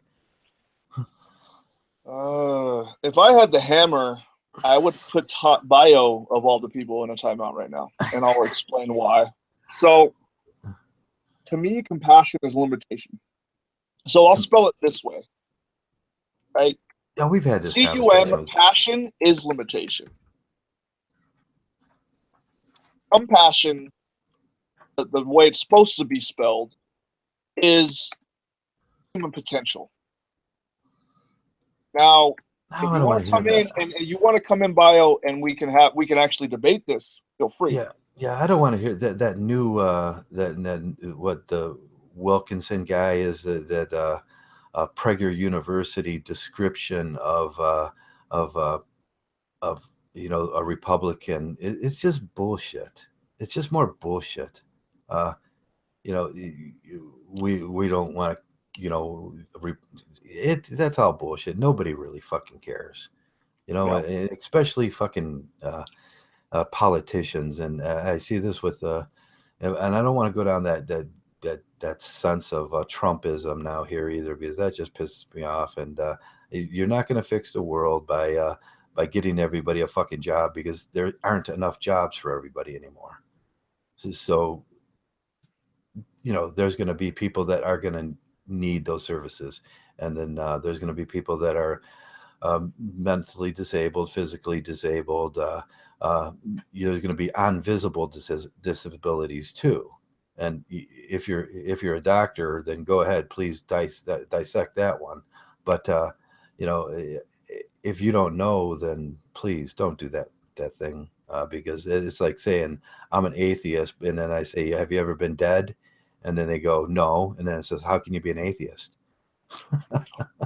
What's crazy is the first sign the Prager use full of shit is because they get so much ad time. Like, they have entire videos that come up as ads, right? Yeah, they got a lot of money to spend. So they're spending the money that they could be spending on whatever their fucking issue is, on ads to convince somebody that they're something they're not. And all it is it's just a different form of traditionalism. It's like, hey, that's where, go back to the plantation and be happy about it. Yeah, where did the money come from? It came from the social system. They're probably getting a grant or a loan that they wrote. They're coming from the social system, and it's coming from Circle A.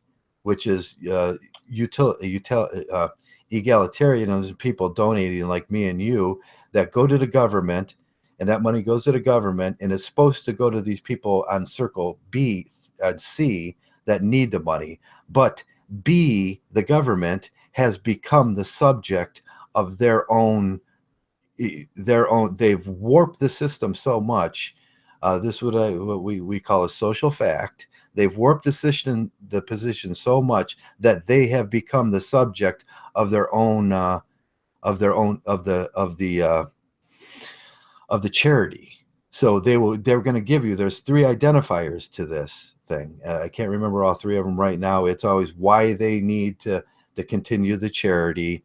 It's like why they become the subject of the charity, and I'm helping, and that's that virtual signaling. It's like we're going to find people jobs. It's more it's bullshit. It's just, they're B, they're circle B, and Emile Dershwin's social fact. And it's a social fact. It's an accepted thing that happens, and it happens to all governments. It happens to all charities. They become the subject of the charity. That's what they're doing. They're taking the money that was supposed to go to somebody that they said we're going to give this service out, and they're writing a grant against it, and they're running fucking commercials on YouTube to push a political point. Shit, I just got super paranoid that tomorrow tomorrow was a school day for my daughter. I just realized she's on spring break, so. Oh, she's on school break? That's great. Yeah, just that routine of like, oh shit, what is the routine done? Yeah, it just hit me like a ton of bricks, and then I realized, oh no, spring break, so right on. Yeah, I remember that feeling, that exact feeling of okay, it's spring break, and then I'm getting them up in the morning going, come on kids, let's get going, and they're going, Dad, we don't have school. And I was like, nobody told me about this. So Mgtow here, that's an incredible story, man. Maybe you could speak on it in depth at some point, but yeah, he was talking about his son basically almost passing, right? So yeah, that's heavy stuff. It really trumps Veritech confusing me for legend. It trumps the trolls that we just had in here. It trumps encouraging street smart men to go out and have a 40 ounce with homeless dudes.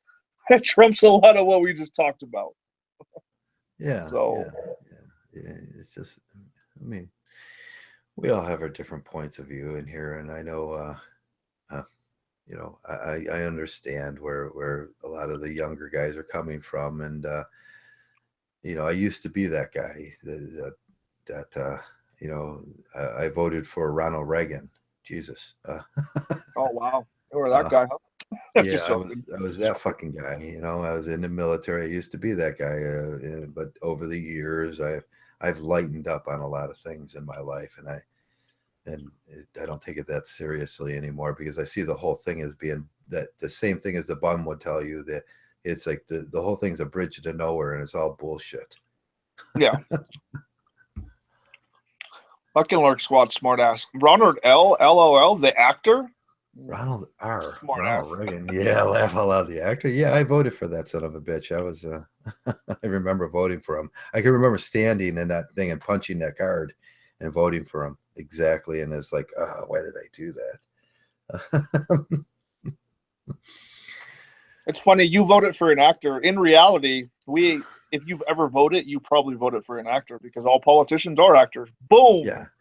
I voted for him because I had no fucking idea about politics, because it was just not of any interest in my life. And the only pages I pulled from the newspaper were the sports page.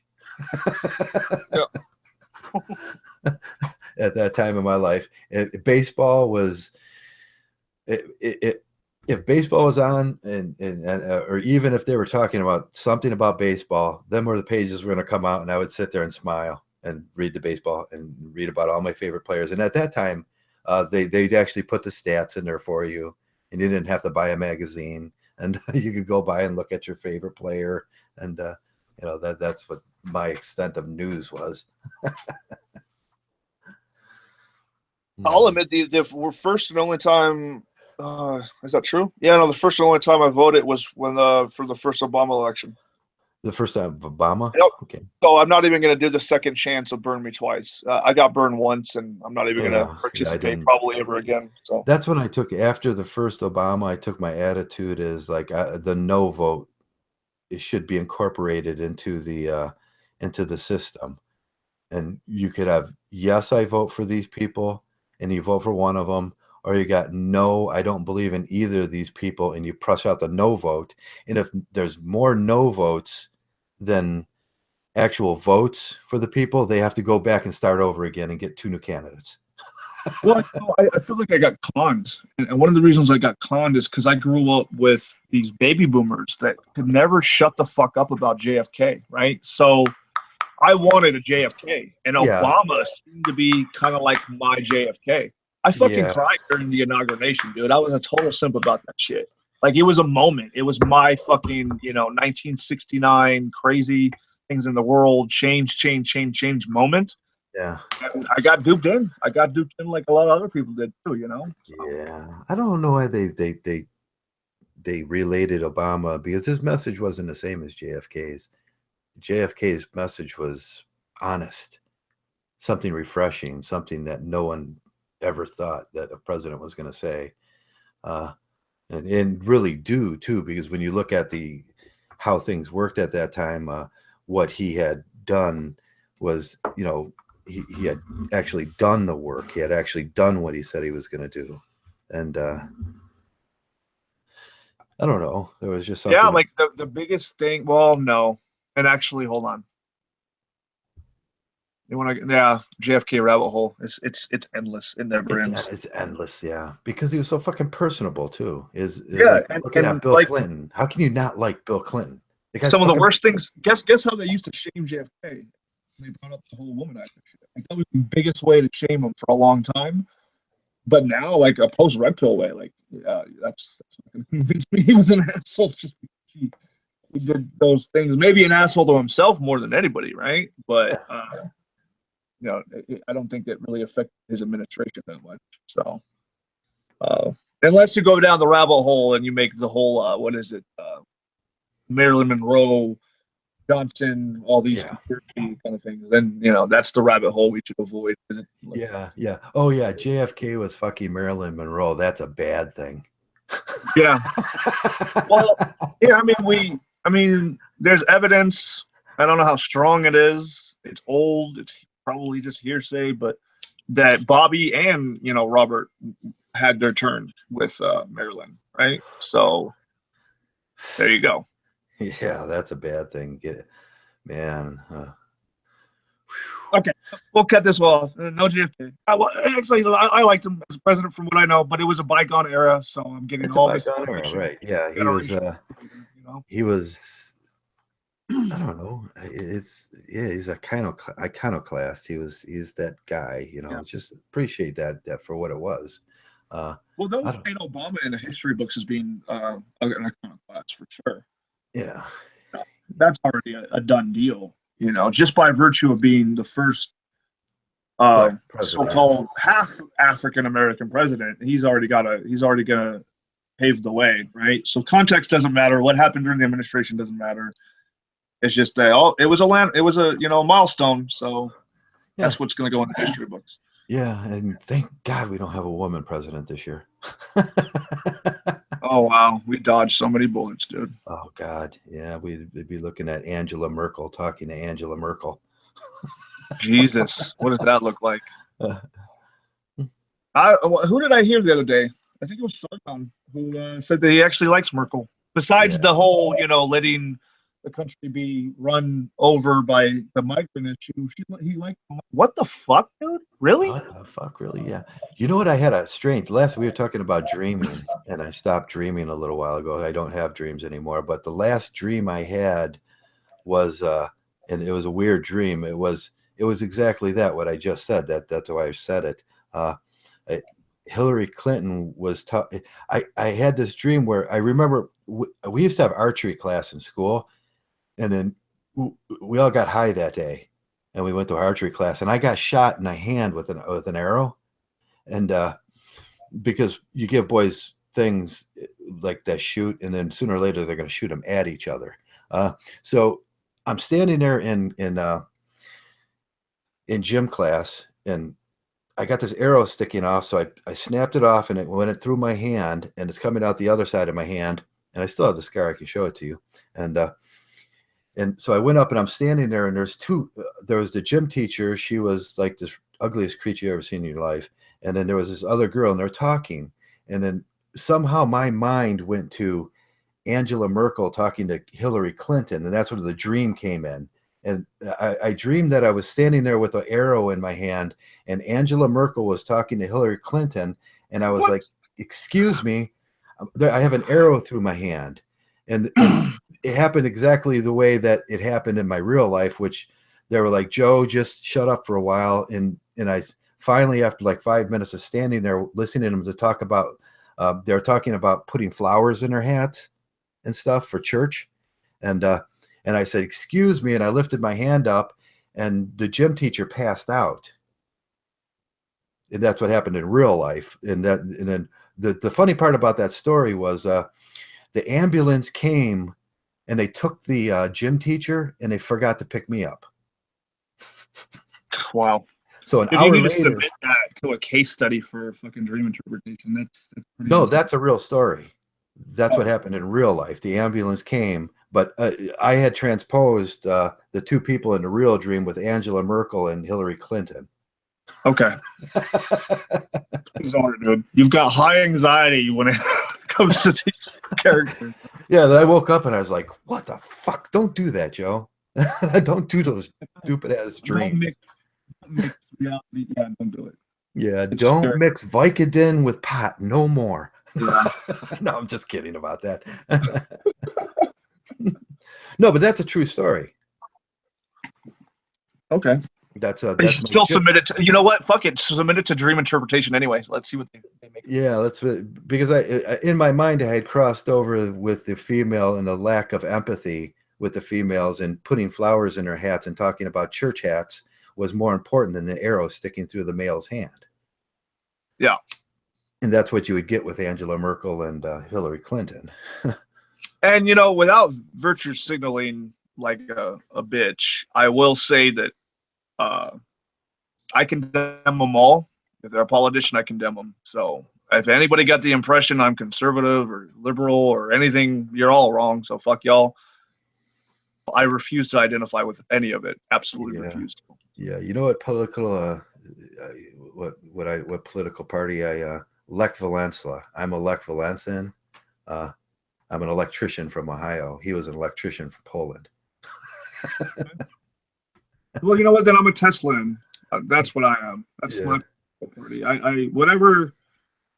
Yeah, free energy for the world sounds awesome to me. And even if it seems communist to someone else, I like that idea. Yeah, and he they're got gonna say you're a communist. You're man. Free energy. How are we gonna do that? That's impossible.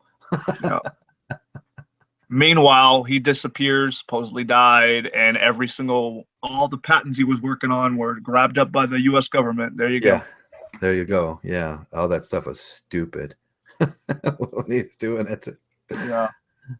Oh, Meanwhile, we probably would not be speaking right now if not for those patents. Yeah, we'd be working on DC current for sure. Oh, fuck me. Can you imagine a world that had never had AC? Wow. You know what? Dudes would be dropping, especially electricians. They'd be dropping dead left and right. Mm-hmm. You ever get shocked by a DC current? I mean, AC. Not current. a DC. It's always been AC. Some sort of ground was in play. I don't even know what that would be like with DC. Yeah, that 24 volt to high amp current will fucking kill you. Yeah. Well, 480 will kill you too, and I've been shocked like probably 100 times in my life with 480. And Veritech, there's conspiracy, rumors, even evidence to suggest a lot of different scenarios when he supposedly died alone in his hotel room. I'm just saying. He has just about as many conspiracies as, like, you know, fucking Jim Morrison, Kurt Cobain, you know, anybody of prominence that dies. They killed him because he was about to invent Mgtow. And they needed to kill him then. Yep. It was Because Mgtow. if it was invented then, and if he would have invented it like he probably had planned, because he was a Mgtow, then the world would have changed then, and then we wouldn't have had feminism. Yeah. You know what? And Edison, I'm pretty sure, invented second wave feminism. Second Right? wave Edison. How do you Yeah. I don't know. Fuck somehow it. somehow I'm just that from the prick. hip here. Yeah, we got the Edison and the Edison Museum there, and what's that? I used to fly out of that airport down there. God, what's that town's name? It's just slightly below me here, and but I can't remember now. And yeah. I got two great. We got the Edison Museum, and right in Oberlin there is where Carnegie did most of his work for on aluminum, and so I get to go up there once in a while and look at it. So here's an interesting thing that I'll pose. If it wasn't for the internet, incidentally, most people wouldn't even know about Tesla, right? Because he was intentfully, purposefully they try to write him out of the history books. If Yeah. I dare you, I challenge you to find a textbook written since his death where if it does mention him, he's basically a footnote. If you can find something that's far more expansive about his contributions in a high school or a middle school textbook, hell, maybe even some college books, then that would be awesome to learn. Because an example of this is that I haven't met a baby boomer where I didn't have to explain who Tesla was, and I should not have to be explaining who Tesla was to a goddamn baby boomer. Yeah. Well, they Right? couldn't. He didn't do the female thing, and they could never pin being gay on him. Yeah, they And could pin him being super eccentric and writing fucking love So they had letters to a bird, but it doesn't mean he was fucking the birds. yeah, they had to pin because they couldn't understand him not wanting to fuck something, and that's what Yeah. we always say. That's why they call us gay, is because they can't wrap around their little minds not fucking anything. Yeah. It's like you're gay, you fuck other guys. No. Oh, you fuck kids. No, you fuck telephone poles. No, you fuck dogs. No, you got to be fucking something. Yeah, even if it's for yourself, like they come like with the whole no fap thing was there for a while. What's more cooler than keeping track of your faps is like waking up 3 for a week or more and realizing that you haven't had that release and you don't really care. Like it's not Yeah. focused.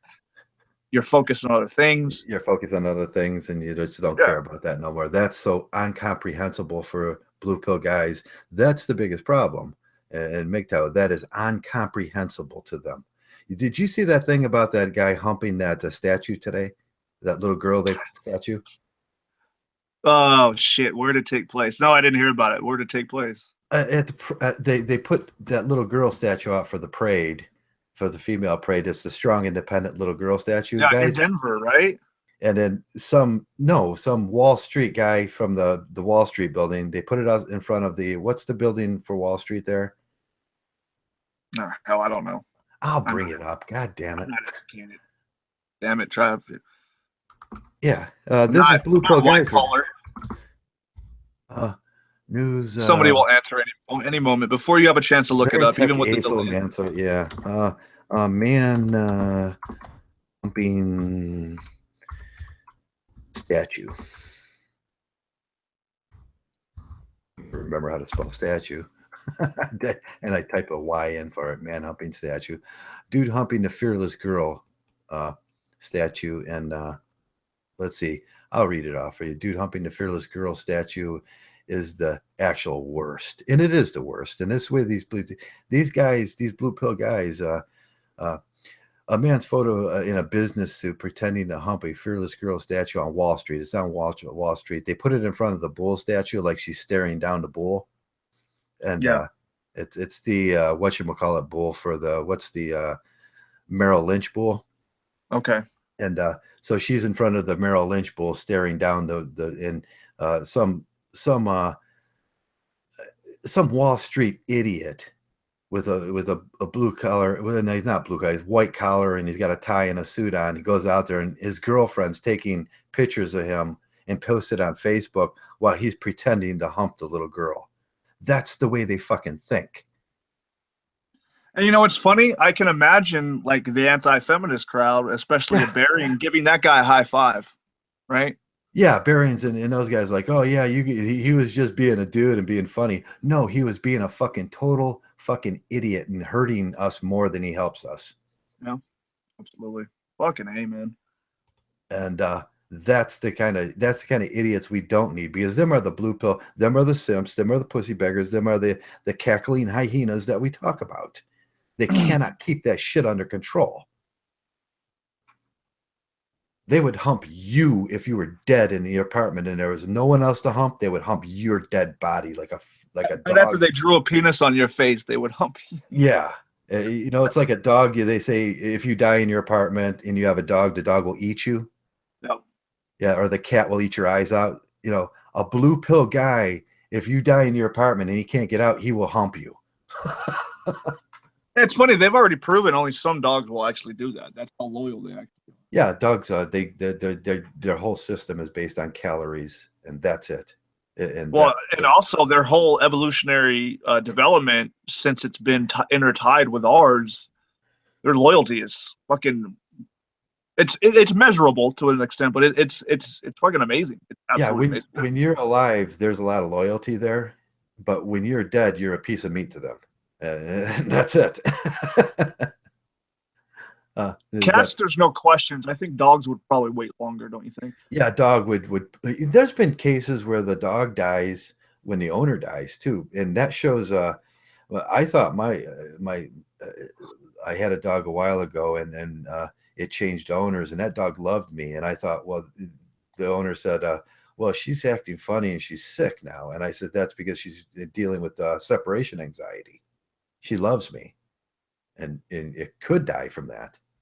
The dogs portray those things, and when there was a big thing on House about that, whether the dog had died because it felt the separation anxiety, or whether the dog and they disproved it because it wasn't scientific or something. But really, dogs do go through a lot of separation anxiety when the owner dies. Yeah, they do feel empathy and that compassion.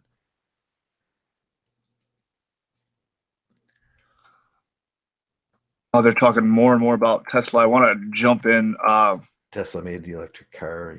You know, Tesla. They said that he was doing things to defy the law of physics. I kind of want to throw in here. Well, I wish Seth at was that time he was presumed. way better. Yeah, at that time it was presumed that he was doing things, and the big hoopla was, oh, it's magic. You know, because he was doing things that we electricians know as common sense. You know. Yeah, he basically, in short, or in summary, he was far less focused on conventional physics at the time. He was far less concerned with emerging quantum mechanics that was burgeoning. He was practical. He was really into the so-called weak force of electromagnetism, and he discovered a lot of interesting shit that is actually starting to pan out even today. Like even now, quantum mechanics, or quantum theory, the struggle, the futile goal of unified field theory, all of these things are trying to unify conventional physics with quantum mechanics, and all of them ultimately fail. However, some people have actually kind of took where Tesla left off. Yeah. And they can display it. They have their own experiments where we can show you, and some good. Or conventional understanding about light, about how atoms work, subatomic particles, all that shit. Yeah, good scientists, they don't see the numbers, they see ideas in the numbers. And that's what Tesla could do. He could see the idea. You know, Tesla didn't just work on electric stuff. Tesla, you know what else Tesla invented? At that time, trains were exploding from pressure, and they're run on steam, and no one could figure out there was other methods of draining the steam, and they did it on a very timely message, and he actually invented one of the gauges that could measure it, and he actually invented the steam valve that releases the pressure. So he wasn't just about, he could visualize things like that, about when a bladder, and if you used a bladder inside there and you used some weight behind it, that the steam would vent every time it get to 200 pounds pressure. Yeah. That's what he could do well. And if you look, you just bring up a list of Tesla's inventions, and you'll see that, man, this guy was into everything, not just, I think he had something to do with the doorknob too. Something that mundane, huh? Yeah, something that mundane, the mechanical switch inside of the doorknob. He's seen it as he looked at it one day and said, I can do this better. Yeah, that's fucking awesome, man. That is totally awesome. Yeah, the 5-point tumbler or something like that, I say it's funny. We come up in a generation. I find this really interesting. So the baby boomers don't know. The people that started work when computers were just hitting and they had a long career in them. Some of them don't know. And even the young kids don't know. Like most people don't even understand what Wi-Fi is or Bluetooth, and they all think it's these separate magical energies. Nope. It's all radio waves. It's all on a different part of the spectrum, but people actually think these are all separate technologies somehow, and they're not. Yeah. They're just different ways to utilize different frequencies, which are all radio waves. Right? Yeah. This is like the hoopla about him sending electric through the air. Well, that was a radio wave that he was talking about. It was a microwave wave. It's like, no, he wasn't going to send. You can take that power and rechannel it if you had enough of it. Yeah, and even then, like some still believe that he was literally talking about focusing, energy in such a way where you just have these big towers and a couple key places on the Earth, and bam, you've got free energy for everyone across the globe. So right, but he never got a chance to fully explain that in his own words or anything. So yeah. I think if he would have gone a little farther, we would have had a lot more to work with. But the government killed him. You can't say that all live on the air, Trav. Yeah. Now you fucked up. Yeah. Who was it at that time? I can't even remember who it was. Who was the major? Who was the guy that? Who would have been the villain at that time that had him killed? Well, let's see. He had a fallout with his bank investor, which was McCarthy? Wells Fargo, right? It was Wells Fargo. Wells Fargo? Okay, yeah. And then Wells Fargo actually eventually got in bed with Edison, who was a longtime rival. So okay. It does, like the math kind of points to one of those two. So yeah. Now there was the guy from Carnegie's the Coke salesman. Yeah. What was his name that started the riots, the work riots, because Carnegie had taken a vacation, and he had the Wells Fargo started. He started Wells Fargo or something like that, and what do they call those guys? The security guys then?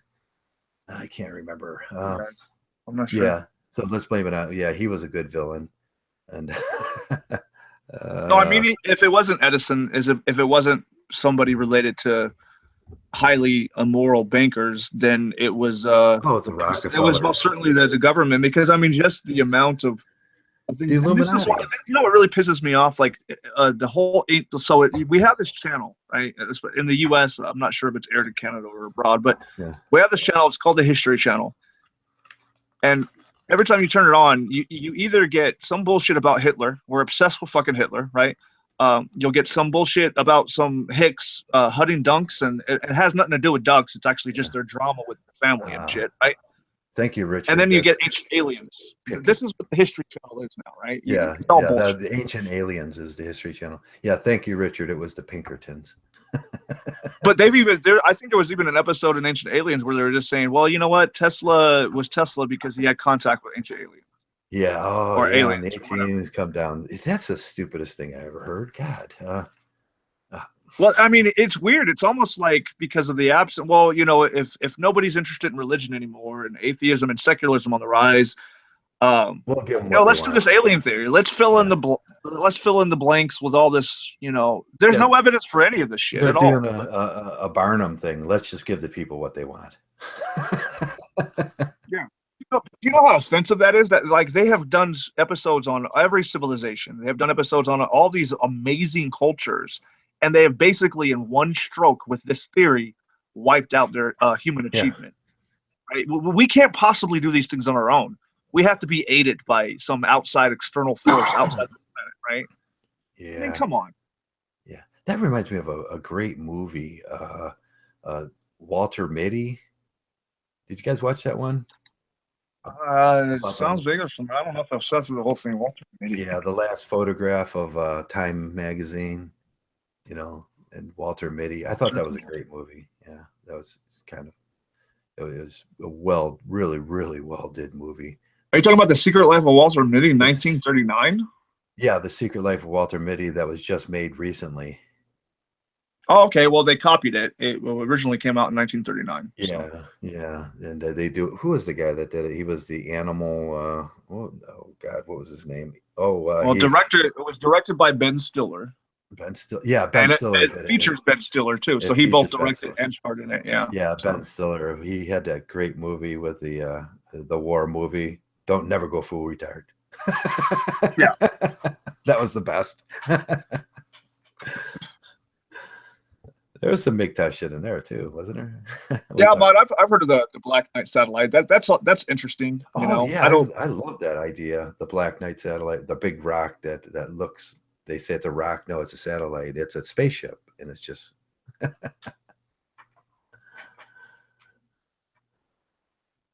Well, Einstein was an interesting character. I think we get the worst and most banal information about Einstein's life. I don't.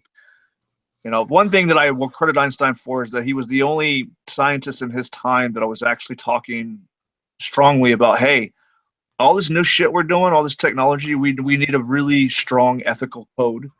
He was the only one really railing on that subject compared to his contemporaries, and he was completely ignored. And like people were like, what? Ethics and science? Fuck that. Let's make the atomic bomb. Let's Yeah.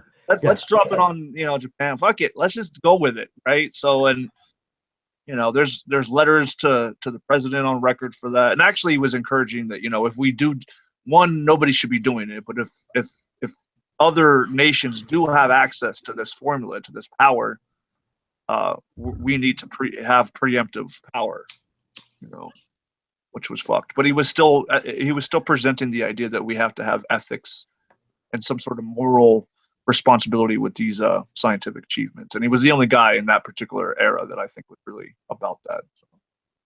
Yeah.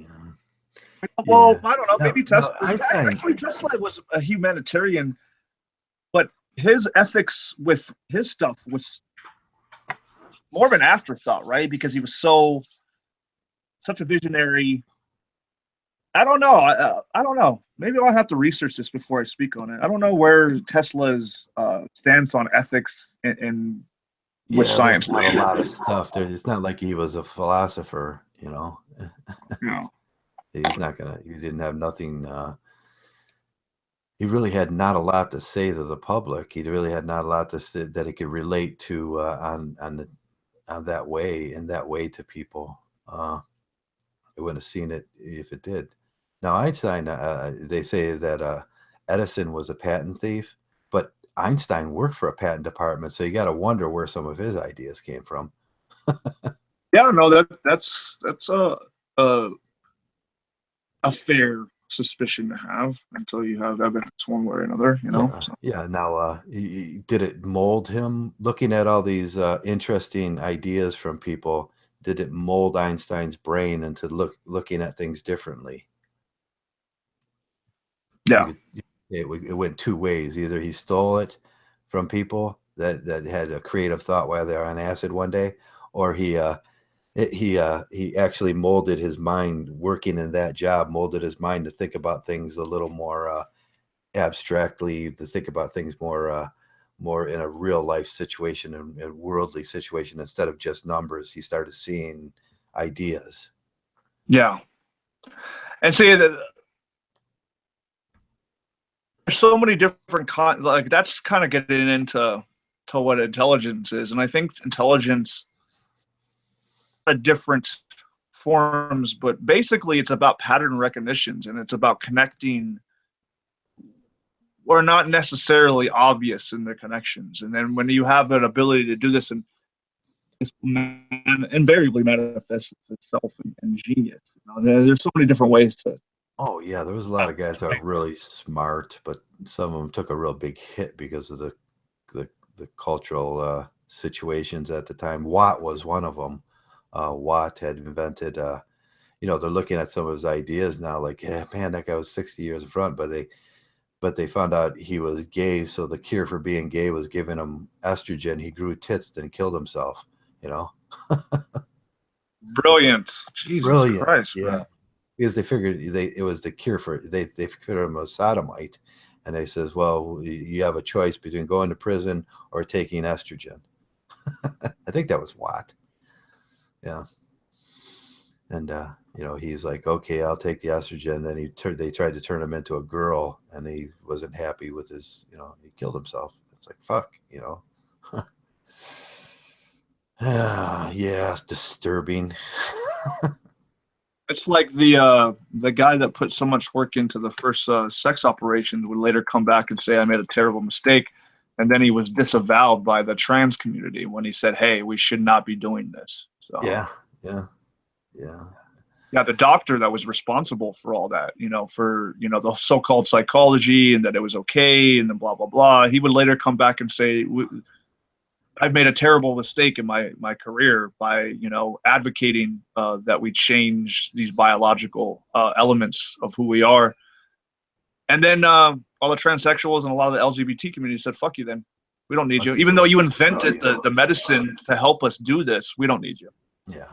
Right. That's what usually happens. If you don't get on board with their ideology, because their ideology is more important than what he actually gave. Yeah. British destroyed the Nazi heavy water facility, but not something I would do. Would you turn the neurons so you could get a chain reaction? Well, I wouldn't do it either if the depending on how they did it, and hopefully they didn't do it where the heavy water met with regular water, because that's fucking disastrous. So. Is that's instant carbonic acid, isn't it? Shit, I don't know what the actual chemical reaction is instantly, but I know that we do not want heavy water mixed with regular water in any way. Like, this is a no-no, big no-no. It was. I'd have to look up that. I'm not really familiar with heavy water. I know that some guy on the internet drinks it. That sounds smart. Yeah. I want to see what happens to him. It's like the guy that was taking all the silver and then turned blue. I was like, oh, that was smart. Yeah. Good going. You proved your point. Wow. So what is he trying to become the Silver Surfer, and blue is just the first step in his color transformation or something? What the fuck? Yeah, he was like, it cures. Yeah, silver is really antibacterial. When you mix a little with some water, it really, really cleanses your system really well. And that's just a fact. But he wanted to prove it so bad that he took so much, he turned blue. Oh. Fucking great. That was brilliant. Brilliant. 3 hydrogen atoms in heavy water. There's 3 hydrogen atoms, right? Yeah, you don't want to ignite 3 hydrogen atoms. That would be I wish I could get some heavy water and try it out in my hydrogen generator. Oh shit! When I was working for hold on. I can do it in this way. Once upon a time, I had a job doing landscaping, dealing with trees and stuff like that. And to maintain these lawns, these fucking stupid ass grass lawns that we have, fucking the nitrogen, the fucking toxicity levels in all these neighborhoods are off the chart. Yeah, they were. You should not be doing this shit. Like, it is not natural for every fucking house to have this lush green grass, because that comes at the cost of a lot of water. Nitrogen is a really bad toxic byproduct from that. Like, Jesus. Like, but no, fuck it. Want my pretty grass. So who cares? Yeah, that flows down in the sewer, and then you get a nitrogen pocket, and then nitric acid accumulates, and that could be fun. I wonder if you put potassium into the sewers. It's really good for the sewers. They found out in India and places. What's that? I use it here. I got some in my fridge, and I can't remember the name of it. Yeah, it makes yogurt. What is the bacteria they use to make yogurt? Yeah, it's kefir grains. Okay. Yeah, they said that in those areas where people still drink a lot of kefir, that they got the cleanest drains and they don't explode. Oh, that makes sense. I mean, you're basically pinning one bacteria toward other kinds of bacteria, and then Yeah, you create an ecosystem of competition and yeah, whoever, you know. the So kefir grains are just eating everything in there, and it's just producing alcohol, is what it does. It's a yeast, and it just Wait, does produces that mean if we do things right, we can actually turn sewage into fucking like alcohol? alcohol. Yeah, What a yeah. I was bizarre trying. idea. Yeah, I was gonna do this one day, and I was gonna collect the runoff from my sewage and put a big tank in the backyard, and then distill it and see how much alcohol I can get from raw sewage. And my son wouldn't let me do it. I wouldn't let you do it either. I'm like, old man, you have lost your goddamn mind. I'm not Yeah, drinking. like, oh goddamn old man, stop with your shit. It's like, but I was thinking, yeah, if we can convert, but that's what they do, and they do that in Twinsburg.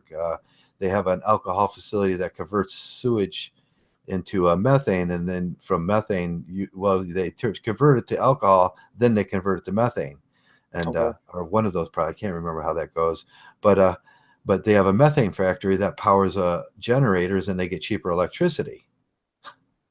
And I was like, oh, yeah, if I could just get all the sewage in the world and then make alcohol out of it, and then we could run cars on it, and we can run like generators on it, and that would solve all of our problem. But I need to know how much I can get out of there. Yeah.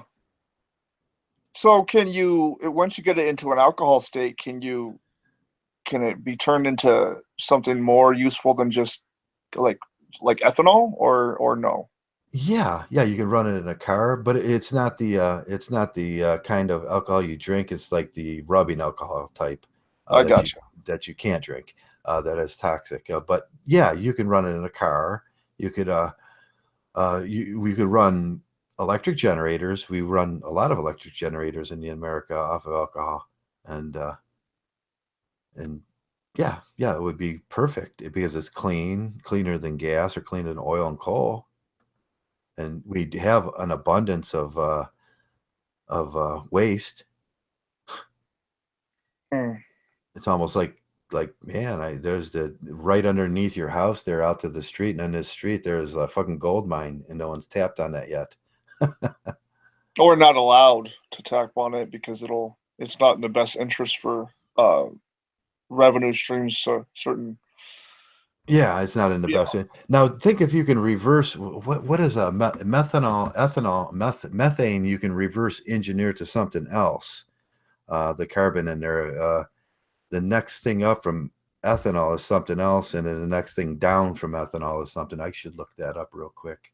Uh, but you can do things with that, and just if you had a processing system and a sealed sewer that could draw the methane out, you could do other things with it too, and that's and that's just a simple process there.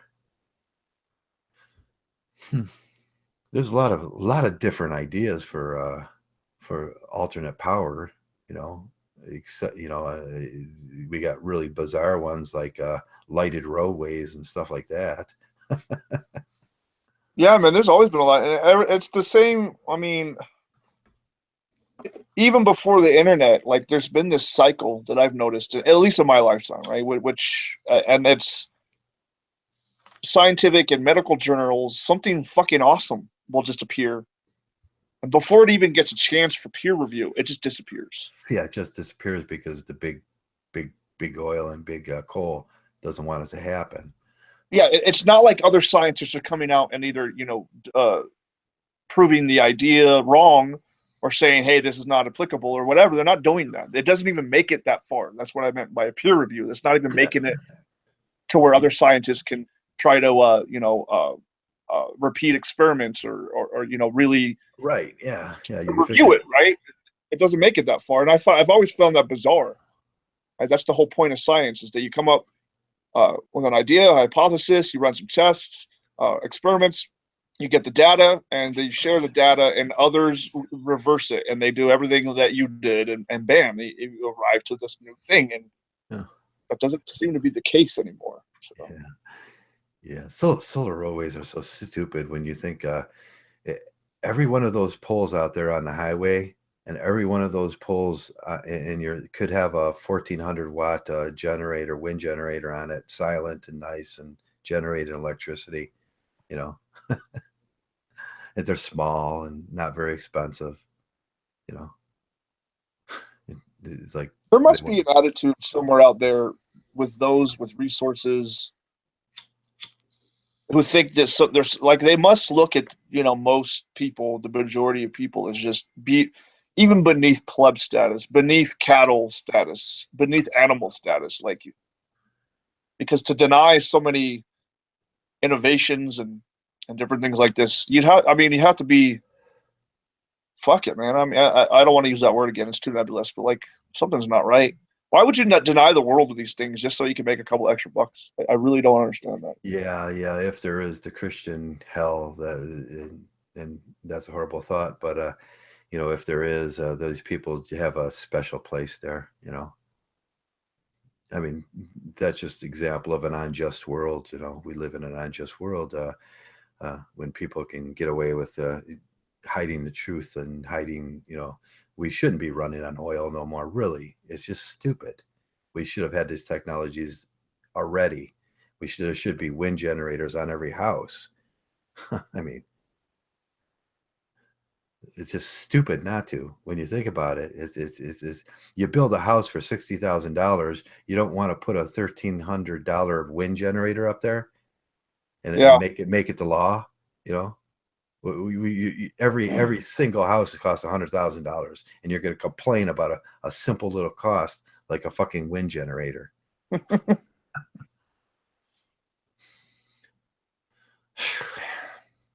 Fucking bizarre. Yep, water power cars. That was a thing too. Paul mentioned. Yeah, I remember that. There was a big there was a big hubbub about it for like a week. Like, oh, hey, shit, we broke this, and then just kind of disappeared. Yeah, yeah. Yeah, they killed the guy down in Australia using the pulse signals from the old computers, and the old PLC units actually was he's using, and the pulses on those were separating the hydrogen better. Have you ever heard about the Chinese students? This was a long time ago, so they're obviously not students anymore. But they developed, I guess, it could be comparable to like a really small, easy to make, affordable drone that could go up and actually eat CFCs from the atmosphere. Oh yeah, I was studying And that for a while. the Chinese government shut it down. They're like, nope. Government, yeah, the Chinese government was supposed to put a hydrocarbon, their collectors in Beijing, these towers, because they found out that you can use what's that caustic stuff? It's just like a caustic material, and put it on and it'll take the what happens is the hydrocarbons will and then these towers they were supposed to put up, and then they never happened. It's like, why didn't that happen? And it's just weird, some of the stuff that doesn't happen. That's not something we can't do individually too.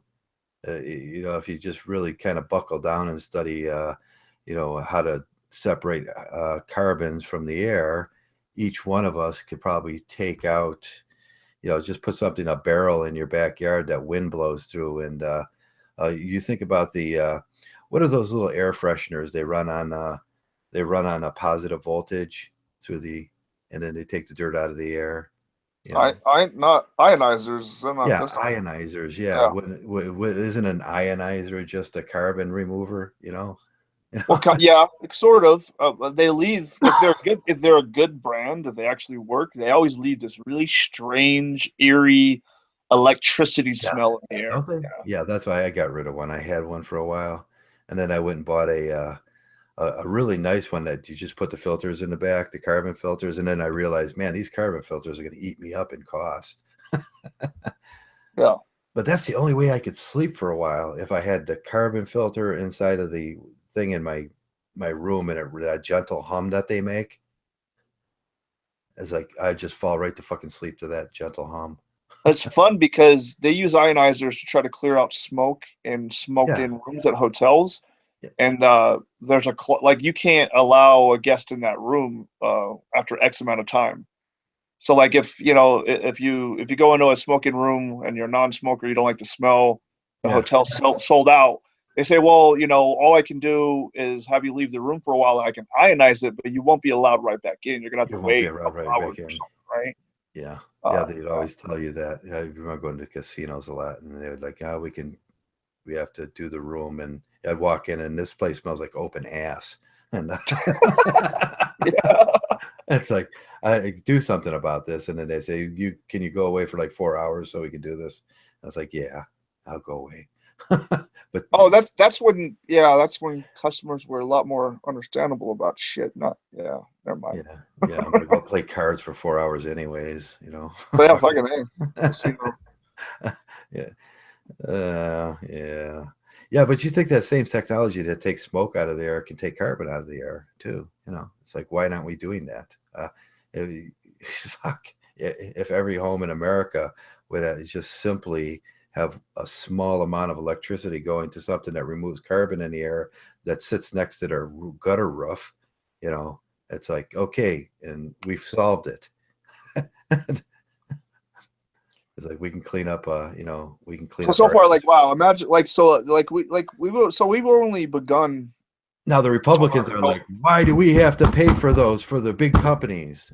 No, and why? What the cost of that's going to be? It's like the Democrats are like, it's like the big companies are screwing us to move to take the carbon out of the air that they're putting in the air. No, it's just every individual can do this if he wants and just make it have you available. noticed how many? Have you ever traced the money back to some of these green companies, so quote unquote green companies, green technologies, green this, green that? Have you ever traced the money back to some of them? Yeah, I read that article about the $889 million in the green project there that Obama had done, but I couldn't get a good grasp on whether it was they were hyperbole or not.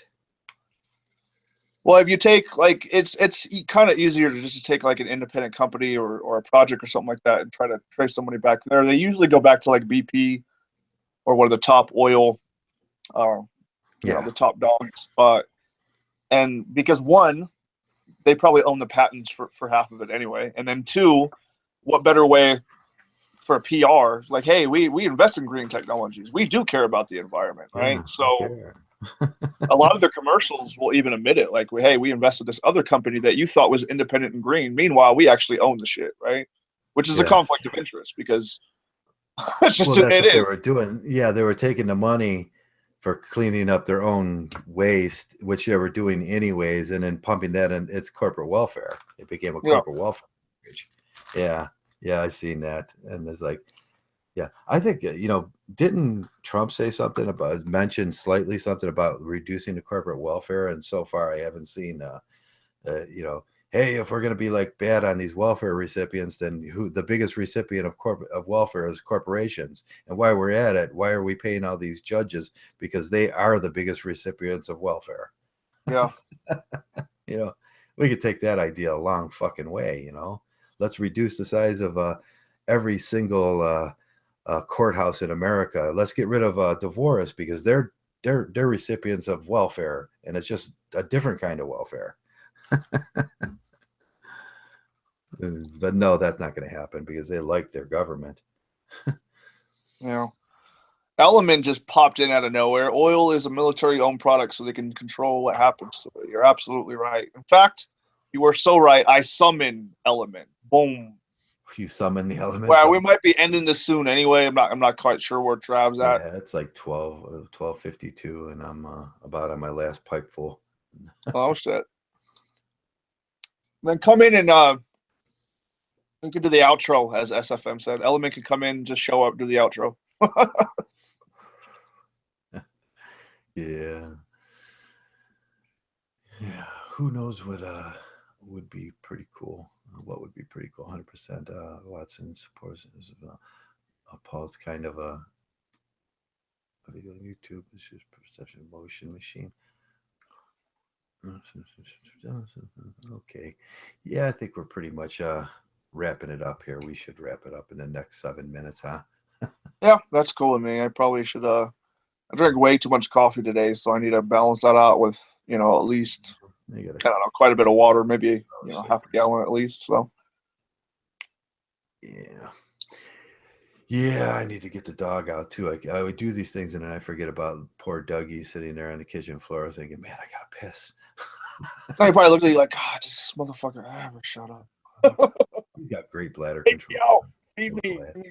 Give me pets, whatever, That's why he's humping on his bunny fucking all the time because he's got to piss because I'm fucking neglecting him.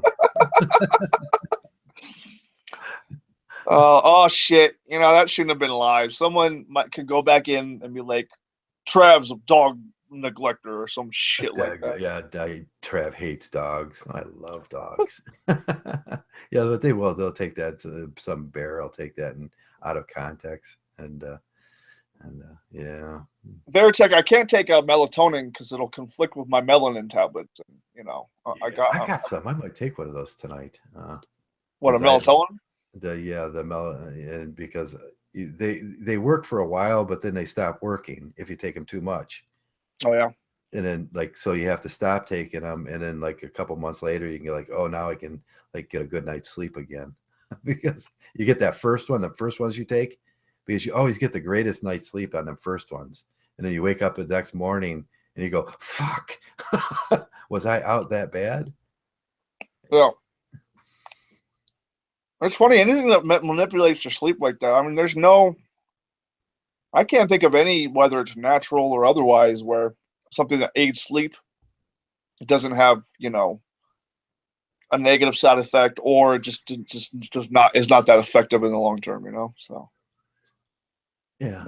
fucking with sleep is a big deal. Like apparently nature's trying to tell us it's paramount that we get it. You can't really try to.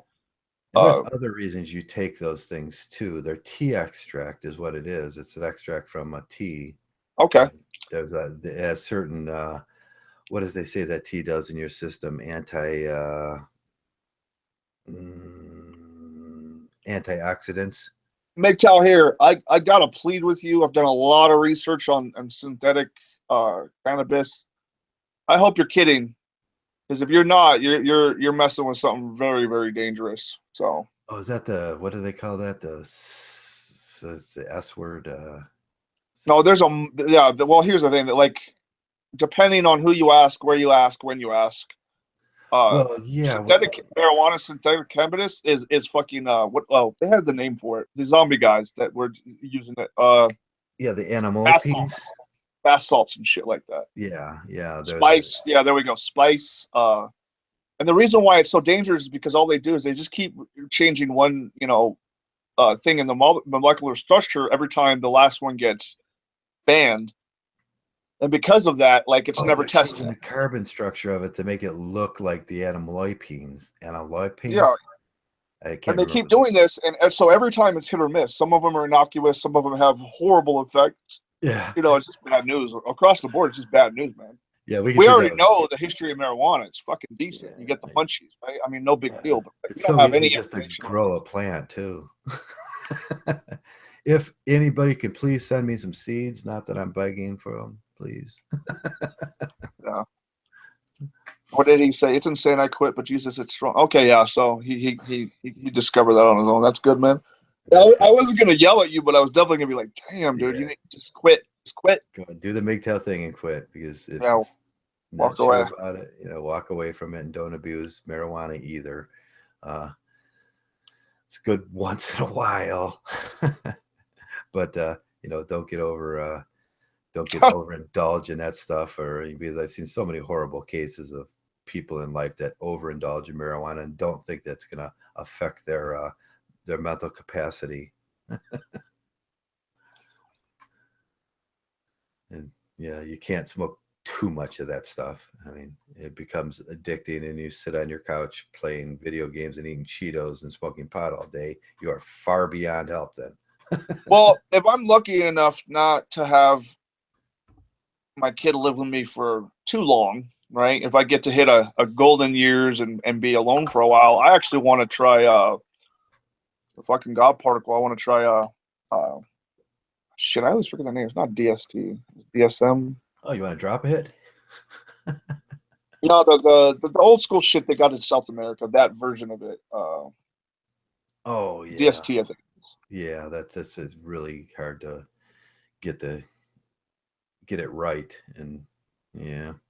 So everything that I've read about it, everybody's testimonies is that it's we already have it in our brain. It's all that part everybody kind of knows, but to get it to consume it or whatever, it doesn't last long. So basically, you're only going through like 15 minutes tops of whatever the trip is. But a lot of people, despite their background, they have two things in common with their trip, and one is a sense of presence, like some otherworldly or higher power kind of presence, and or they start to see geometry or math formulas like in a visual way. Okay. And to yeah. me, that's Yeah, that'd be so and various cool. people are reporting this, not just like people that are into math or anything like that. Like even lay people are reporting similar things. And I'm like, I got to try that someday. I just have to. I'm sorry. I like doing math to an extent, and then it gets really fucking irritating if you could just like had something like you just hit it, and like and then everything was clear, and I was like, oh, cool, thank you. Yeah, Paul's right. DMT, ayahuasca. Yeah, there you go. Ayahuasca. I'm Yeah. not really up on my street drugs. Every time I run into I yell out to my son, what's this stuff that they're talking about? Yeah. Now this one it's more than natural because all humans have it in their brain anyway, much like a lot of other chemicals and whatnot that we have that gets us high. But Oh, we it don't doesn't have that. last very long. Nobody's ever reported, from what I know, nobody's ever like killed somebody on it or jumped Yeah. out of a window or any of that dumb shit. So Yeah, can we get a drug that takes the cuddle drug out of our brain and just turns it into something that just kind of like feels like pot? well, And then like you don't simp no more? to be honest, simp. The anti-simp drug. We need to invent. That's what we need to do. And if we do anything for culture in Mgtow, we have to invent the anti-simp drug. Man, we're the closest thing to the anti-simp drug. Yeah, I mean, what? we know what causes simping, and Yeah, and we know why these men act the way they do. And we just have to take the first step in like reducing it. We can tell them why they're simping.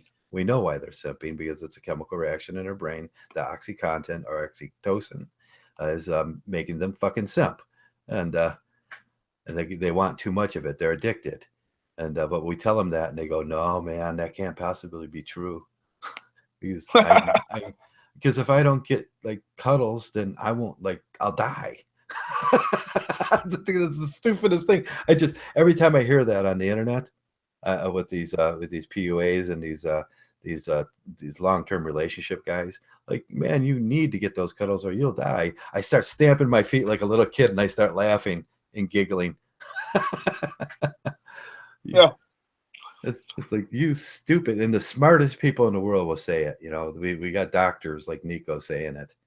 I was like, yeah, that's pretty funny. Well, I mean, even if you can wipe out, a lot of the sexual urges and whatnot, you still have a lifetime of indoctrination Yeah. where the only true companionship or human connection you'll ever get will be in the form of a romantic relationship with a woman. And this is one of the worst things that's ever happened in any culture. This idea, That idea. right? Yeah.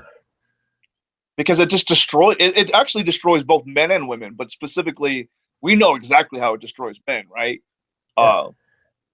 And it's horrible, man. Like, it's really the whole put all your eggs in one basket kind of thing. Like, fuck self-improvement, fuck, developing your confidence, developing your mind, developing your body, fuck all that shit. Just find the right girl who will complete you. This is Yeah. such a horrible way of looking at the world, It right? completes you. Yeah, like it's the Roman concept of the two people going together. That's so fucking shallow. That is Yeah. so fucking shallow. I was thinking about that other day, and I was thinking, man, my body size is this. If there was a woman that was attached to me, her body size would be so much smaller, and I'd have to do most of the work. Anyways, and yeah, that's a stupid idea. And it, man, we know exactly what happens, and they just don't want to hear it. I mean, they're simps. Did you notice lately that there was an anti-simp movement, us calling them simps from the girls because girls get mad when you call their guys simps? No, what was it about? What the hell? I was just going over like a ton of comments like last week or the week before. I can't remember, probably more like a month before. And there was all these women hanging around Mgtow saying, like, I hate the word simp because, that's not the way my man acts. No, that's exactly fucking the way your man acts. Meanwhile, it's complete like, and this is weird because a lot of the like even these new. So let's see. Let's look at this. So most of us already know when we went through, looking at looking at feminists and how ridiculous they were. A lot of just double standards pop up immediately. One of the things that I find interesting, even in the blue pill world, is this idea that it's acceptable. It's still acceptable for men to be like players and shit, right? Yeah. Actually, it hasn't been. Not even in the communities where it seems more acceptable, really is it? There's a brand new word for it, and I mean relatively brand new. It's called fuckboy, right? So Yeah. fuckboy is basically a failed womanizer who doesn't do it right or doesn't do it with style or whatever. He's trying to do the exact same thing. He's trying to game on a woman and get that pussy. Yeah, they're breaking him off a chip. Yeah, but somehow, so basically, it's basically calling a man whore a fuckboy is to degrade him, and yet the blue pill world of women and the feminists are still trying to say that we live in this double standard where it's okay for a man to be a man whore, but it's not okay for a woman to be promiscuous. This has not been the case for a long time. We don't shame women for doing shit anymore, right? Well, Mgtow does, but for most of society, does not. Yeah, because it's shame is just shameful. Shameful acts are just shameful. That's it. It's not a it's not an ad hominem if it's true. Yeah.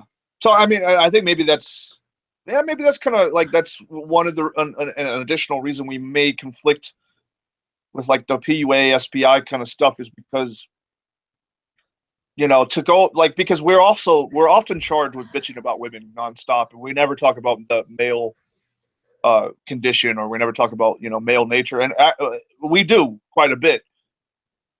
And one of the ways that we do it is that there are quite a number of us that actually say, you know what, wouldn't it be awesome? And you do have the power to, neglect certain base natures that can get you in trouble, that limit your life, that limit your experience in this life. And we're talking about fucking sexuality. We're talking about being a simp. We're talking about for the sake of getting pussy. These are the things we're talking about. And guess what? That actually is holding us to task, just like we're shaming women for being promiscuous and picking and being reckless in their sexuality, right? It's the same thing that they accuse us of, and I usually have this I drop these scenarios in my head, like imagine these manginas, these home men that they got. They're going off to do a feminist parade, and they're like, okay, I draw those black letters they draw on their chest, and I'm going to go topless, and then after, man, I'm just going to fuck all the betas. And then she comes home and she tells him about his day, and he's like, oh, that's great, honey. Wow. Yeah. That's great. Good for you. You're such a free spirit. Yeah, you're such a free spirit. And how was that dick up there? Yep. Wow. Hey, you know what? Don't tell me. Let me go down on you and taste. Yeah, let's celebrate now. Yeah. Yeah, that is so unrealistic. Come on. It's like I just draw that scenario up in my head, and it's like, but there are these guys, these things out there that we talk about, these simps, that would be totally okay with them as long as they're getting a little on the side too. Oh man, that herpes is just so nice.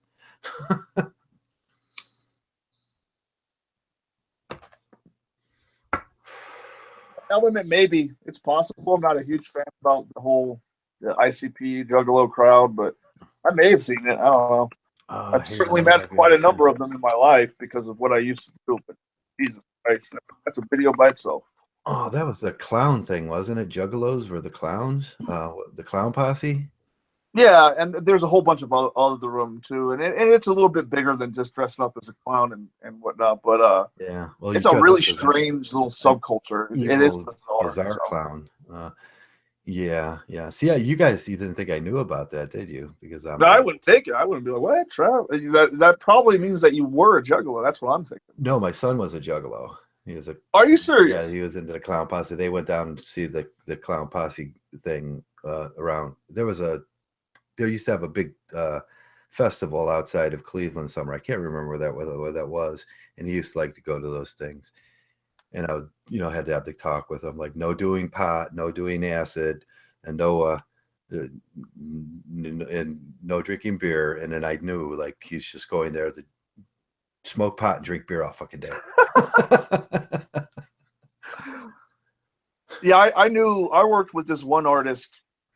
I won't drop his name, but I worked with this one artist for a number of years, and we were friends. But he, we had done projects and stuff together, so he would often consult with me, kind of like an A&R level, because I was well versed and well connected at the time through so many years. So we would always talk about where he was at in his career, and I would give him advice one way or another. And it was like we didn't talk for a couple of years, and then one time we're talking, and I'm like, "So what have you been doing? You got any tours? You got anything coming up?" He's like, "Yeah, man, I found this new niche." I'm like, "What is it?" He's like, "It's fucking juggalos." He goes, I can't go to my hometown venues anymore. I can't get put on the regular concert circuits anymore. But these fucking juggalos eat my shit up." Cool. I'm like, "Really? That's fucking bizarre, man." He's like, "Hell yeah. I mean, if that's where you're gonna get the love, go where the love is, So Yeah, pretty sure. yeah, So. that's cool. Yeah, yeah. I'm into psycho hillbilly music. I just love psycho I hillbilly. don't even know what is that. Is that like another kind of rockabilly, but more like what's Rockabilly, psycho hillbilly. It's like uh, what's the big guy? Reverend Horton Heat, the Reverend Horton Heat, Psycho Billy. I have Yeah. no idea what you're talking. I'm clueless.